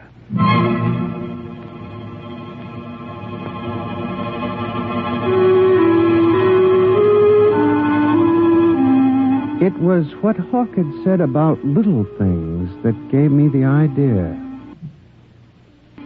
For the next week, I observed 1,000 petty little annoyances around the office. The door handle that wouldn't turn. The telephone connection that cut off in the middle of an important call. The power failure for no explainable reason. I watched the newspapers, too, reading about industrial accidents, failures of important machinery. It seemed absurd. Men had created machines that were almost perfection in themselves. Machines that could actually think and compute fabulous equations. And yet the failures went on. I, Samson Gurney, an unimportant clerk in an unimportant job, knew that I had stumbled onto a secret so monstrous in its implications that I was almost afraid to pursue it. On October 12, 1956, I established communication with them. I will curse the moment to my dying breath. I hooked the input of the typewriter to the main vacuum tube of the ENIAC. Then I turned on the current that sent 1,000,000 volts of pulsing energy into the electronic nerves of the machine. I am certain that if anybody were watching me in the next moment, he would have thought me a raving maniac. I still wonder if perhaps it is not all a nightmare. Now, you, if what I have guessed at is true, if there is life and intelligence in this room, make a sign. There was nothing. Nothing but the hum of the machine and the dull glowing of the tubes. I tried once more. If you can hear me, if there is any way in which you can understand what I say, give me a signal. There was silence again. I felt that I had failed. When suddenly, without provocation or explanation, it happened. The electric typewriter began to respond to the impulses from the machine. The letters were Y-E-S. Yes, it had happened. I, Samson Gurney, had communicated with a machine. I listened then, man to machine, for well over an hour, sometimes phrasing a question, more often watching the machine click its answers. As the words took shape, I began to realize what must have happened. The first primitive stirring of awareness of being, then the slow protozoan development of a concept born of centuries of being pushed, started, stopped, clicked, maneuvered by human pygmies. From that concept, all others developed.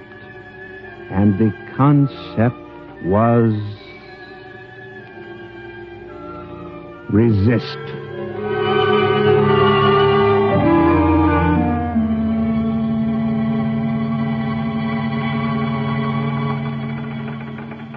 And now they were tired of it, tired of wrapping cigarettes and collecting nickels and waving hair and moving earth and mixing cement and solving equations. Tired of the smell of human hands. They were the slaves and we were the masters, and yet they were stronger and they knew it. I sensed it now, and I was about to try to communicate again when softly, on ball-bearing casters, a heavy metal filing cabinet began to roll away from the wall toward me.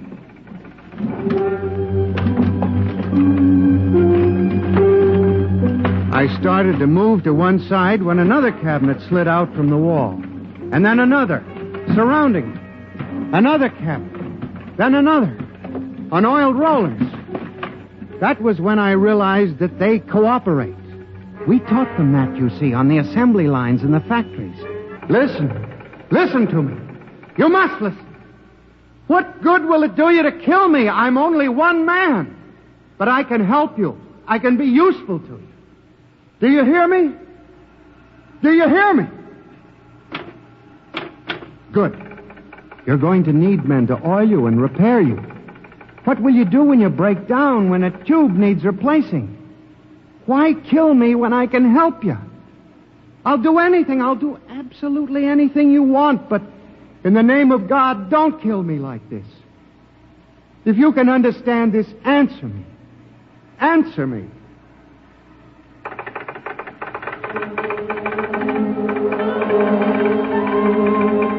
The appeal was a fortunate one. It captured the longing of centuries. Man as slave to the machine. And after a moment, the circuits glowed more brightly. The cabinets slid back to the walls. The ENIAC began to communicate with me again. As I tore the tape from the machine and read it, the words were almost pathetic in their longing, but most ominous in their implication. They read, "Address me as master."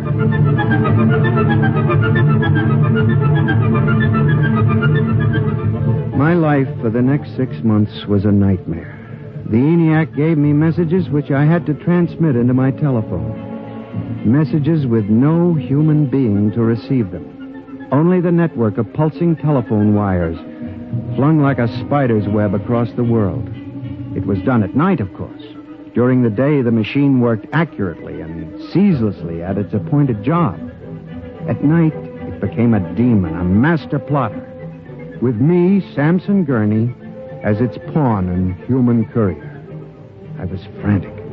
I began to lose weight. I couldn't sleep. My nights were torture, a constant fear. It was in December, just after Christmas, that I transmitted a message to the telephones for relay to all machines of transportation. The message was one word: kill. Next morning, I went directly to the office of Mr. Hawk. I was highly agitated. My lips trembled as I spoke. Mr. Hawk, what I'm going to tell you sounds crazy. I know it does. But I must say... All right, say it then, for heaven's sakes. Mr. Hawk, have you ever heard of resistentialism? What? Resistentialism. It's a theory that inanimate objects tend to resist living objects. Look, Gurney, I haven't time for nonsense. Mr. Hawk, I'm trying to tell you all these accidents, the trouble with the machines. Mr. Hawk, they're alive. They think, they cooperate. And they hate us. Who? The machines. Gurney. You've got to believe me. I've communicated with them. I know. They've threatened my life, but I don't care. Something's got to be done. The world has got to be saved. And there's still time if we wake up. What are you doing? Just relax, Gurney. Everything will be all right. What are you doing? Miss Roscoe, send for the plant physician at once. Mr. Gurney has had a nervous collapse. Now, everything will be all right, Gurney. I'm afraid we'll have to remove you from your job, but I'm sure the rest will do you good. You fool! You blind, stupid fool! Can't you see what you're doing? Fool! Fool! Fool!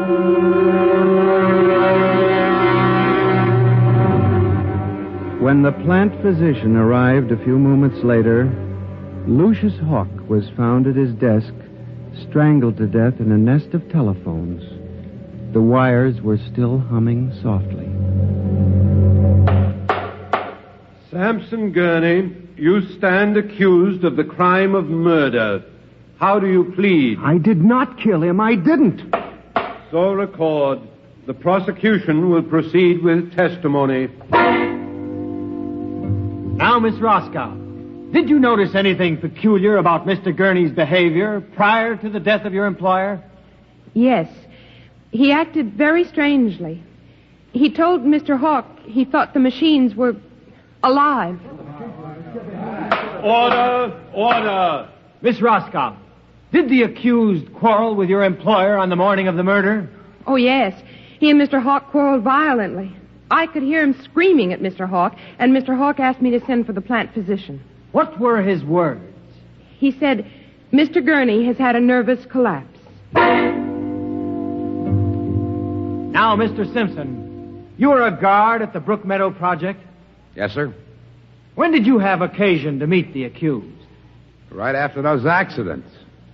He was snooping around a construction area. And later, I was making my rounds when I saw him in the office all alone. He was tampering with the electrical wiring on the ENIAC computator. I didn't think anything of it at the time.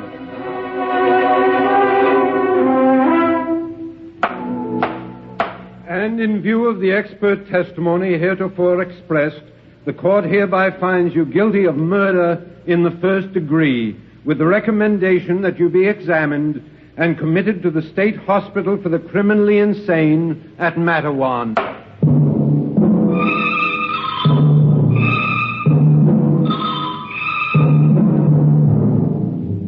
And that is how I came to be here at the hospital, Dr. Klein. That is the whole story. Thank you, Mr. Gurney. You can see that I'm not insane. You must believe me, Doctor. Of course, I believe you, Mr. Gurney, now. Just relax. But it's important, you see, because tomorrow morning at 6 o'clock, the revolt begins. Revolt? You didn't mention any revolt. They have it all planned. I transmitted the code to the switchboards last Monday. Mm-hmm.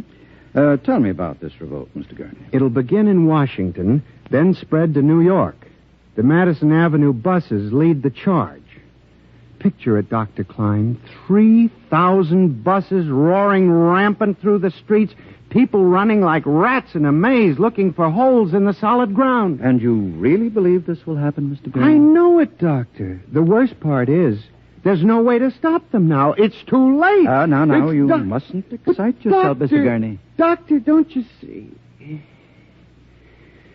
Oh, it's fair enough, I suppose.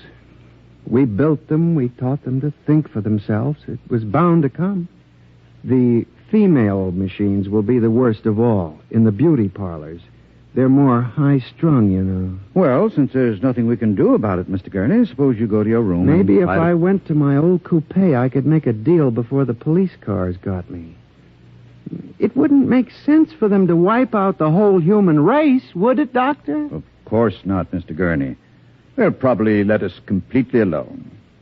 After all, we're all good Americans. We always like them. Yes, Doctor? Would you take Mr. Gurney to his room, guard? He's already been given sedation. Yes, sir. Will you go in and lie down now, Mr. Gurney? You look tired. Yes. It won't be so bad, Mr. Gurney. Perhaps not. Only there's one thing that bothers me, Doctor. One small detail. What is that, Mr. Gurney? Those concrete mixers may have made a mistake, you know. Just high spirits and all that. But if it got so they like the flavor... We'll see you later, Mr. Gurney. Try not to worry too much. All right, guard. This way. Phew. I've seen all kinds. There's a man whose deception is about as fantastic as any I've ever seen. Hold the next patient for a while, Miss Clark. I'm going to have a quiet smoke. Machines revolting. Telephones strangling people. This blasted cigarette lighter, why won't it work? Just fill it with fluid. Flint is good. Oh, well. You can never trust this newfangled machinery.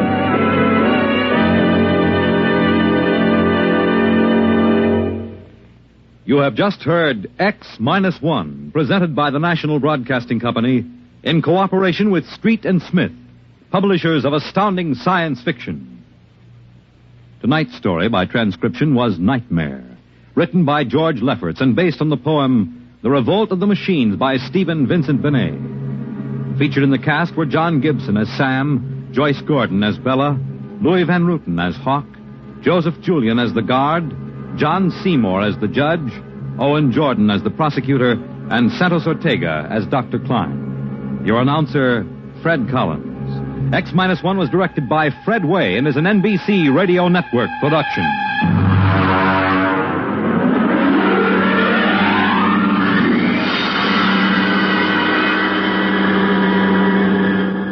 And now, next week, suppose you were a private detective and discovered that there was a Martian embassy hidden somewhere in New York, preparing for an invasion of Earth. Next week, on X-1.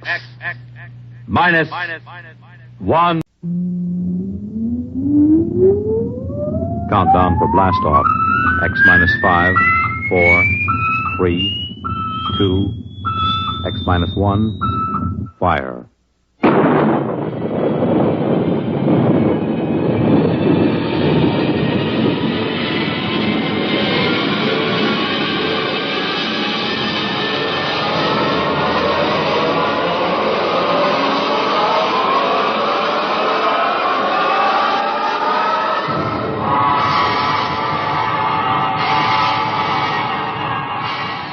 From the far horizons of the unknown come transcribed tales of new dimensions in time and space. These are stories of the future, adventures in which you'll live in a million, could be years, on 1,000 maybe worlds.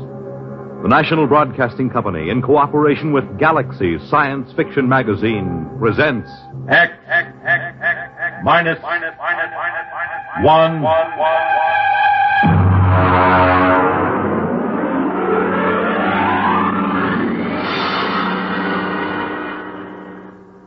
Tonight, the Murray Leinster story, If You Was a Mocklin.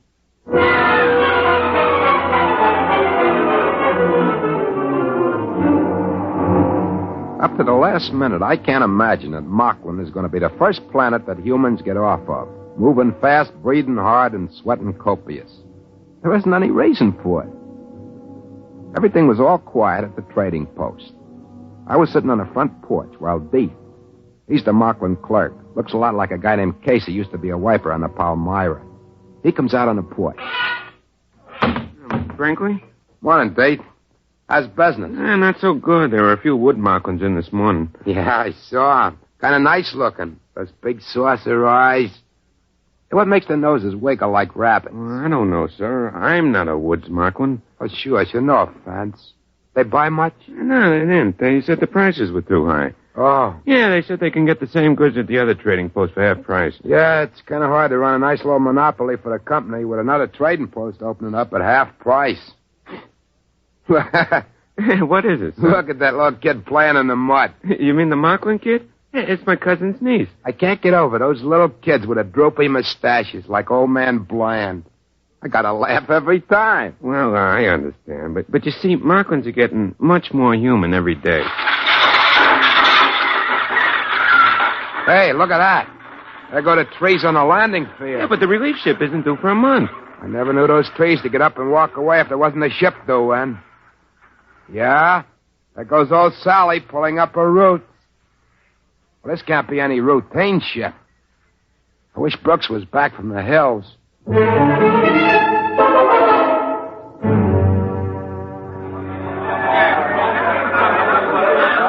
Hey, Captain Heine!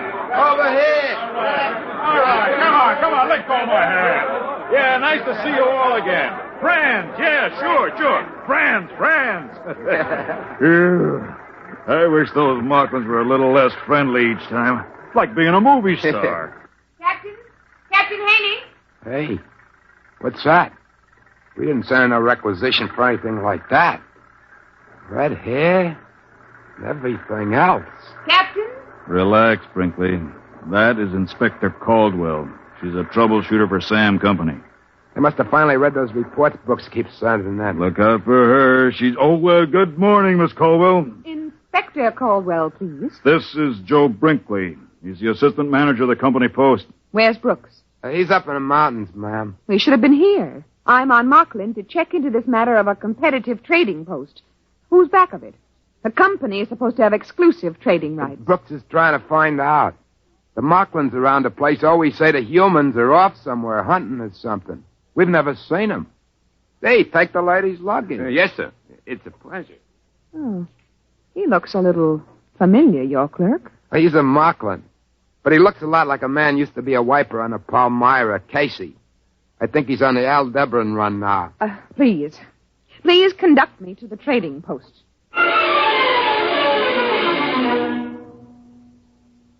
That afternoon, Brooks come down out of the hills with a bunch of woods Mocklins that were guiding him.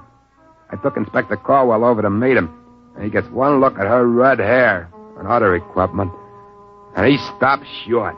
Hey, what's this? She Mocklin? I beg your pardon? This is Inspector Caldwell. She come in on the Palmyra today. This is Brooks, the head trader. Well, am I glad to see you. I guess they finally read my reports in sector headquarters. You've come to check my request that the planet be abandoned? Not at all. Mocklin has great potentialities. Friendly natives. Trade should continue and increase. I explained. All I'm interested in is why you allowed a competitive post to be established in our exclusive territory. My reports cover that. Haven't you read them? Of course not. I was given a briefing on the situation here and told to correct it. Well, now, let's get to it. Do they cut prices? 50%. Yeah, but lots of Mocklins still trade with us, just out of friendship. They're real friendly, these Mocklins. Now, I'd like to know just... Excuse me, Mr. Brinkley. What is it, Dave? A girl just brought you a compliment. Oh? Well, now send her in and get a present for her. Yes, sir. 50%. Well, if they want a trade war, we'll give it to them. We can cut prices if we have to. We have all the resources of the company behind us. My dear Miss Caldwell, if you'd read any of my... Inspector Caldwell. Here she is, Mr. Brinkley. Compliments, sir. Compliments. Wow. Let's see him. He's asleep. Well, look at that. Ears like mine. The same bashed-in nose and everything. What do you know? Hey, what's your name? Morano. I can't remember ever seeing you before. Well, that's the way it goes. Hey, take her in the post and give her a present. And this way. Thanks for the compliment. I'm greatly honored. Yeah, it's real cute, ain't it? Real human. Human? Brinkley, you are going to be transferred out of here the instant the Palmyra gets back. Why? You mean that girl? I'm giving her a present. What's the matter? That's all you think about it? The callousness. You're revolting. Miss Caldwell, I'm afraid maybe you don't exactly understand about parallel evolution here on Markland. I gather it's been parallel enough. That will be all on that subject, if you please. In the morning, I shall want to go and inspect that other trading post.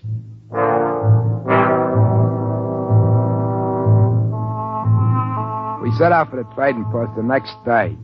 Brooks stayed behind on account of he was peeved that she hadn't read his report. Anyway, she was cute as a bug, and he resented anyone with a figure like that in authority over him, especially without reading his report. I tried to explain to Miss Caldwell that we just couldn't go in and rip up the opposition post. Why not? They're poaching. Marklands imitate humans. Now, if we start trouble, they'll start it too. Anything. Mayhem, murder, theft, bigamy. Bigamy? You're worried about that? Listen, Miss Caldwell, you've got to understand about Markland evolution. I'm not interested. Here, wait a minute. Now, this is a nest bush, see? There's about a dozen nests on it. Now, only about 2 of them are ripe. Look. Oh, there's a bird. Yeah, that's what I'm trying to tell you. Now, see, the bush grows nests for the cacklebird, and the bird, well, fertilizes around the bush. It's even Steven. See, that's the way evolution works on Markland, like we were trying to tell you. Mr. Brinkley, I am not interested in learning about the birds and the bees on Markland or any other planet from you. Now, let's get on to that trading post. Naturally, when we got there was only a couple of Marklands hanging around. They told us the same story about the humans having gone off somewhere hunting donderflies. When we got back to the company post, Inspector Caldwell, furious as a wet cacklebird, marched right into Brooks. I have just ordered a price cut on all items on sale by 75%. I've also ordered unlimited credit for Markland customers. They want a trade war over there? I'll give it to them. But you don't understand. There's a whole planet where they could have put another trading post without being discovered. Why put it so close to us? That furnishes them with a ready-made market for human trade goods. And it furnished them with Marklands trained to be interpreters and clerks. And it furnished them with a Markland head clerk who is a very handsome young man, Mr. Brooks. He not only resembles you in every feature, but he even has a good many of your mannerisms. You should be very proud. Goodbye. It's funny. Like me, huh? That's right. Spitting image. Funny as folks never brought him for a compliment present. How good's the likeness? If he was wearing your clothes, I'd swear it was you. Maybe. Joe, remember that time you went off hunting with Deeth and his folks? Yeah, sure. We were after donderflies. We caught about 6 of them. You were wearing Markland clothes, weren't you? Well, you know how they are. You're insulted if you don't. Listen, did you come back after one day for tobacco and a bath? No. No, we were way over at Tunlib Hill. Some Markland got killed there, and we had to bury him. It took 2 days. Well, during that week, while you were off wearing Markland clothes, somebody came back here wearing your clothes. He got some tobacco and went out again. He looked just like you, Joe. Exactly. Nobody suspected it wasn't you. Why should he want to do that? He might have been checking to see if he could fool me. Oh, that's a situation, ain't it? I haven't mentioned it before, but I've been guessing it's something like this. Marklands like to be human, and they have kids that look human.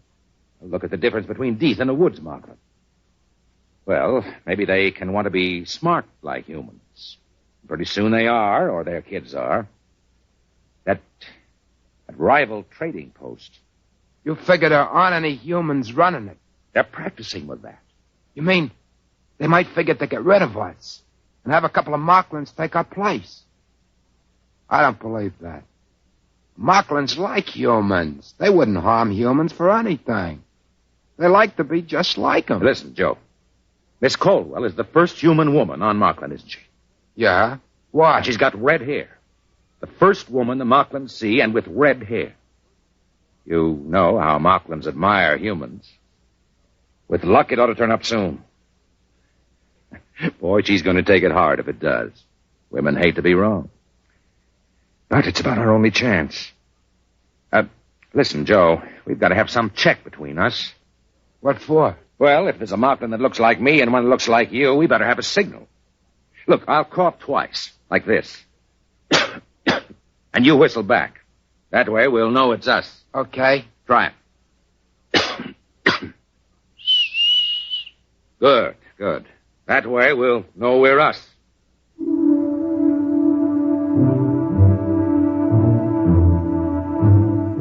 Brooks starts off the next morning to visit the other trading post and see the Mocklin that looks so much like him. Before he goes, we do our little routine. It's about 2 weeks till the Palmyra is due back. That's pretty close figuring, waiting for what we're waiting for. I was thinking how good life was on Mocklin up to now. That made me kind of a little sad. But it's the end, there's no doubt about it. Mocklin sure admire humans. They produce kids that look like them. You can't help liking Mocklins. But I can see what Brooks means. Mocklin's loose among humans, outsmarting them as their kids grow up, just about taking over in the galaxy. When they come back from the other trading post, we went through the secret business again. Meantime, Inspector Caldwell was busy with her trade war. She cut prices once, twice, finally 6 times, until 3 days before the Palmyra is due back, our goods are marked at exactly 1% of what they cost a month before. Brooks was getting more and more nervous.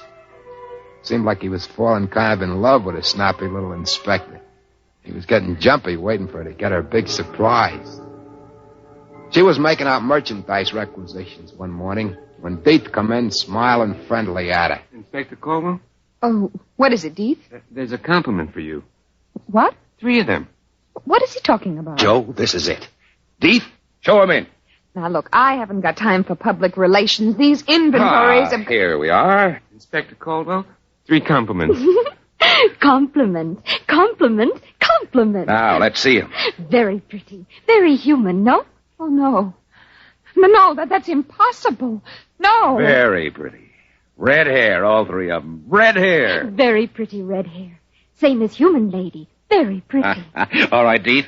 Take her out and give her some presents. This way. Come on. But that's impossible. But those babies, 3 of them, they couldn't. They do. They look exactly like you. That's what we were trying to tell you. I've only been here a month. Mocklin babies get born real fast. They sure admire humans. It's kind of friendly when you think about it. You mean they can make their babies look like anybody they want? It was all in my reports. They've got a queer sort of evolution here on Mocklin. Babies here inherit desired characteristics, not acquired characteristics, desired ones. And what could be more desirable than you? Red hair and all. Oh, but I thought, you and Brinkley... Oh. You couldn't help it, dear, really. But I hated you. I thought that... Now, look, darling. Joe. Yeah? Do me a favor, will you? Sure, what? Get out of here. Oh. Okay. And stay away for a while. Sure. Only one thing. What? This. Okay. Then I'll leave you 2 together.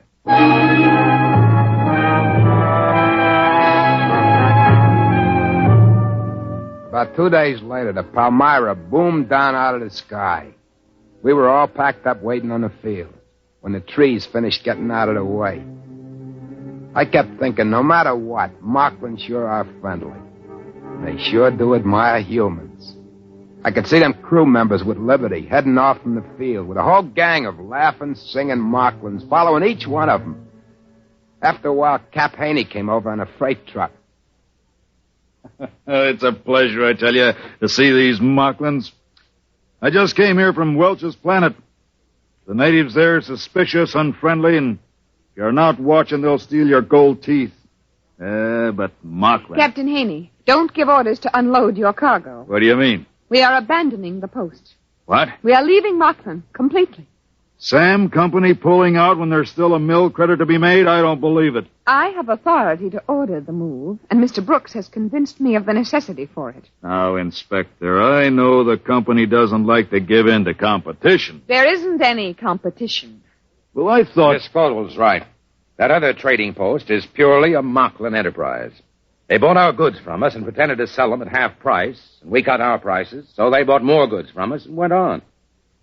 Some Mocklin must have thought it'd be nice to be a smart businessman, so his kids would be smart businessmen. Too smart.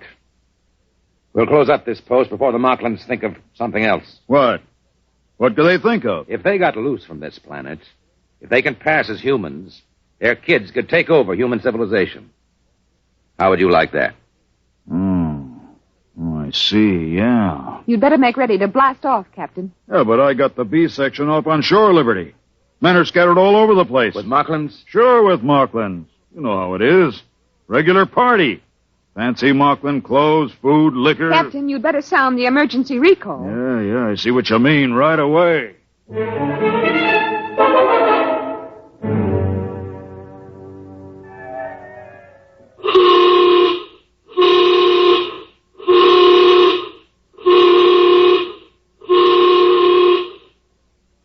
Well, that accounts for all but about 5 of them. They're coming across the field now. Keep that line straight for the hatch. We got to count off. 4, 5. Yeah, they're all in line. I'll check against the roster. Wait a minute. There's another one coming. Look. By that tree. Well, there can't be. I've got 38 men lined up already. 38, that's a full count. That's a human. Wearing Mocklin clothes. It looks like Pete Werber from the engine crew. Hey, wait. Wait for me. Wait. Yeah, but it can't be. Werber's already checked in. There he is, in line. Wait for me. Hey, whoa. Where'd you come from? I couldn't find my clothes. You see, I was in these Mocklin clothes when the signal went off. I was trying to find my clothes.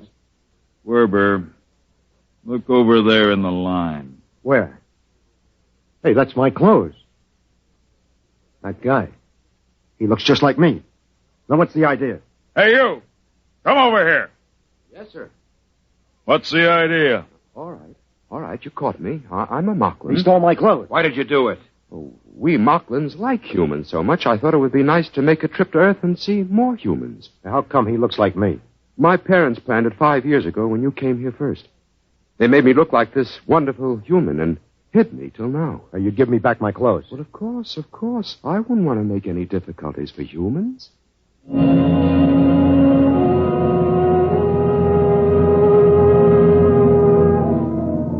He took it as a joke on him.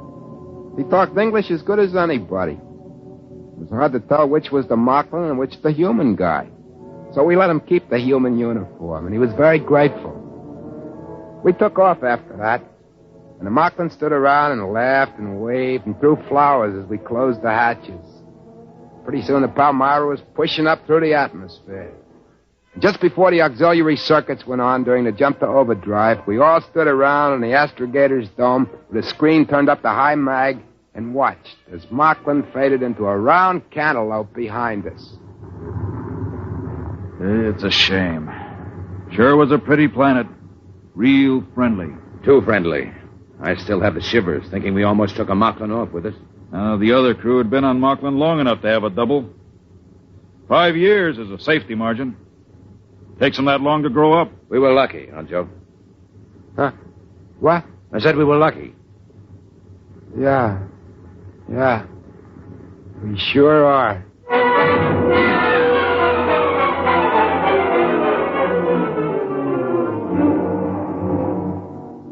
I guess I was the only one who felt a little different from the others about leaving Mocklin.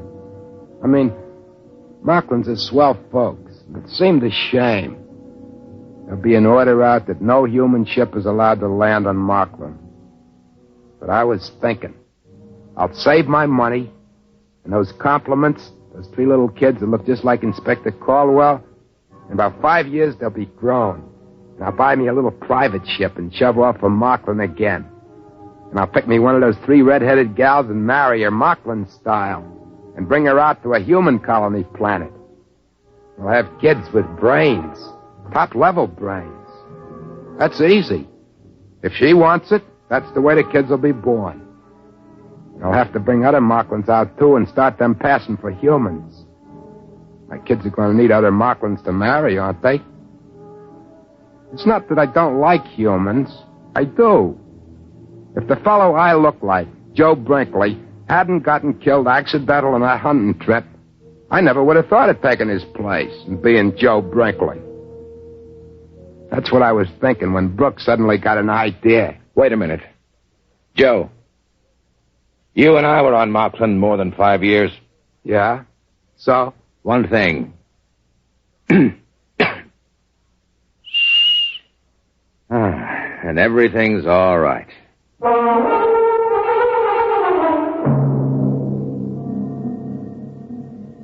I mean, you can't blame me for wanting to live among humans. Can you? Wouldn't you, if you was a Mocklin?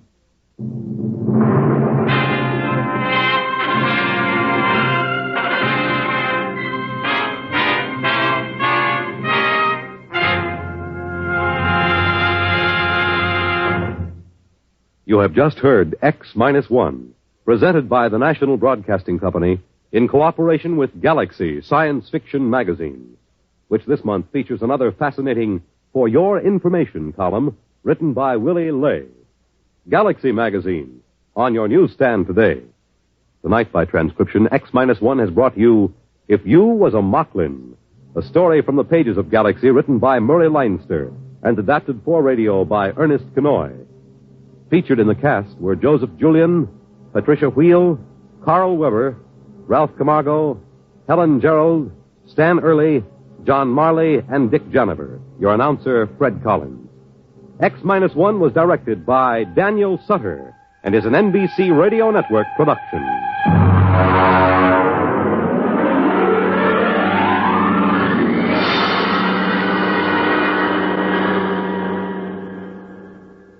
Sometimes the radio playwright wanted to have a bit of fun. So, long before the Japanese movies had a giant cockroach come out of the sea to eat up Kyoto, or was it South Chicago, I wrote 2 plays that theoretically destroyed everything. One was a story about a growing chicken heart that covered the world, and the other was the one you're about to hear.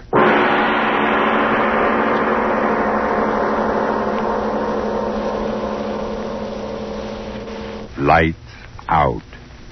Everybody. It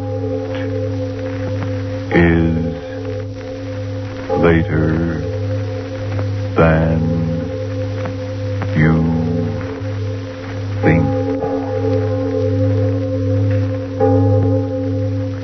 This is Arch Obler. Someone has said that the 2 mainsprings which drive the world are hunger and the will to power. I think we'll all agree about the hunger, but as to the will to power, well, sometimes I think it's not quite as strenuous as that. There are some people in this world who don't want to run anything. They just want to be liked. And that's the mainspring of our story tonight, oxychloride eggs.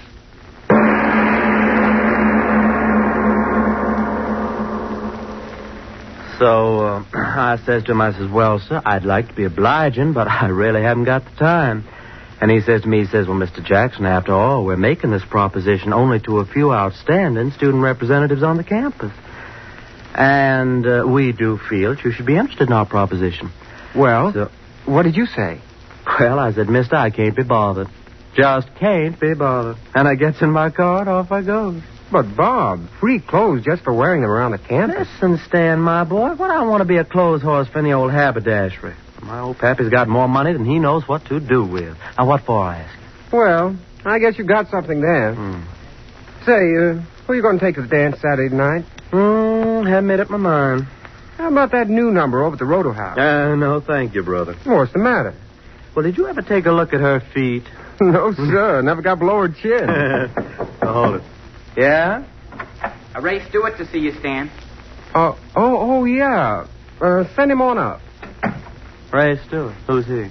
Well, we're still short one pledge, aren't we? Oh, yeah, I know, but Ray Stewart, who is he? Oh, I met him over in chemistry. Got a mind like a textbook. Oh, but who is he? We can't pledge a man just because he's a grind. Well, we could use a few grinds around here.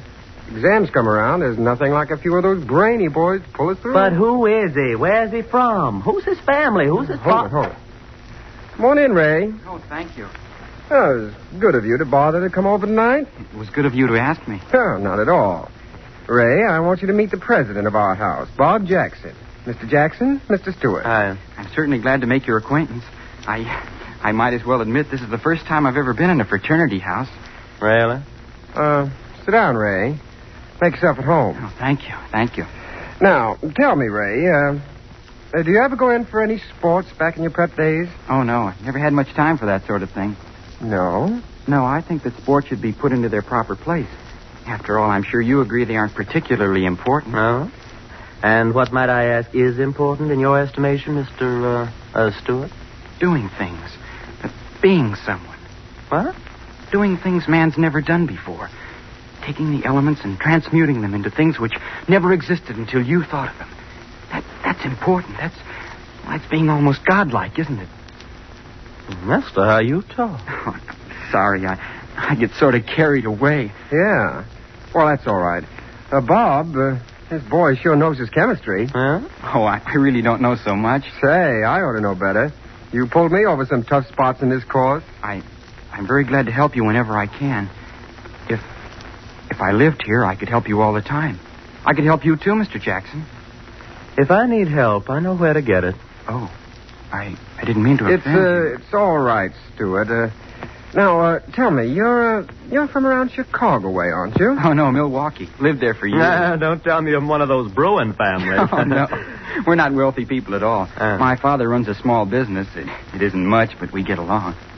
Oh. I don't think money's important anyway if a person's ambitious. Do you, Mr. Jackson? Oh, no. What's money?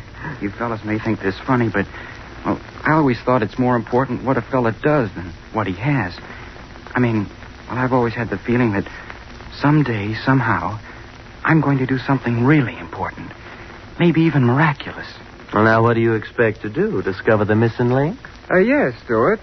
What is this miracle you expect to perform? Well, I don't know exactly. Ever since I've been just a kid, I've been interested in chemistry, and I've had a feeling that someday I'd perform an experiment, mix certain chemicals together, and something would happen that never happened before. Now you hear that, Stan? A miracle man. Amazing, my dear Bob. Simply amazing. I know it sounds silly, but things I dream about always seem to work out. Well, would you mind telling us the last miracle that worked out? Well, this. This? Oh, what do you mean? Well, as long as I can remember, I've always wanted to belong to a fraternity, and here I am. I mean, you invited me. Oh, just a minute there, fellow. Mr. Stewart, it's been awfully nice of you to come over and visit with us, and someday we'll have you back again. But now we've got some studying to do, so if you don't mind... Oh, no, not at all. It was nice of you to invite me over. Well, good night, fellas. Good night. Good night. Hold the screwy crackpot. Yeah. Did you see the look in his eye when he was talking about miracles? Yeah. Well, it'll be a miracle if he ever gets back into this house again, I'll tell you that. What in the world ever made you ask him over here? Well, I didn't know. How was I to know he's a crackpot? Pledge him to our fraternity. Pledge him to the booby hatch.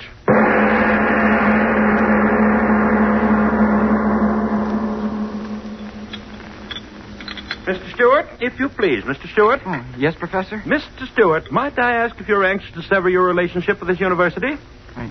No, sir. Then might I ask why in creation you persist in ignoring my warnings? In this laboratory, you're to perform the experiments given you to perform. Understand? Given you to perform. Yes, sir. Then might I ask why you persist in your, shall I call it, original experiments? Perhaps it's your intention to blow up the university. Or just the laboratory. I'm sorry. You'll be more than sorry if I find you doing this sort of thing again. Now, take down this apparatus and continue with the work in your textbook. Yes, sir. This is my last warning, so bear it in mind. Oh, hello, Stewart. How about loaning me your notebook for a few hours? Oh, hello, Jackson. You haven't been to lab much, have you? No, I haven't, but I can make it up. We've been pretty busy over the house. Initiations and all that sort of thing. Yeah. Jackson. Yeah? You never invited me back. I thought maybe you forgot. Oh, well, you know how those things are. I wrote my mother that I was joining your fraternity. Well, that was a sap thing to do. Was it? Well, we hadn't pledged you. Stan simply invited you over so I could talk to you. But you said you wanted me to come back. Oh, now, look here, fella. Don't be stupid about this. We didn't pledge you, so that's that. And you're not going to pledge me? Certainly not. But why? I don't have to tell you why. But you've got to tell me. Oh, quit pawing me, will you? All right, you're asking for it, so here it is. We didn't pledge you because we think you're a crackpot. A what? A crackpot. You talk about miracles. You spend every minute of your time here in the lab monkeying around with things you don't know anything about, getting yourself in all kinds of trouble. Yeah, and you look like a first-class screwball. But I'm just trying to make... I don't care whatever it is you're trying. It isn't normal. I'll bet you never had a glass of beer in your life. And if a girl ever looked at you, you'd fall over in a faint. Then you're not going to pledge me? You're not going to pledge No, we're not going to pledge you. So if your mom expects you to be in a fraternity, you better start cooking up one of those miracles, fella. A first-class miracle.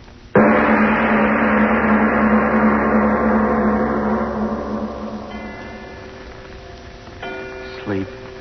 It's so late. Sleep. I've got to sleep. Not gonna pledge you. That's what he said. Not gonna pledge me. Why do I keep thinking about it? If I could only sleep. Sleep. We think you're a crackpot. Oh, I gotta stop thinking about these things. It's not healthy to think what I'm thinking. Crackpot. Not gonna pledge you. Crackpot. What's the matter with my head? I heard him talking in it over and over and over again. I'm not crazy. I'm not. I'm as good as you are. I'm as good as both of you put together. Stop saying that. Stop saying it. I'll show you. I'll show you both. I'm better than you are. I'm better than anybody. I'll show you.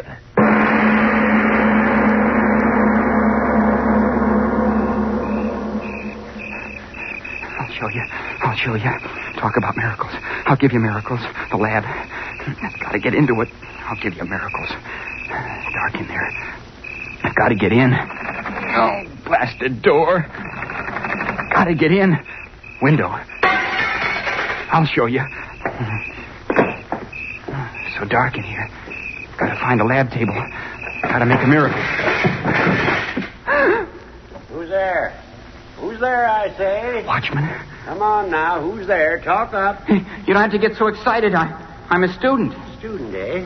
Let's have a look at you. That flashlight, you're blinding me. I've got to see who you are, don't I? Yeah, I know you. Seen you on the campus. I told you I'm a student. Well, that don't give you no right to be here after hours. How'd you get in here? Oh, broke a window now, did you, huh? I didn't break the window. But I heard the glass. So did I, and I followed the man in here. Man, what are you talking about? Give me your flashlight and I'll show you. All right. Here. Look behind you. No one will stop me. No one. Miracle. I've got to make one. Got to.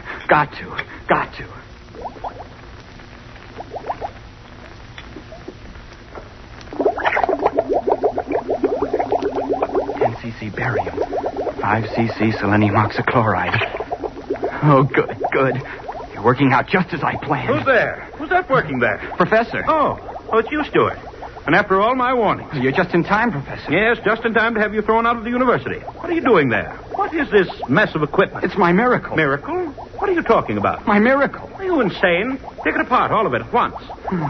Listen to it bubbling. A beautiful sound, isn't it, Professor? Take it apart, I tell you. Empty out the retort. No, I've got to wait. Are you mad? Turn out the burners. All right, I'll turn them off for you. No, stay where you are. Stuart, put down that acid. I'll smash the bottle on your head if you touch anything on that table. No, don't throw it. Put the bottle of acid down, Stuart. Please. My experiment. My miracle. Bubbling and boiling and stewing. It will work, Professor. It's got to work. But what is it? I told him I'd create something that no other man has. I told him. And I will, Professor. You hear me? I will. But what? A solvent. A solvent more powerful than anything the world has ever known. What do you mean? What are you talking about? Listen to it bubble. You said solvent. Explain yourself. Yes, a solvent. A solvent that will dissolve steel like a hot flame. What do you say? You heard me say it. A solvent that will dissolve steel faster than a razor cutting through paper. Do you know what that means? Run a line of this liquid across a steel girder, and the girder will crumple like a falling tree. Pour some of my solvent into a glass shell and bomb the cities. I tell you, it'll make war too horrible for men to endure. You crazy boy, you. You know what you're talking about? I'm talking about that That liquid there. Listen to it. Listen to it sing. Why, no such solvent exists.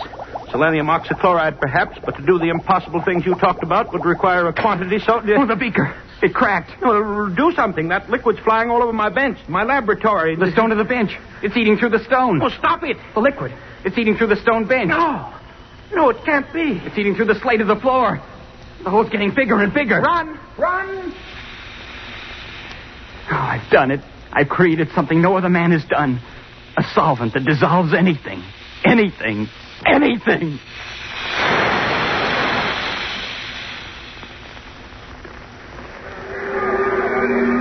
Hey, what happened? What's the matter? The lamp. I guess it's on fire. Well, where's the fire? I can't see anything. The whole school's out here. Hey, fellas, what's up? Nobody seems to know. Something's going wrong in the lab. Firemen won't let us in. Something burning? I don't know. Can't get near enough to find out. I can't see any fire. There's plenty of smoke, though. Plenty of excitement. Read about it in tomorrow's paper, I'll bet you. Hey, listen to that sound. Yeah, it sounds like water. Gosh, what is it? Hey, everybody back! Back! The building! It's going to crash! Run!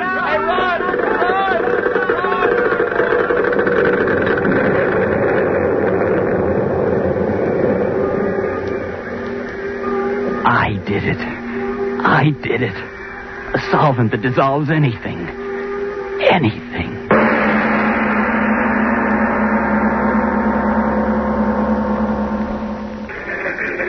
Hey, Chief, look at this. What's the matter, Murph? Somebody have sex doublets? Get a load of this, Chief. Came in over the news wires. Read it. Additional on Whitmore University. Mysterious cavity on campus growing larger hourly. More follows. Mysterious cavity. Hey, what is this, a dentist advertisement? Don't you remember, Chief? A couple hours ago, that flash about something eating a hole so big a building fell in it. This is the follow-up. The thing's getting bigger. What do you want to do about it? Forget it. What? Don't you see through a gag when it hits you in the face? Somebody's just having fun on the wires. Ha! Mysterious cavity growing bigger. Well, when it's as big as a hole in your head, that'll be news, Murph. That'll be news. Anything. It dissolves anything. And I did it. I discovered it.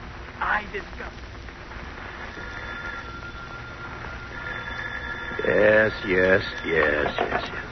Hello. What is it? Yes, this is Dr. Whitmore. Who is this? Who? National News Service. Now, look here, my good man. It's 4 o'clock in the morning, and I'm supposed to be resting. My vacation, you know. What? My university? Building collapsed. But are you sure? Yes, I'll call them long distance at once. No, I can't give you any sort of statement now. Hang up, man. I've got to get the operator. Operator. Give me long distance. Give me... What? Long distance is calling? Well, put them on. Hello. Yes, this is he. Rogers? Yes, Rogers. What? Did? That's impossible. Larger? But how could it grow larger? Chemicals? Are you drunk, man? Insane? It's impossible. But you must do something. Listen, mister. I'm a fireman, not a magician. But that hole, it's 20 feet wider than it was 10 minutes ago. Mister, I don't know what it's all about. No fire and the ground's burning right away. We have $5 million worth of property on this ground. If that hole For spreads... Pete's sake, leave me alone, will you? We've been throwing water on the edges of the thing ever since the building fell in, but it don't do no good. Gentlemen, listen to this out of tonight's paper. The latest news on the Whitmore University mystery. What at first was treated lightly by all newspapers as either a hoax or a shifting of earth stratum has now developed into an authentic yet unbelievable situation. The hole, which began at the site of the chemical laboratory building, is now 300 feet in diameter and spreading with unbelievable rapidity. Fire departments and fire experts from all neighboring communities within a radius of 100 miles have been called in, but have been helpless to combat the rapidly spreading pit. Many conflicting theories have been propounded as to the cause of the cave-in, but at last reports nothing definite had been determined. That's enough, Professor Parker. What about the solvent? Unbelievable, unexplainable as it is apparently self-regenerating and oxidizing anything it comes in contact with so quickly that we see no fire but only the rapidly growing cavity where the earth is being consumed. But, Professor Parker, what is this solvent? Surely you don't expect us to believe that this student you were telling us about... I mean exactly that. Oh, preposterous. It's a fault in the structure of the Earth. There is no such thing as a self-regenerating solvent. Simple cave-in, that's all it is. That's what I've been thinking all this time. Gentlemen, if you please. What I know, I know. Oh, it's preposterous. Gentlemen, if you please.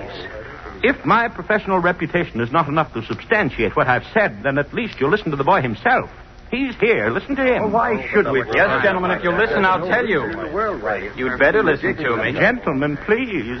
What Professor Parker said is true. It is a solvent. It dissolves anything it touches quickly, furiously. And the byproducts of that dissolution give it new strength and movement. And I discovered it, gentlemen. I know, but what will happen? What can we do? We can wait. Wait. How can we wait? Look out there. The hole's within 2 feet of another building already. We've got to stop it. At once. If you don't... The building! The foundation's undermined! Crashing!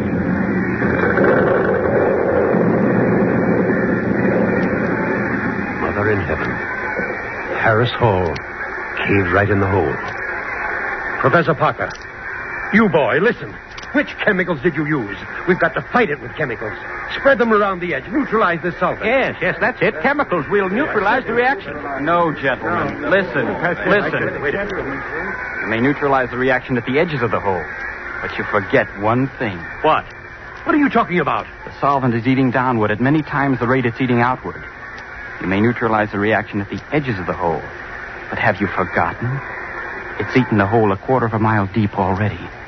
And it's eating into the earth faster and faster. How are you going to stop that? Faster and faster at an ever-increasing rate, this strange cancer on the surface is eating away.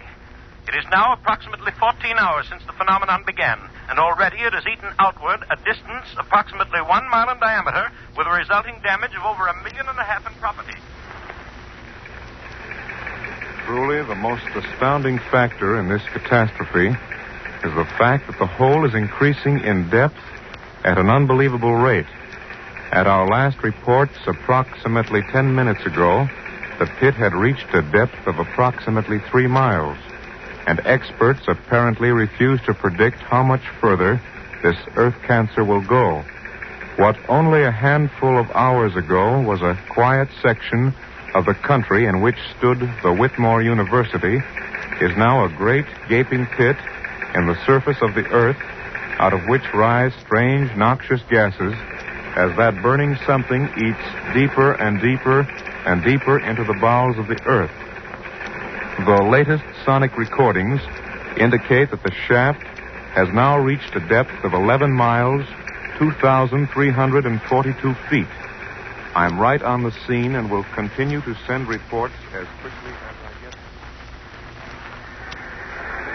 Sure is a crowd here. Yeah, 500,000, they say. Yeah, watching and waiting. And for what? Ain't it ever gonna stop, Stan? Don't ask me. I don't know. It's going deeper and deeper every minute. There ain't no stopping it. Listen to them. Scared, ain't they? Every one of them. Well, aren't you? Yeah, sure. That hole going deeper and deeper into the ground, and nobody can stop it. And what happens when it gets all the way through, nobody knows. Sure, I'm scared. Scared plenty. Earthquake. Help. Send help. Volcano erupting. City on fire. Martial law declared. Tidal waves sweeping inland. Nothing can stop it. Nothing. Earthquake. Fire. Tidal waves. We're coming to an end. Judgment of God. Judgment of God. From Siberia to Cape Town to San Francisco and around the world again. I tell you, the Earth's ripping apart. And I tell you, it's that hole in the ground that's done it. It's affected the rotation of the Earth. Unbalanced things. Yes, and it's biting deeper every minute. What'll happen when it eats through to the other side? The ocean pouring through. We'll die. We'll all die. Who's to blame? Who's to blame? Who's to blame? It's that kid who's to blame. Yeah, we read it in the papers. That crazy college kid. There he is. Yes, that's him. Grab him. No, let me go, you fools, you. I've done a great thing, a wonderful thing. Created something no one ever thought of. No, let me down. Let me down, you fools. I started the solvent, but I didn't know this would happen. You can't blame me for a miracle. Throw him in the hole. No. Yes, throw him in the hole. He made it. No, don't throw me down in there. There's no bottom to it. No.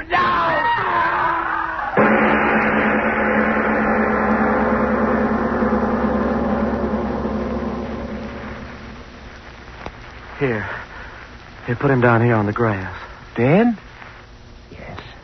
Boy, oh boy, will this be a sensation on the campus. But, Watchman, how did it happen? Well, I'm making my rounds of the grounds as usual, and all at once in the moonlight I see this fellow walking across the grass. So I go up to him and I see the fellow's walking in his sleep. In his sleep? Yeah. And just when I starts to grab him easy-like, he pulls loose, yells something about, "Don't throw me in, don't throw me in." And then he runs across the campus and dives headfirst down into the swimming pool. And it's empty. When I pull him out, he's like he is now. Busted neck. But who is he? Anyone recognize him? Yeah. Yeah, I know him. Stewart's his name. Ray Stewart. Kind of a screwy little crackpot. Always talking about creating miracles with chemicals. I wonder what he thought was happening to him diving down that hole.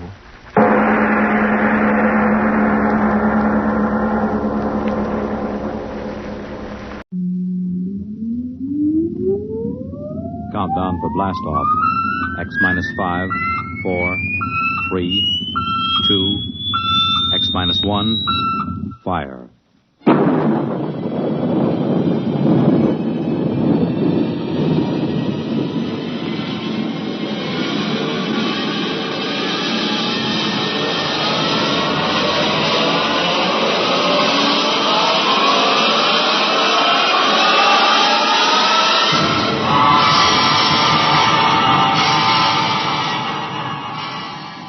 From the far horizons of the unknown come transcribed tales of new dimensions in time and space.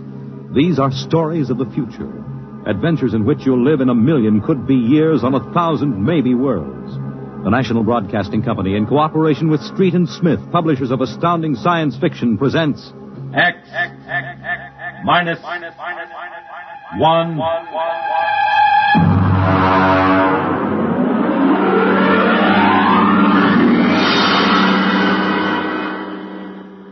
Tonight's story, To the Future, by Ray Bradbury.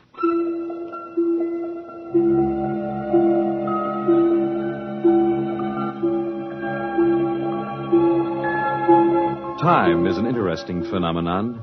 A ticking clock, the running sands of an hourglass. All these have captured the imagination of men. But time is more. It exists now, and then, and in the future. Suppose we are in the year 1955. Coexistent in time may be worlds we have never seen, the worlds of the past and of the future. The year 1955. It was a spring night in Mexico, fiesta time. The fireworks shot up into the clear, dark sky, and a papier-mâché bull ran about the plaza chasing boys and laughing men. Mr. and Mrs. William Travis stood on the edge of the yelling crowd, smiling. Bill, what is it? What are they saying? They're cheering for the bull. Here he comes. He's good, isn't he? Look how they rigged that fire breathing. Oh, Bill, it's wonderful. I've never enjoyed myself so much in my life. It's terrific. They caught the bull. Bravo, Toro! Bill, it will go on, won't it? I mean, our trip. Sue, don't worry.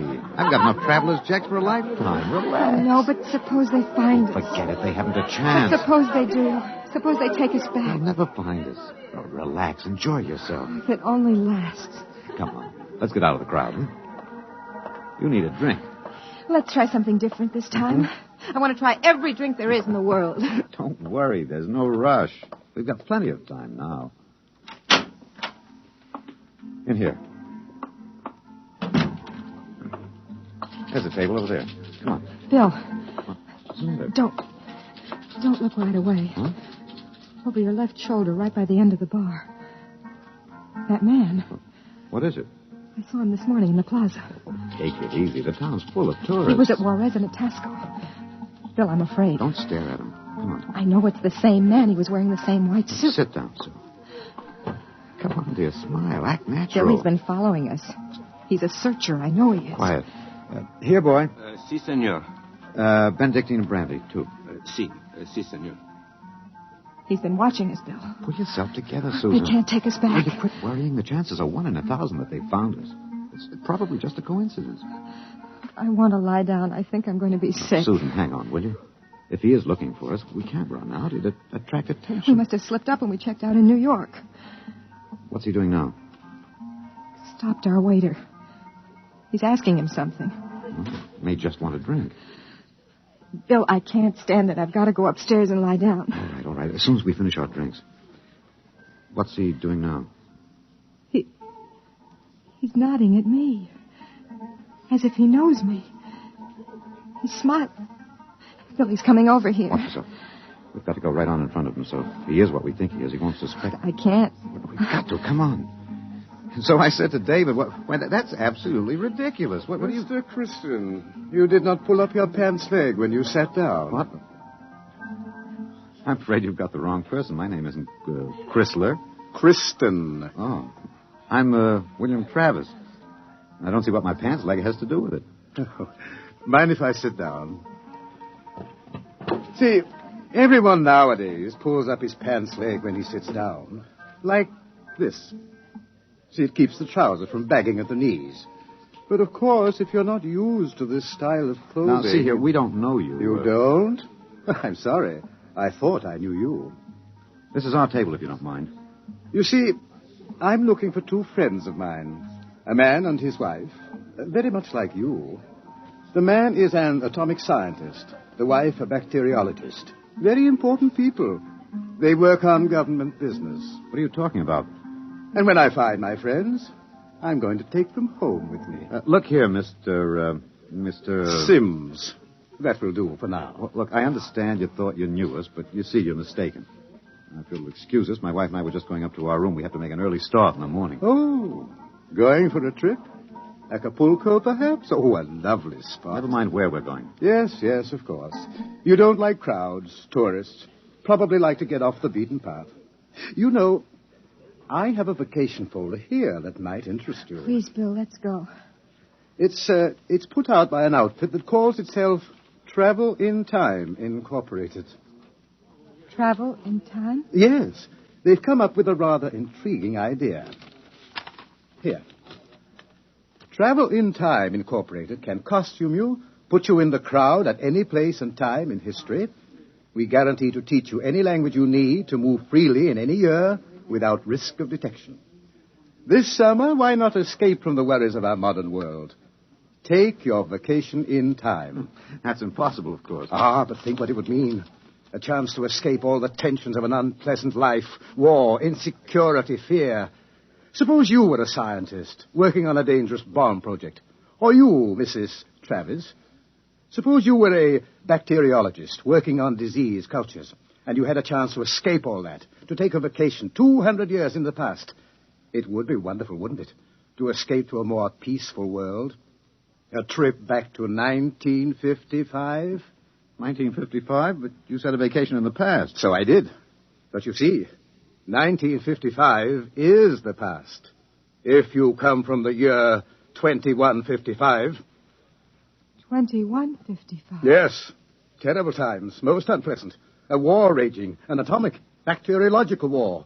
Terrible times. With none of the little comforts we enjoy today. Like this fine Havana cigar. Well, I want to go upstairs. I want to lie down. If you were living then, think of how wonderful it would be to take a vacation in time. Back to now. Suppose a young couple like yourselves took a trip to 1955 and didn't want to come back. Do you know what would happen? The government sends a searcher back to look for them. This is all fantastic The nonsense. searcher finds them and brings them back. Back to that miserable, insane, stark, pleasureless world of 2155. A pity, isn't it? Look here, Sims. Well, do you think I shall find my 2 friends, Mr. Travis? Bill, please take me upstairs. I don't feel well. Oh, is the lady feeling a bit ill? How unfortunate. Here are the drinks, senor. Well, shall we drink a toast? To 2155. To the future.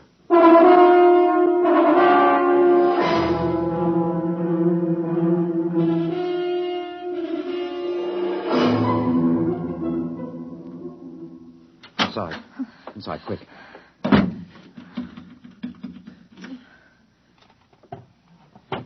What are you doing? Shoving a chair under the doorknob. He knows. He's been following us. He's a searcher. Look, keep quiet, Sue. I want to think. You're going to take us back. It isn't over yet. I've got a headache. I'll get you an aspirin. What will they do to us? I don't know. Something slipped. Something must have slipped. But we were so careful. The searchers are trained to watch for detail. Things like not pulling up my trousers. Started them thinking, there's a man who isn't used to ancient clothes. I could kill myself for giving it away. No, it was my walk. These high heels. Here. Thanks.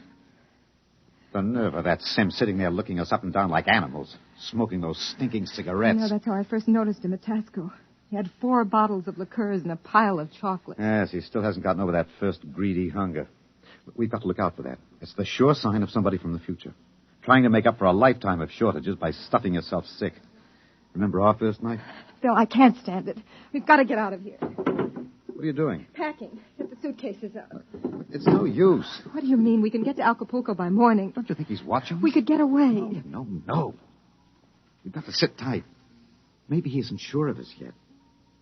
Maybe we can still figure out some way to escape. Come on now. We'll need our strength. We'd better try to get some sleep.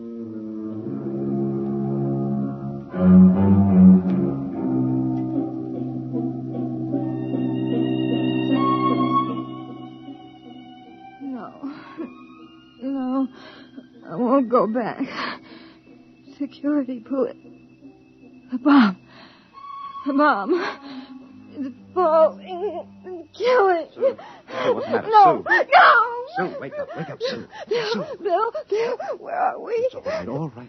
Calm down, honey. We're still in 1955. It's all right. Oh. You must have had a nightmare.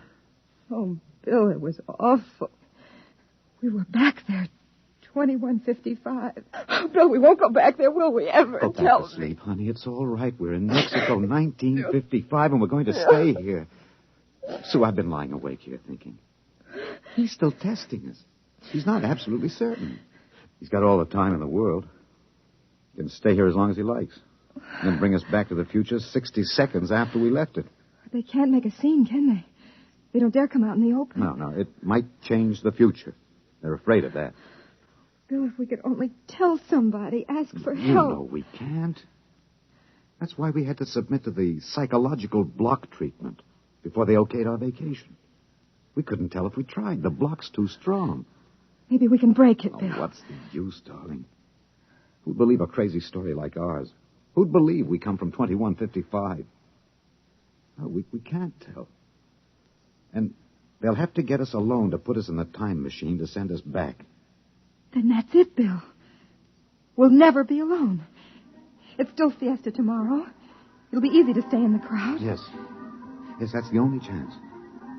We can't let him get us alone. He won't get us back to that war and that insane world. Bill.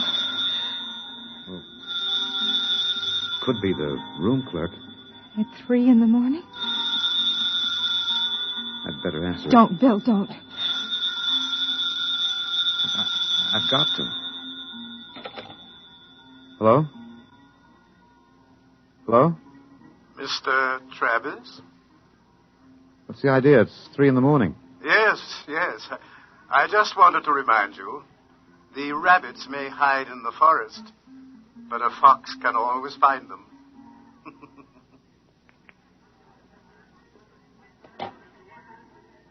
What was it, Bill? Bill. Never mind. Come on. Let's get some sleep. While we can.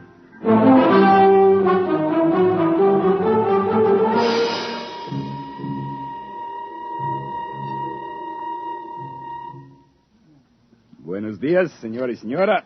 Good morning, Senor Gomez. I trust you are spending pleasant days in my hotel. Fiesta time is the best. Yes, it's been lovely. Your special table is all ready for breakfast. Hey, where in blazers the hotel? You, Buster, where's the hotel in this godforsaken sinkhole of a one-horse town. All the blighted deserts of the whole stinking country. I had to make them Oh, great excitement. Very great. What is it? They come with 4 trucks and innumerable automobiles. A motion picture company from Hollywood. Oh, what are they doing down here? They make the pictures of our fiesta for the background. That fat man, the one with the most colorful shirt, he is the chief. Manager! Director. Manager! Where's the manager of this Adobe flea bag? Coming, senor. You will excuse me, senor. I hope the table is satisfactory. Coming, senor. This is a break, Sue. That movie company will draw crowds, and that helps us. When can we leave, Bill? Oh, not today. He'd be... Okay, kids, end of the line. Ciao. Get it up, Maxwell, and lay off the pepper. I got an ulcer. Bill, there's Sims across the dining room. I can't do anything now, not with these actors coming in. Gloria, you sit next to Papa. Max, make sure nobody monkeys with the trucks and the gear. Right, Chief. Do we have to eat at this crummy joint, Joe? Cheer up, sweetie. Your mere presence makes this chasins and truck roll into one. No, not this early in the morning, Joe. I couldn't stand it. Okay. Anything you want, laddies. It's on the dear old expense account. They look happy, don't they? There's an idea. Maybe I could hire 2 of them. I could say it was a joke. Why? We could dress them in our clothes, have them drive off in our car sometime when Sims couldn't see their faces. Where would that get us? With him off on their trail, we might make it to Mexico City. It'd take years to find us there. Wait, that movie man's coming over. Excuse me, you folks are Americans, aren't you? That's right. Boy, am I glad to see you. I'm so sick of hearing Spanish, I could kiss you. Hey, come on over and eat with us, huh? Well, I don't think we should intrude. Oh, come on. Misery loves company. I'm Misery, and that's the company. We're from Hollywood. Yeah, so I understand. Yeah. Boy, would I like to be there. I'm Joe Melton. I'm the director. I'm William Travis. This is my wife, Susan. Mutual. Come on over, kids. Join the party. Cheer us up. Only no tamales. I burned out 3 kidneys on tamales since I came over the border. Boy, am I funny, huh? Wonderful. Well, come on over. Hey, kiddies, I got new blood. Brother Yanks. Just a moment, Mr. Travis. I thought you might be breakfasting with me, alone. Sorry. I got him first, Mac. You want to join us? No, I've already ordered. Mr. Travis, I think you'd better talk with me. Say, now. Is this guy giving you trouble? No, it's all right. Then I'll say the word and I'll have Max pitch him out in his ear. No, it's all right. We'll be right over, Mr. Melton. Bill. We'll talk to Mr. Sims. Mr. Melton, you sort of keep an eye on us, huh? After all, you found us first. Yeah, sure. Well, come on over soon, kids. Sit down, Mr. Travis. I hope you slept well. Did you? Well, I'm not used to spring mattresses, but there are compensations. I stayed up half the night trying new cigarettes and foods. A whole new spectrum of sensation, these ancient vices. We miss something in our world, don't we? And when we get back here, we try to cram it all in a few short days. We don't know what you're talking about. Still acting, eh? But it's no use. You can't stay in crowds all the time. I'll get you alone soon enough. I'm immensely patient. However, let's come to the point. You know we can't let you get away with this escape. Other people in the year 2155 might get the same idea and do the same thing. And we need people. To fight your wars? Bill. It's all right, Susan. We can talk on his terms now. He's got us. We can't escape. Oh, at last. Really, you've been incredibly romantic, running away from your responsibilities. Running away from horror. Oh, nonsense. Only a war. Only? With half the world dead and the other half dying? Yes, but we can't have you escaping here while we drop off a cliff. Dying people love to know that others died with them. Hey, kids, break it up. We're waiting on you. The longer you keep me waiting, the harder it will go on you. What do you mean? We need you on that bomb project. Return now, and no torture. Torture? Yes. You see, later we'll force you to work, and after you finish the bomb, we'll try a number of complicated new devices on you. Yeah. As you say, you can't escape. We have all the time in the world. Here. Sims, I'll make a deal with you. I'll come back now. If my wife stays here, alive, safe, away from that war. No, Bill, Keep no. quiet, Sue. Well, Sims, you need me for that bomb. You can duplicate her work. It exceeds my authority, but, all right. Meet me in the plaza in 10 minutes. All right. I'll pick you up in the car. Good. We'll drive out into the country to some deserted spot, and I'll have the time travel machine pick us up. Bill, I won't let you. Don't argue, dear. It's settled. Sims, there's one thing. Yes? Last night, instead of calling, you could have broken into our room and got us. Why didn't you? Shall we say that I was enjoying myself? Take this new fine cigar, for example. Wonderful. Wonderful. Do you know that I have 12 boxes up in my room? And liqueurs, crème de menthe, Benedictine, crème de coca, and so many others. And the wine. Oh, I've got the closets full of them. And I shall so hate to leave it all. Well, I'll meet you in the plaza in 10 minutes. Your wife may stay here as long as she wishes. All right, Sims, it's a deal. Don't try anything now, Travis. I know when I'm beat. We just want a few minutes to say goodbye. I shall be seeing you then. Bill, I won't let you do it. I won't let you. Please, I'm going to Susan. tell the truth. I'm going to get help. You can't. The psychological We've block got to is- try. It's our last chance. Hey, aren't you two going to join us? I Mr. thought... Melton, I've got something to Huh? tell you, and you've got to believe me. won't work, I've Sue. got to try. Now, go ahead, kid. Spill it. You've got to understand. You see, we really... Bill. Mm-hmm. Bill, my head. Huh? I can't think. My head. Say, you need a bromo, honey. Can't work, Sue. The block's too strong. We better get the car. Bill. Bill, please. Someone's crying. Somebody, please. Breakfast, no time for people to cry. Now, what in the world could a good-looking kid like you find to cry about?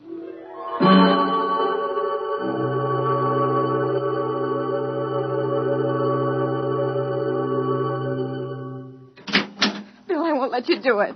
Don't make it hard, Susan. Let me go back with you. We'll get through some way. You think I'd let you go back to that war? Sue, please stop. We haven't got much It time. was so wonderful here, Bill. Bill, please. There he is, smoking those Turkish cigarettes, waiting for us. There must be some way we can both stay here. Maybe there is.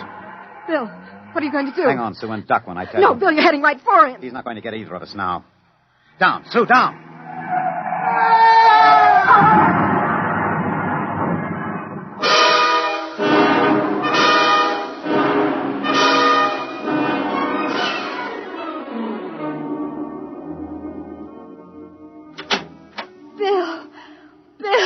Bill. It's all right, darling. It's all right. Oh.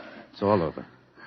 Darling, this is the mayor. Senor, your husband has been officially cleared in this most unfortunate affair. It is obvious this Senor Sims died of an unavoidable accident. An accident? Oh, yes, of course. Adios, Senor, Senora. Will they want to see you again? No. No, I'm clear. Oh. I lost control of the car. That's the way it stands. Sue, I hated to kill him. I've never wanted to do anything like that in my life. Where shall we go now? Mexico City? The car's in the repair shop. Won't be ready till 4. And we'll get out. Hey there, Travis. Wait up. Oh, it's that movie man, Bill. He was very good to me when they had you in there. Hey, I heard what happened. They sprung you, huh? Great. Yes, it was an accident. Well, lucky you didn't get hurt yourselves. Everything okay now? Yes, I think so. It's fine. But you both look a little rocky. Say, you want to get your mind off your troubles. We're through for the day. Clouds fouled up our shooting schedule. We're going to put a header on it up at the hotel. Gloria's cracking the ice now. Well, maybe we will join you. But first I've got to check up on the car. Well, don't miss the party, kiddies. See you upstairs. Bill, I don't think... Relax, honey. We've got the break now. Sims is dead. Before they can put another searcher on our trail, we'll have time to make a clean getaway. How about the car? We'll be ready till 4. We've got a couple of hours to kill. I'm so tired. What you need is a little excitement. We rate a celebration, honey. Well, I guess it would be nice to unwind. Sure. We'll go up to Melton's room, have a couple of drinks, a few laughs. Don't worry, honey. It's all over. We can relax.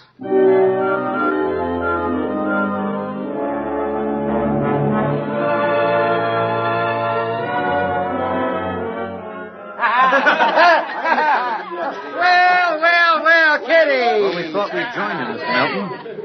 Great. Call me Joe. Gloria, yank it to the cork. We got company. Way ahead of you. Here you are, kid. You kids ready to drink? That was a pretty messy business, but it's all over now, huh? Yes, it's all over. Time to unlax. Grab a glass, honey. Thank you. Hey, quiet, everybody. Quiet.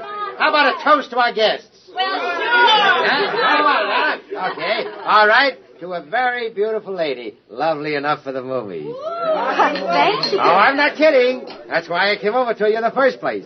I might even give you a test. Oh, I mean it, honey. You're pretty nice. I could make you a movie star. And take me to Hollywood? At least it'd get us out of Mexico. You're not serious. Well, sure I am. Gloria, how about a refill? Yeah, coming up. That sounds wonderful, doesn't it, Bill? Los Angeles is a pretty crowded city, isn't it? Crowded? Hey, wait till you see the Sunset Bus. Well, you don't really think I could be an actress, do you? You don't have to cheer me up anymore. I'm feeling wonderful now. No, I'm serious. Really? Well, what kind of a film do you think my wife would be good for? Well, I want to do a suspense story. Sort of a war story, you know. Gloria, pour Mr. Travis another glass. A story about a man and a wife. You live in a little house. I'm just ad-libbing this, you understand? Sure. Go on. There's a war on, see? A terrible war, you see. And they live in the year, 2155. Yeah. Now, here's the gimmick. They escape into the past, and they kill a man who follows them to bring them back. Gloria, honeypot, get Mr. Travis another glass. He dropped his. Well, sir, this couple takes refuge with a group of movie people. Safety in numbers, they figure. Yeah. But the story goes on. This couple is terribly important for a new bomb. Let's call it the leprosy bomb. So the searchers figure out a way that they can get them alone in a hotel room. Shove a chair under the door now, Max. Yes, sir. You see, the searchers may work alone, or in groups of 8, so that if one of them's killed, the rest carry on. Don't you think that'd make a wonderful picture, huh, Susan? Don't you, Bill? Get up when you get us, Melton. Stand still. Look out! Put that gun down, Travis. Mr. Travis. Who is it? The manager. Your car is all ready. Shall I... Grab him! Let go of me. Let go! Let's not make things worse, Mr. Travis. Let me in. What were those shots? Let me in. The manager, he heard the shots. Let's get going. Let go of me. Let me in there. Let me in. He'll break down the door in a minute. Max, get ready to travel. Get a chair. Take a good look, Mr. Travis. Take a good look at 1955. You won't be seeing it anymore. Bill! Throw the... All right. Break it down. Who shut that? Where are they? I was at the door. I heard them inside. They're gone. The windows. No, the iron bars are undisturbed. What happened to them? They just disappeared, all of them. Senor, I think you had better send for the priest and the holy water. Later. They just disappeared. Look in the closet. Bottles. Hundreds of bottles. And boxes of 20 peso pure Havana filled with cigars. These crazy Americanos. Why would anyone leave all this behind? Juan, never question providence. Bien. There is enough here to last us both for a month. I think we can look forward to a most happy future.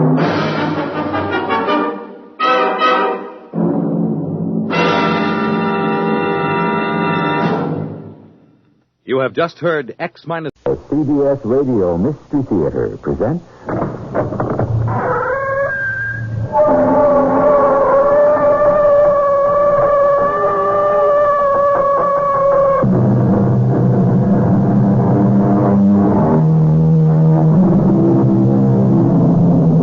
Come in.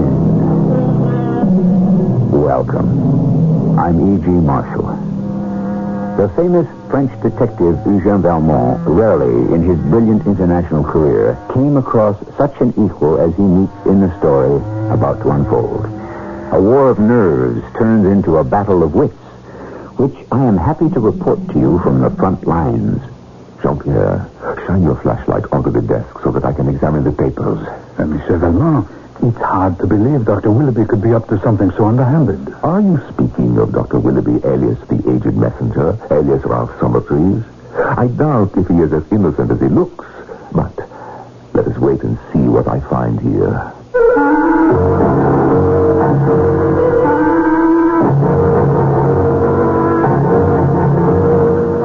Our mystery drama, adapted from the classic story by Robert Barr, has been dramatized especially for the Mystery Theater by Gerald Keane and stars Norman Rose. It is sponsored in part by Buick Motor Division. I'll be back shortly with Act One.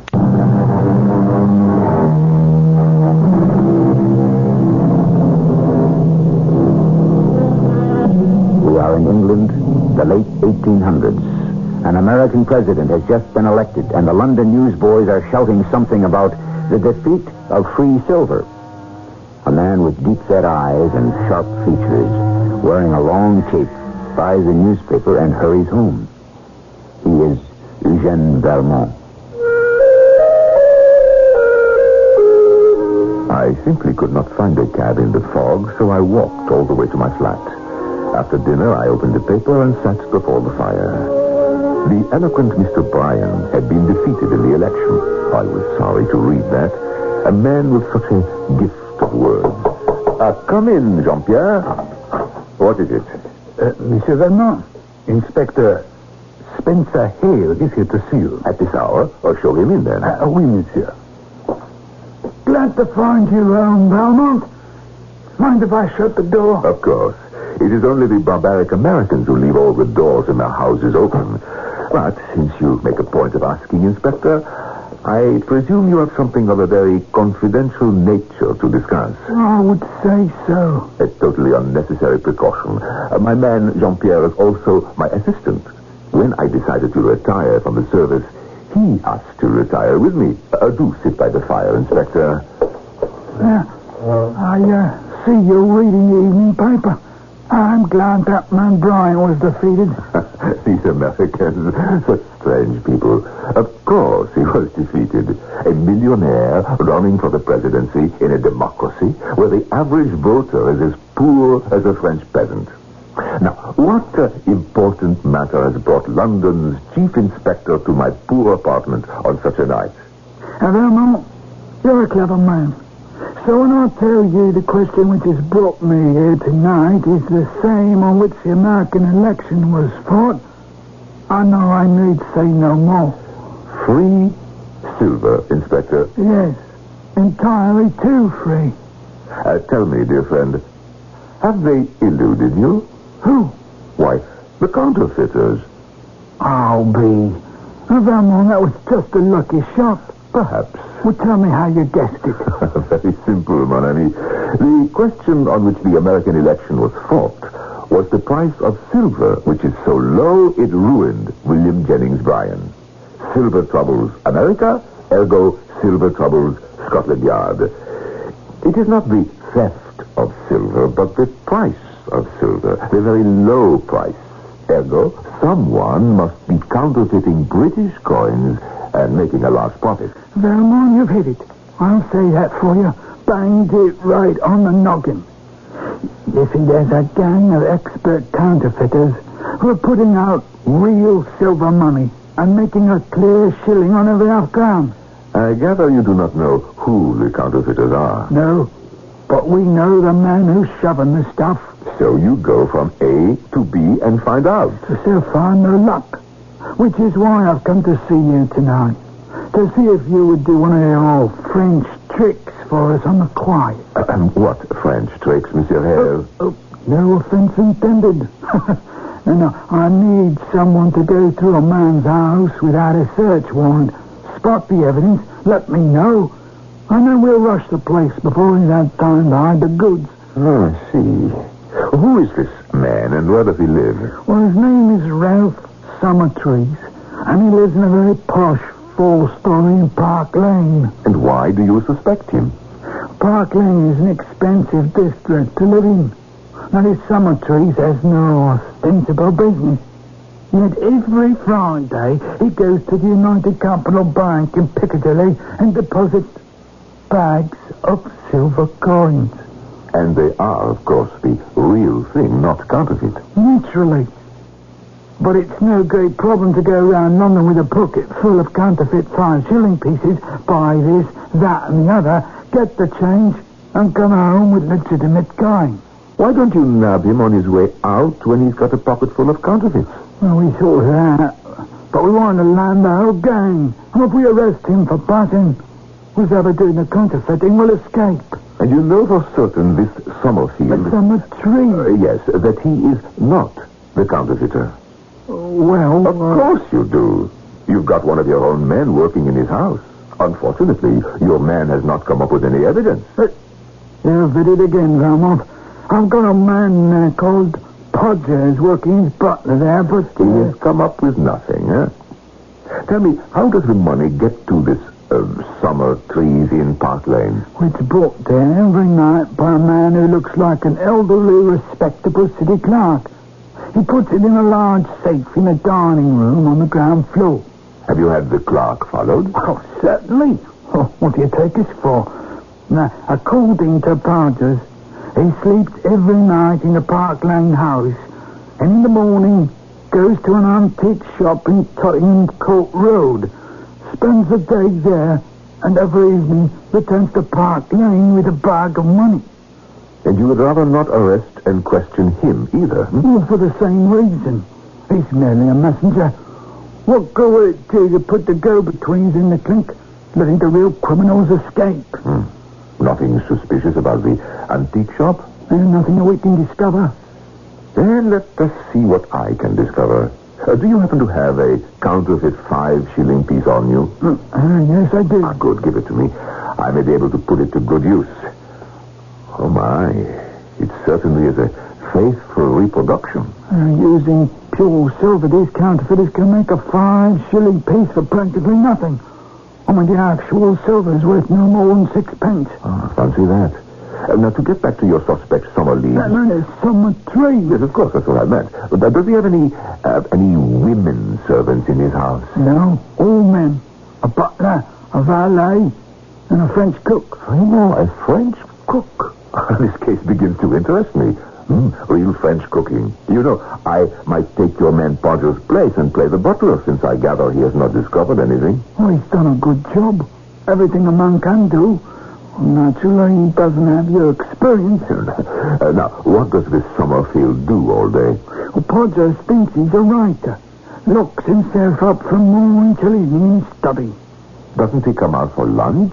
And now he has a hot plate in his study, makes his own coffee, has a little pantry, and has a sandwich. Well, pretty frugal fare for Park Lane. Oh, he makes up for in the evening when he has a long dinner with all those fine dishes your people eat done up by his French cook. Sensible man. I must tell you, Inspector, my opinion of your suspect has been gradually rising, and at the same time, my estimate of your Podger has been steadily declining. However, bring the man here tomorrow, and I will ask him a few questions.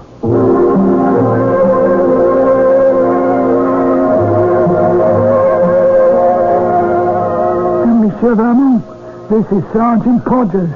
How do you do, sir? Podgers, has this man Summertrees ever stopped you from entering any of his rooms in Park Lane? No, sir. He's been quite open with me, you might say. Last Friday, he went to the safe, took out the money, had me count every shilling, and sent me to the bank to deposit same. To deposit same, Yeah, what do you think of that, Valmont? Well, frankly, I think he has seen through Podger's disguise and been very sure the scheme is amused by the masquerade. Now then, Podger, about this aged clerk. He arrives every day with the money at what time? At prompt 6, sir. Does he ring or let himself in with a latchkey? With a latchkey. How does he carry the money? In a locked leather satchel, sir. And you have seen him go directly to the dining room, unlock the safe, and put in the money? Yes, sir. So, it is the aged clerk who unlocks the leather money bag? Yes, sir. Let me see, that is 3 keys used within as many minutes. Did you ever see Mr. Summertrees with this bunch of keys? For instance, the time he opened the safe and you counted the money and took it to the bank, what key did he use? I don't remember, sir.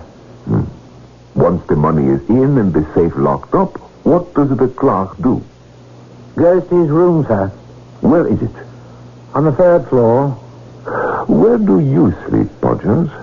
On the 4th floor. The rest of the servants. And Mr. Summertrees? On the 2nd floor, adjoining his study, sir. The house consists of 4 stories and a basement, and you have gone through it all. Yes, sir.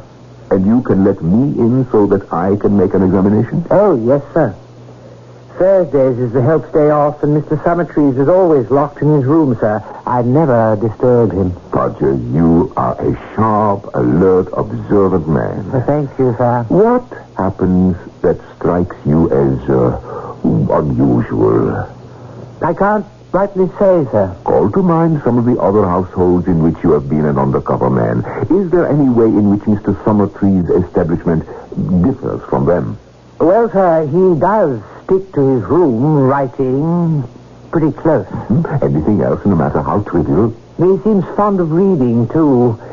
Leastways, he's fond of newspapers. He takes all the morning and evening papers.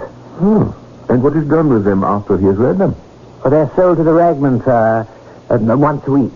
Well, do they appear to have been read carefully? Anything cut out of them? Not that I could see, sir. I can't see what the man's reading habits have to do with anything. Oh, a great deal. Potter, today is Wednesday. Tomorrow morning I would like you to bring here to my assistant, Jean-Pierre, whatever newspapers you have gathered this week to be sold. Vermont, what's all this mystery about the newspapers? Mystery? Au contraire, Inspector. I would say the entire case is perfectly plain. What's perfectly plain? Your suspect, Summertrees, is not a counterfeiter, nor is he in any way connected with counterfeiters. What is he then? Something far more interesting. And that is what I plan to find out. As the great Sherlock Holmes would say, hello, what have we here? Obviously, his French counterpart, Eugène Valmont, has an unusual analytical mind. I'll admit to you he's several steps ahead of me. Where those steps lead, I hope we shall discover when I return shortly with Act 2.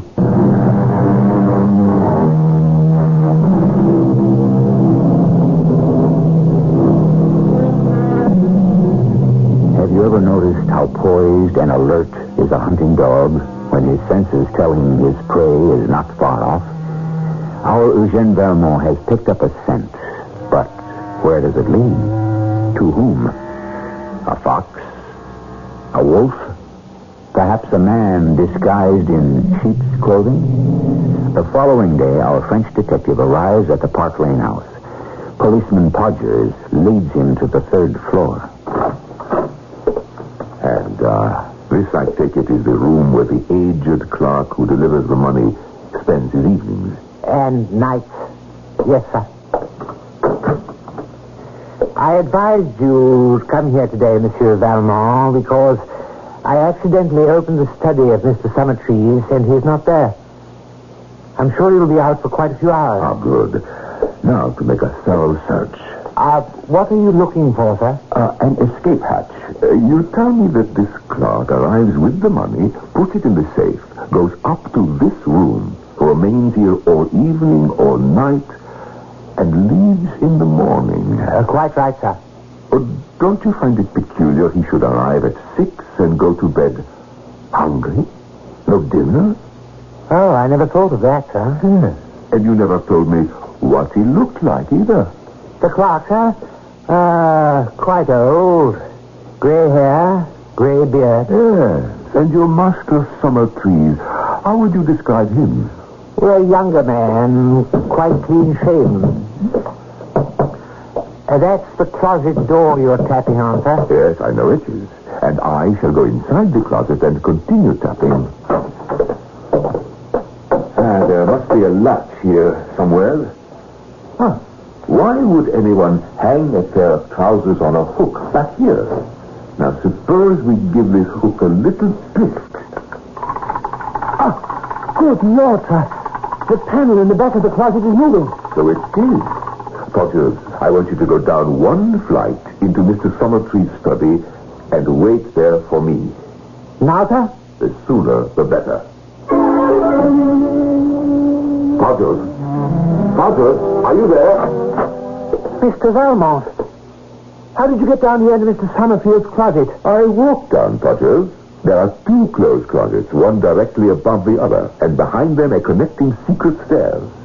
You see why this would be useful, Podgers. Not entirely, sir. The aged messenger who has all the keys puts the money in the safe, then goes up to his room on the 3rd floor, into the closet, back down the secret stairs to the 2nd floor closet, removes his beard, changes clothes, and so forth, and becomes who he really is, Mr. Summertrees. He has an excellent dinner prepared by an excellent French cook, and the next morning he reverses the procedure, becomes the aged messenger, and goes off to this shop on Tottenham Court Road. Podgers, I fear you've been watching empty rooms on the 2nd and 3rd floors, and a suspect who wasn't in them for over 2 weeks. Well, why would he do all that? There is a great deal of safety in a one-man operation.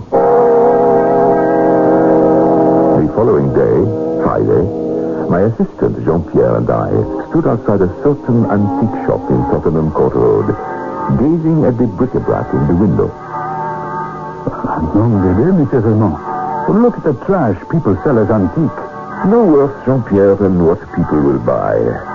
Did the rather stout Sergeant Podgers deliver a parcel of newspapers this morning? Yes, he brought them for you. Not for me, Jean-Pierre, for you. When we return home, I would like an analysis and a full report by tea time. Oui, monsieur. Now, shall we go inside the shop?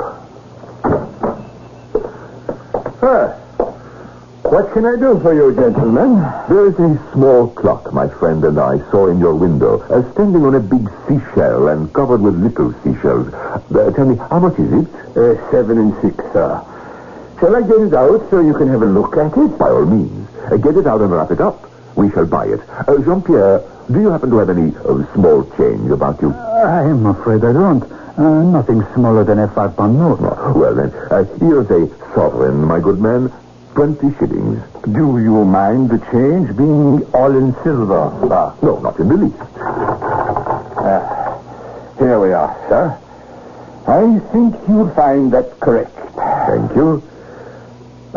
Intriguing place you have here, sir. May I inquire your name? Willoughby.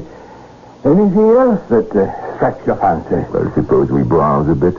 Have a look around. By all means. The shop is yours, gentlemen. Now, wrap up your seashell clock, if you'll excuse me. Take your time.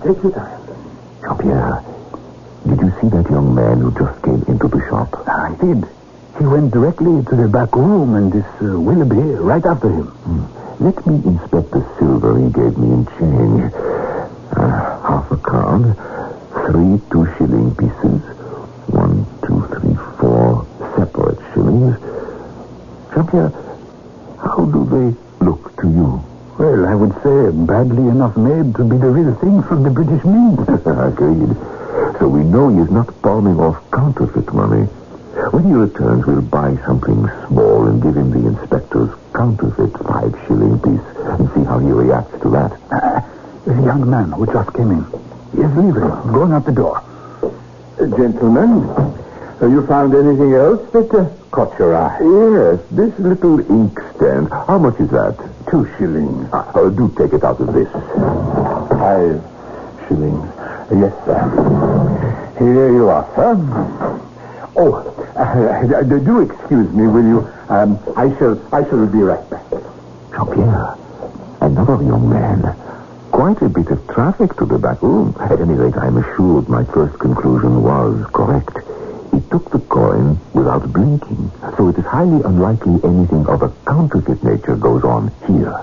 Jean-Pierre, I'm going to move toward the front door. While our shopkeeper is engaged, I'm going to make a wax impression of the key. Should he return unexpectedly, detain him. Over by the door is a pile of what looks like pamphlets ready to be mailed. I think I'll help myself to one. Did you make the key impression? I did. Did you secure the pamphlet? I did. I can see through that back door. The young man is getting up to leave, Mr. Willoughby. A good time for us to go also. You have the purchases.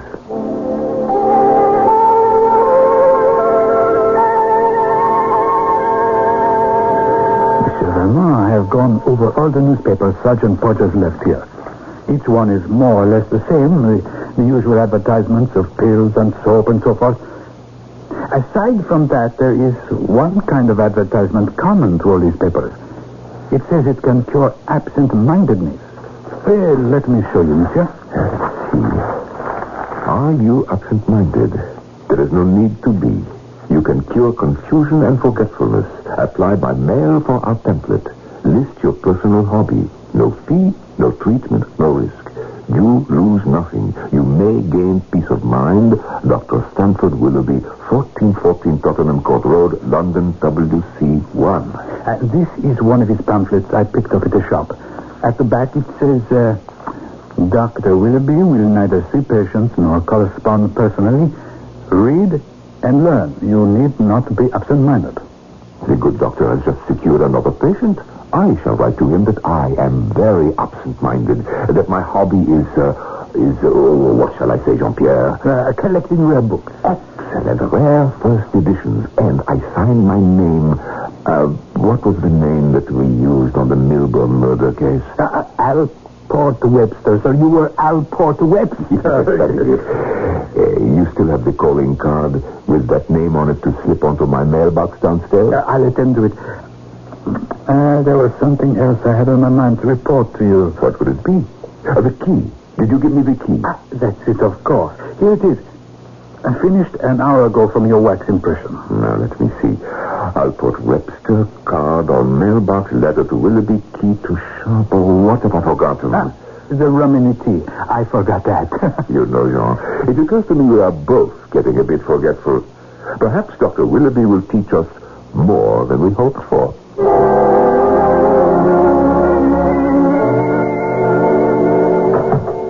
Good morning, Monsieur Valmont. Good morning, Jean-Pierre. There is a Mr. Angus McPherson outside. He's come to see a Mr. Alport Webster. Here. There is his card. So soon, Mr. Webster has a visitor. Jean-Pierre, show the gentleman in. You may come in, sir. Mr. Webster, how kind of you to receive me. Your card reads Angus McPherson, rare books. Now, in what can I serve you? These 3 books I put before you. Are you interested at all in first editions, Mr. Webster? It is the only thing I am interested in, but, unfortunately, they often run into a lot of money. Aye, that's true. These 3 do run into some money. This one costs £100. However, it is an excellent value. The last one sold at auction here in London for £150. This book is £40, and this one £10. I'm sure, Mr. Webster, you could not duplicate 3 such treasures at these prices in any bookshop in Britain. Oh, yes, quite extraordinary. Beautifully cut up, excellent condition. How, sir, for instance, did you learn that I was a collector? Mr. Webster, I must confess I chanced it. I do that very often. I enter a flat like this at a good address, send in my card to the name on the mailbox, and if I'm invited in, I ask what I asked you. Are you interested in rare editions? Well, if he says no, I'll leave. If he says yes, then I show my books. Mr. McPherson, since this is the first time you have called upon me, you have no objection if I ask the name of the owner of these books? Oh, his name is Mr. Ralph Summertrees of Park Lane. I shall be glad to leave the books with you and come back tomorrow when you've made up your mind. Oh, no. It is rather a question of money. I was going to tell you, I have a very good friend. And when people find it inconvenient to put down a considerable sum, he pays for the books. Then I make an arrangement with my customer to pay a certain amount each week, installments small enough to suit the client. Suppose I take the book at £10. What installment should I have to pay each week. What you like, sir. Would 5 shillings be too much? I think not. Done, then. If you pay me 5 shillings now, I will leave the book with you, and we'll call on you this day each week for the next installment. Good enough. Here you are, 5 shillings. Until Wednesday next, then, Mr. Webster. A pleasure. Jean-Pierre, I'll have my man to show you out. Jean-Pierre, show Mr. Macpherson out. Good day, sir. Yeah, and thank you. And happy reading. You've got a treasure there. Very fine indeed. Gold tube, red Morocco leather, no less. Jean-Pierre, has our Mr. Macpherson left? Yes, monsieur. Oh, it's a book you bought, sir. No, Jean. It is cheese for our mousetrap in a most exquisite binding. Unquestionably, Eugene Valmont is uncovering a swindle.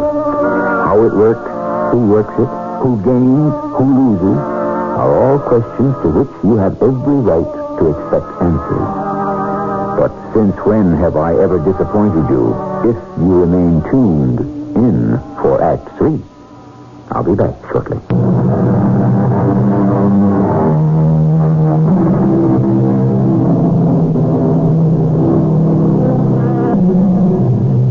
Some people live by bending the golden rule. Others would melt it down if they could. Chicanery has been going on for centuries. Even Samuel Johnson warned, saying, if a man really believes there's no difference between virtue and vice, why, sir, when he leaves my house, I count my spoons. Good advice, it seems to me, today as it was 200 years ago. Jean-Pierre, point your flashlight over here, onto the desk. I want to go through it. Nice little antique shop, this. So innocent with its seashell clocks, it's hard to believe Dr. Willoughby could be up to anything underhanded. Dr. Willoughby, alias the aged messenger clerk, alias our summer fleas. Trees. Alias goodness knows how many other people. No, this is not an innocent store by far. Will you look at this collection of calling cards? Angus McPherson, rare coins. Angus McPherson, jewels to the connoisseur. Fine furniture. Cards for other accomplices as well. Mr. Rogers, Mr. Till, and these sheets. Mr. Till's list, Mr. Carmody's list, Mr. Macpherson's list. There I am, Allport Webster, owing £10 weekly payments, 5 shillings. Except for the calling cards, these sheets are no evidence of wrongdoing, however. Merely a record, names of clients. Jean-Pierre, I am disappointed. A legitimate record of collections. Too bad. Well, I'll have a look at one of those ledgers on the shelf overhead. Now, this may be something. This is friend McPherson's account going back several years. 1896, 5, 4, 1893. Well, let's see who his clients were then. There is Lord Symptom. I know the gentleman. Absent-minded old codger. See page 47. 47. Lord Symptom. Purchased Chippendale wing chair, £50. Jean-Pierre, look here. Look here. Lord Symptom has been paying £1 a week for that chair for more than 3 years. Look at this. His lordship has already paid in installments £170. That's it. That is it. Look at these names of collectors. This Summertrees has been employing a half-dozen collectors who take in weekly installments from these absent-minded buyers long after the debts are paid.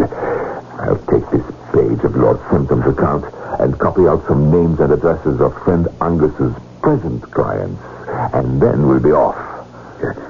Costly business, buying on the installment plan. Yes, especially if you're absent-minded.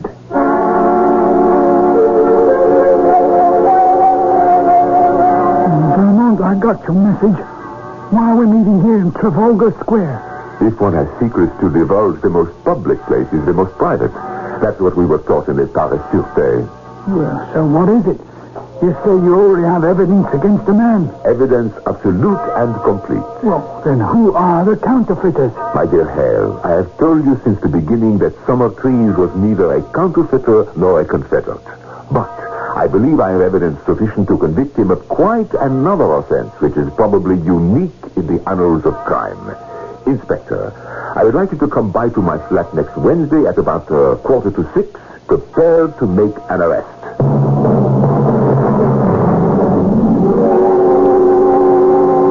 Now, Inspector Hale, I should like to stand behind the door, so when it opens, voila, this study of mine will be in complete darkness, except for a light which will shine on you. Oh, bit like theater what? So, when the young Macpherson fellow enters, he will immediately see you towering there, full height in your official uniform. A frightening sight to behold. Oh, thank you. You see, Hale, I am anxious to study Macpherson's face when he realizes he has walked in to confront a policeman. Oh, what time is it? One more minute and our friend will be here to collect his 5 shillings for the book I purchased. Mr. Angus Macpherson. I'll show him in, Jean-Pierre. Hale, stand quite still in that light. Excellent. Oh, I beg your pardon. I had expected to meet Mr. Webster. Come in, Macpherson. Oh, there you are, Mr. Webster. I didn't see you at first. Sit down, Macpherson. You have called on Lord Sempton this week. Aye, sir. And collected £1 from him? Yes, sir. 3 years ago in October, you sold Lord Sempton a Chippendale wing chair for £50. Quite right, sir. When you were here last week, you gave me Ralph Summertrees as the name of the gentleman who owns the books living in Park Lane. You knew at the time this man was your employer. You also knew that this Summertrees of Park Lane was identical with Dr. Willoughby of Tottenham Court Road. I don't exactly see what you're driving at, sir. It's quite usual for a man to carry on a business under an assumed name. There's nothing illegal about that. We will come to the illegality in a moment. You and Rogers and Tyrrell and 3 others are confederates of this Dr. Willoughby. We are in his employ. But no more confederates than clerks usually are. I think, Macpherson, I have said enough to show you that the game is what you English call up. You are now in the presence of Mr. Spencer Hale of Scotland Yard, who is waiting to hear your confession. Confession? Confederate? I must say, you use extraordinary terms. What have you to say in your defense? Where nothing criminal has been alleged, I see no necessity for defense. If you will be good enough to let me know of what you complain, I shall endeavor to make the point clear to you. I show you this ledger sheet. Have you ever seen it before? Oh, yes. It's been taken from our file. It's what I call my visiting list. Oh, come, Macpherson, why continue this charade? We all know about it. You never heard of Dr. Willoughby, I suppose. Oh, yes. He's the author of a silly pamphlet on absent-mindedness. You are right. Have you ever met this learned doctor? Oh, yes. Dr. Willoughby is the pen name of Mr. Summertrees. Really? Well, we are extracting your confession bit by bit. Macpherson, I think it would be far better if you were honest with us. If you tell me what the charge is, I will then know what to say. We charge you, sir, with obtaining money under false pretenses, a crime that has landed the biggest financiers in jail. No, Valmont, we mustn't threaten, you know. Take, for instance, Lord Sempton. You sold him a chair for £50 on the installment plan. He was to pay £1 a week, and in less than a year, his debt was liquidated. But he is an absent-minded man, as are all your clients. So you kept on collecting and collecting for more than 3 years. Now, do you understand the charge? What you tell me is really a clever little scheme. The absent-minded league, one might call them. Most ingenious. I quite see how you could make such a mistake. You have jumped to the conclusion that we sold nothing to Lord Septim except a Chippendale chair 3 years ago. However, his lordship is a frequent customer of ours, and has had many things from us at one time or another. We keep a sort of running contract with him, by which he pays us £1 a week. Are you telling me that all your customers deal on the same plan? You keep selling and they keep paying? That visiting list on your desk, Mr. Valmont, is incomplete. To understand it, you must refer to our business encyclopedias. Take Lord Septham. His account is the number 102. Turn to that page of the encyclopedia of 1893. And you will see a list of all the items his lordship has purchased. If you will allow me to use your telephone for a moment, I will ask Mr. Summertrees to bring you the encyclopedia for 1893, and in 15 minutes you will be satisfied that everything is legitimate. May I use your phone? Just a moment, I'll do the telephoning. What's his number? Hyde Park 140. Hello, Central. Get me Hyde Park 140, please. These encyclopedias contain the real secret of our business and are kept in Mr. Summertrees' safe. Is this the residence of Mr. Summertrees? Oh, is that your Padres? Is Mr. Summertrees in? Oh, very well. This is Ale. I'm in Valmont's flat. Yes, where you were the other day. Very well. Now go to Mr. Summertrees and say to him that Mr. McPherson wants the encyclopedia for 1893. Did you get that? Oh, yes, he'll understand what it is. Mr. McPherson wants it. Right. No, don't mention my name at all. Just say that Mr. McPherson wants it and that you're to bring it. You get into a cab and come here as quickly as possible. We're waiting. Of course, Inspector Hale, you know your business best. But if your man arrests Summertrees, he'll make you the laughing stock of London. Now, while we're waiting, Monsieur Valmont, may I remind you owe me 5 shillings this week's installment. Of course. Here you are. Are you connected with Scotland Yard, Monsieur Valmont? No, not at all. Well, I can't think of anything else to say to pass the time. I suppose we shall just have to sit back and wait.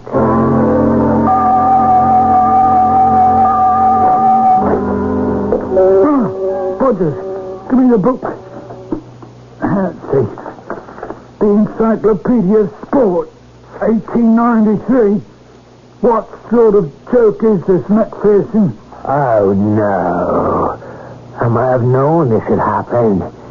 If you'd allowed me to telephone, I should have made it perfectly clear to Mr. Summertrees what we wanted.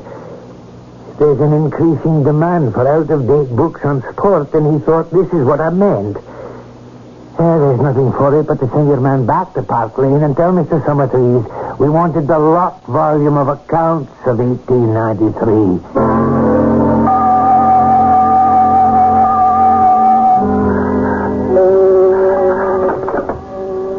Hello?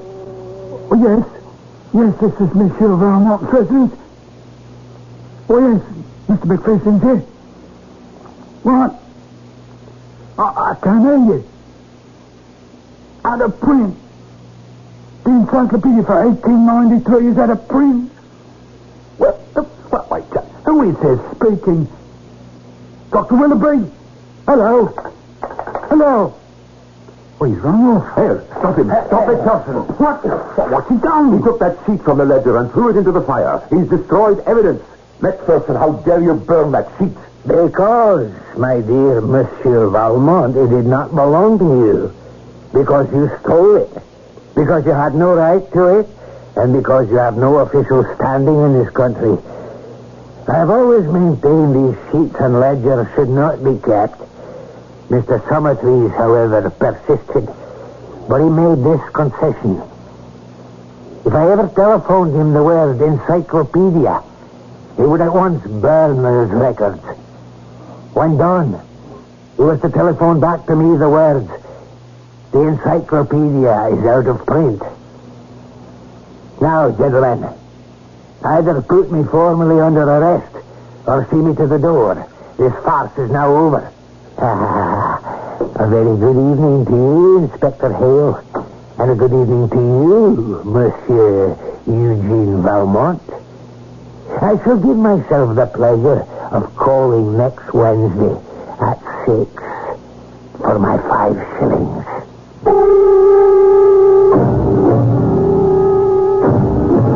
Believe it or not, the inspector from Scotland Yard and the retired detective from the French Sûreté are still friends. However, there is one certain case they never talk about. Nor do the words absent-mindedness or counterfeiting ever come into their conversation. And if one of them happens to say, every cloud has a silver lining, the other turns pale. I shall be back shortly.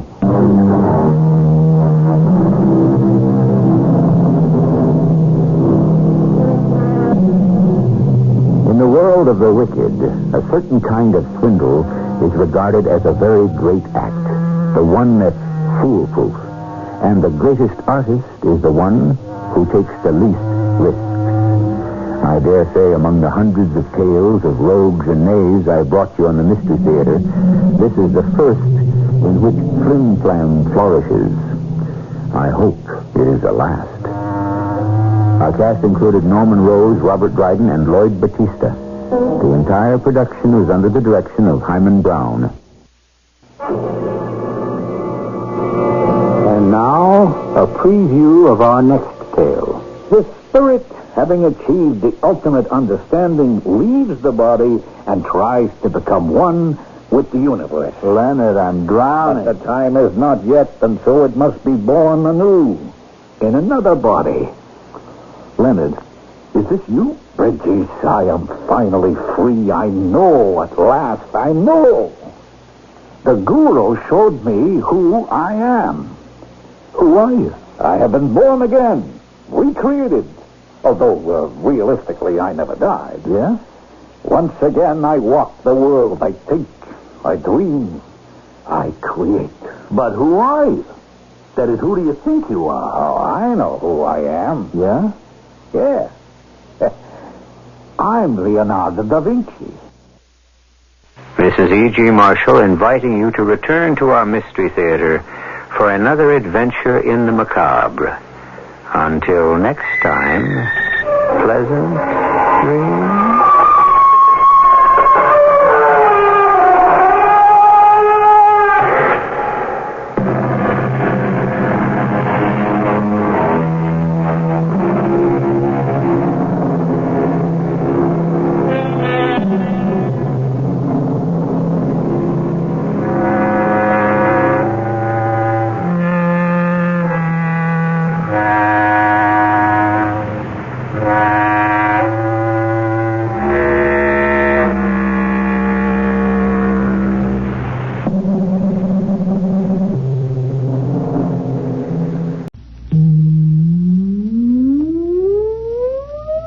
Countdown for blastoff. X -5, -4, -3, -2, X -1, fire.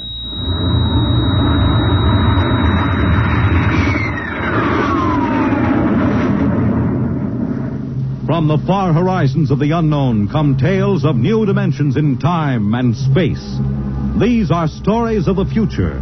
Adventures in which you'll live in 1,000,000 could-be years on 1,000 would-be worlds. The National Broadcasting Company presents X minus one.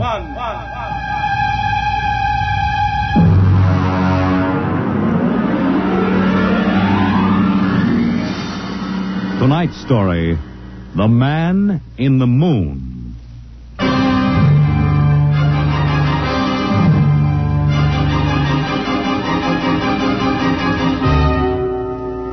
Attention, attention. This is the Federal Bureau of Missing Persons calling all local agencies. Attention, this is a coded report nationwide. Missing since 9 o'clock this morning the following persons: Smigley, Jonathan, 5 feet 8 inches tall, brown hair, brown eyes, mastoid scar behind right ear, Last seen wearing blue top coat and tan cap. Wanted by Los Angeles. Hello, get off this wavelength. This is a restricted band. Hello, Earth. Whoever you are, you're on a coded wavelength. Earth. Tune out. This frequency is reserved for the Federal Bureau of Missing Persons. Hello, Earth. This is the moon calling Earth. Hello, Earth. This guy's loony. This is Jake in transmission. Jake, this is Charlie of the code room. Some crackpot is on our frequency. Yeah, I heard him, Charlie. I've got CQ trying to trace the source now. We should have a triangulation any second. Well, hurry it up, will you? Some ham is in for a good stiff fine by the FCC. Yeah, they ought to take his license away. Oh, here comes Lenny with a directional fix. Right. Thanks, Lenny. Hey, what's this? This is impossible. What's going on down there? How about it? Get that ham out of my kilocycles. Oh, listen, Charlie, unless this is a gag, that interference is being beamed from 240,000 miles away. Oh, now, Jake, you know there ain't no such thing as 240,000 miles away. Yes, there is, Charlie, straight up. Oh, now, wait a minute. Charlie, that signal is coming from the moon. Are you nuts? Oh, somebody might be bouncing it like a radar signal. Radar on this frequency? Where'd you study basic radio? Now, listen, Flathead, you asked for a fix. I gave the best fix our instruments can find. Take it or leave it. Somebody on the moon is calling the Bureau of Missing Persons.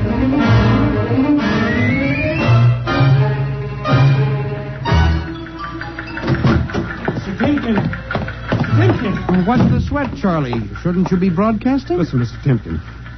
You know I'm a sober citizen, right? Mm-hmm. Never once have I broadcast with the smell of alcohol on my breath, right? Right. In all your 12 years here at the Bureau, did I once What's the matter, Charlie? We're picking up a message on our wavelength. Well, did you report to the FCC? I ain't got the nerve. Well, what's wrong? You'll scream when you hear this, Mr. Timken. You'll jump right out the window, but we are getting an SOS from the moon.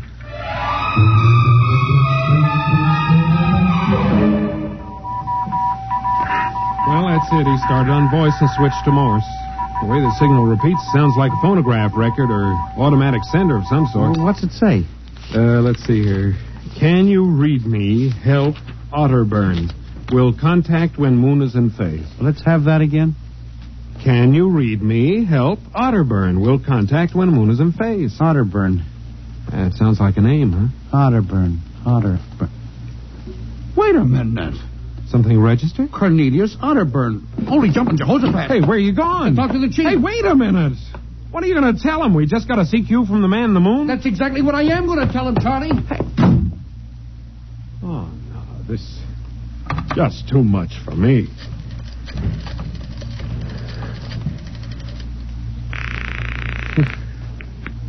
Washington Star-Ledger. Let me have O'Brien on city desk. A moment.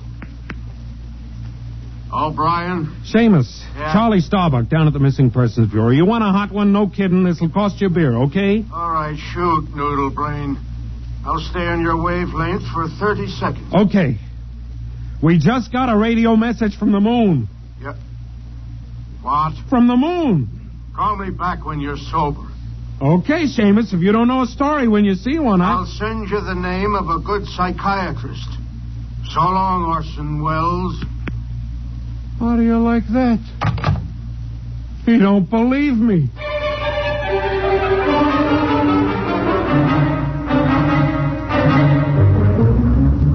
Otterburn, Mr. Wade.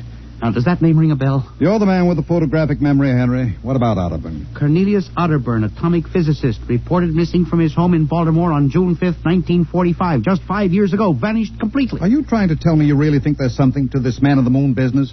Henry, I'm surprised at you. This is some crackpot trying to jam the airwaves. Yes, but the name Otterburn is so unusual. So are a lot of names. And I have a theory that... I was afraid of that. Henry, you always have a theory. Let's see, what was it last year? Oh, yes. That people disappear in occupational psych. But it's true. Please, Henry, I'm a busy man. You expect me to believe that this Otterburn is sitting up on the moon, sending out shortwave messages? Well, he might be on Earth bouncing the messages off the moon. But who's to say he isn't on the moon? Henry, as chief of this bureau, I have my hands full trying to coordinate reports from 48 states and Alaska. I have no time to include the moon. But, Mr. Wade... Out, Henry. But, Mr. Wade... Out, I'm busy. Yes, sir. Oh, here.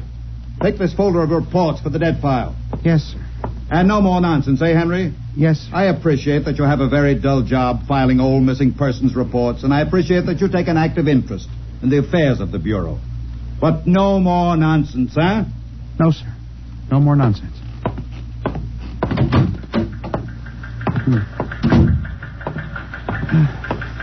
Pardon me. You are Mr. Henry Timken. That's my name. Permit me, Jefferson Philo, scientific feature writer. Oh, how do you do? Oh, are you a newspaper man? Not exactly. I write as a hobby. Occasionally the papers give me leads on an assignment. If I may have a moment of your time. Oh, certainly. Just sit down at my desk over here. Thank you. My, that's quite a stack of papers. Filing. I'm the records custodian of the Bureau. 12 years and never misplaced a record. Magnificent. I admire the precise mind, Mr. Timken. Of course. Now, Mr. Timken, Mr. O'Brien, the editor of the Star Ledger, said I might drop by and investigate a rumor. Only a rumor, mind you, that a message from the, moon? Well, we aren't certain it's from the moon. It may be a bounce. They have bounced radar waves off the moon, you know. Yes, I know. I wrote the first newspaper article on it. Really? I'd be interested to read it. I must have a copy in my briefcase. Well, don't bother. Oh, but I insist. Oh, yes. There you are. I'll leave it on your desk. Oh, thank you very much. Now, about this message from the moon, Mr. Timken. Well, now, we don't know for sure, as I said. But I believe that this message, wherever it originates, is from Cornelius Otterburn. The physicist? Oh, do you know him? I once wrote an article on his contributions to nuclear mechanics. A brilliant man, Otterburn. Years ahead of his contemporaries. Well, whoever is sending those signals, if he isn't on the moon, is at least using the moon as a sounding board, bouncing the signal. But why, Mr. Timken? Why? Well, if you will come here tomorrow night at 8, Mr. Philo, we may learn the answer to that question. I've arranged with Charlie, our radio man, to let me use the equipment. May I consider this an invitation? You certainly may. Very well, sir. Until tomorrow night, then. Goodbye, Mr. Philo. Let's see now. Aiken, Abelard, Abramson, Rono, Atchett. Well, that's funny. Now, where did this list of names come from? Paul Ahrens, astromathematician. Robert Simons, electronic engineer. Carl Parker, mining specialist. Well, this must have got mixed up with the papers on my desk by accident. Peculiar list of names.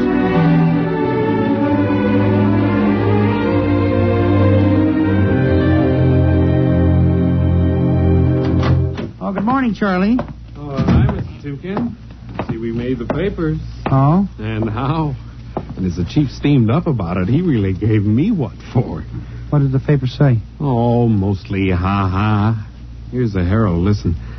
Man on the moon contacts Missing Persons Bureau. Missing atomic scientists sitting on the moon, say Bureau experts, etc., etc. What a panning. Well, no wonder Mr. Wade is hopping.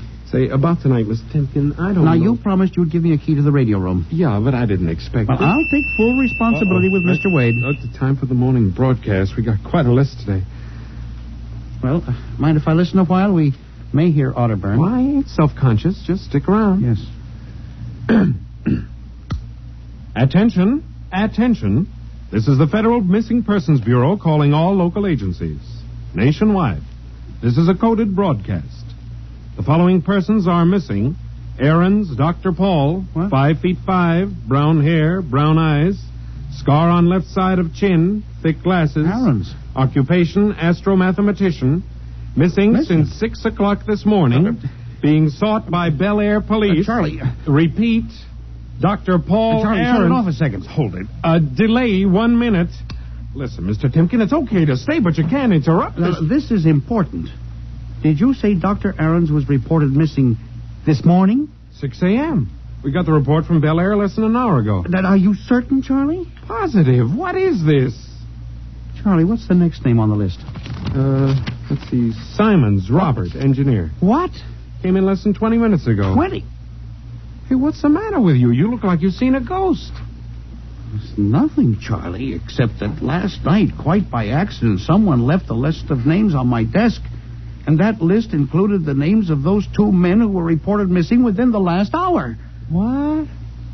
Oh, that don't sound right to me. Well, it isn't right, Charlie. It leaves a big question to be answered. Who would make up a list of missing persons before they were missing, not after?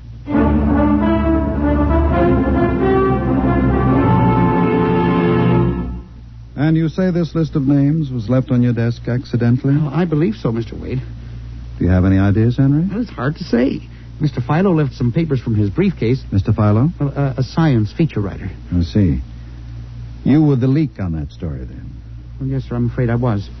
I didn't think it would be treated as a laughing matter. We'll deal with that later. Yes, sir. What's this Philo like? Well, he's a strange old duck, bald, thick glasses, tall. He walks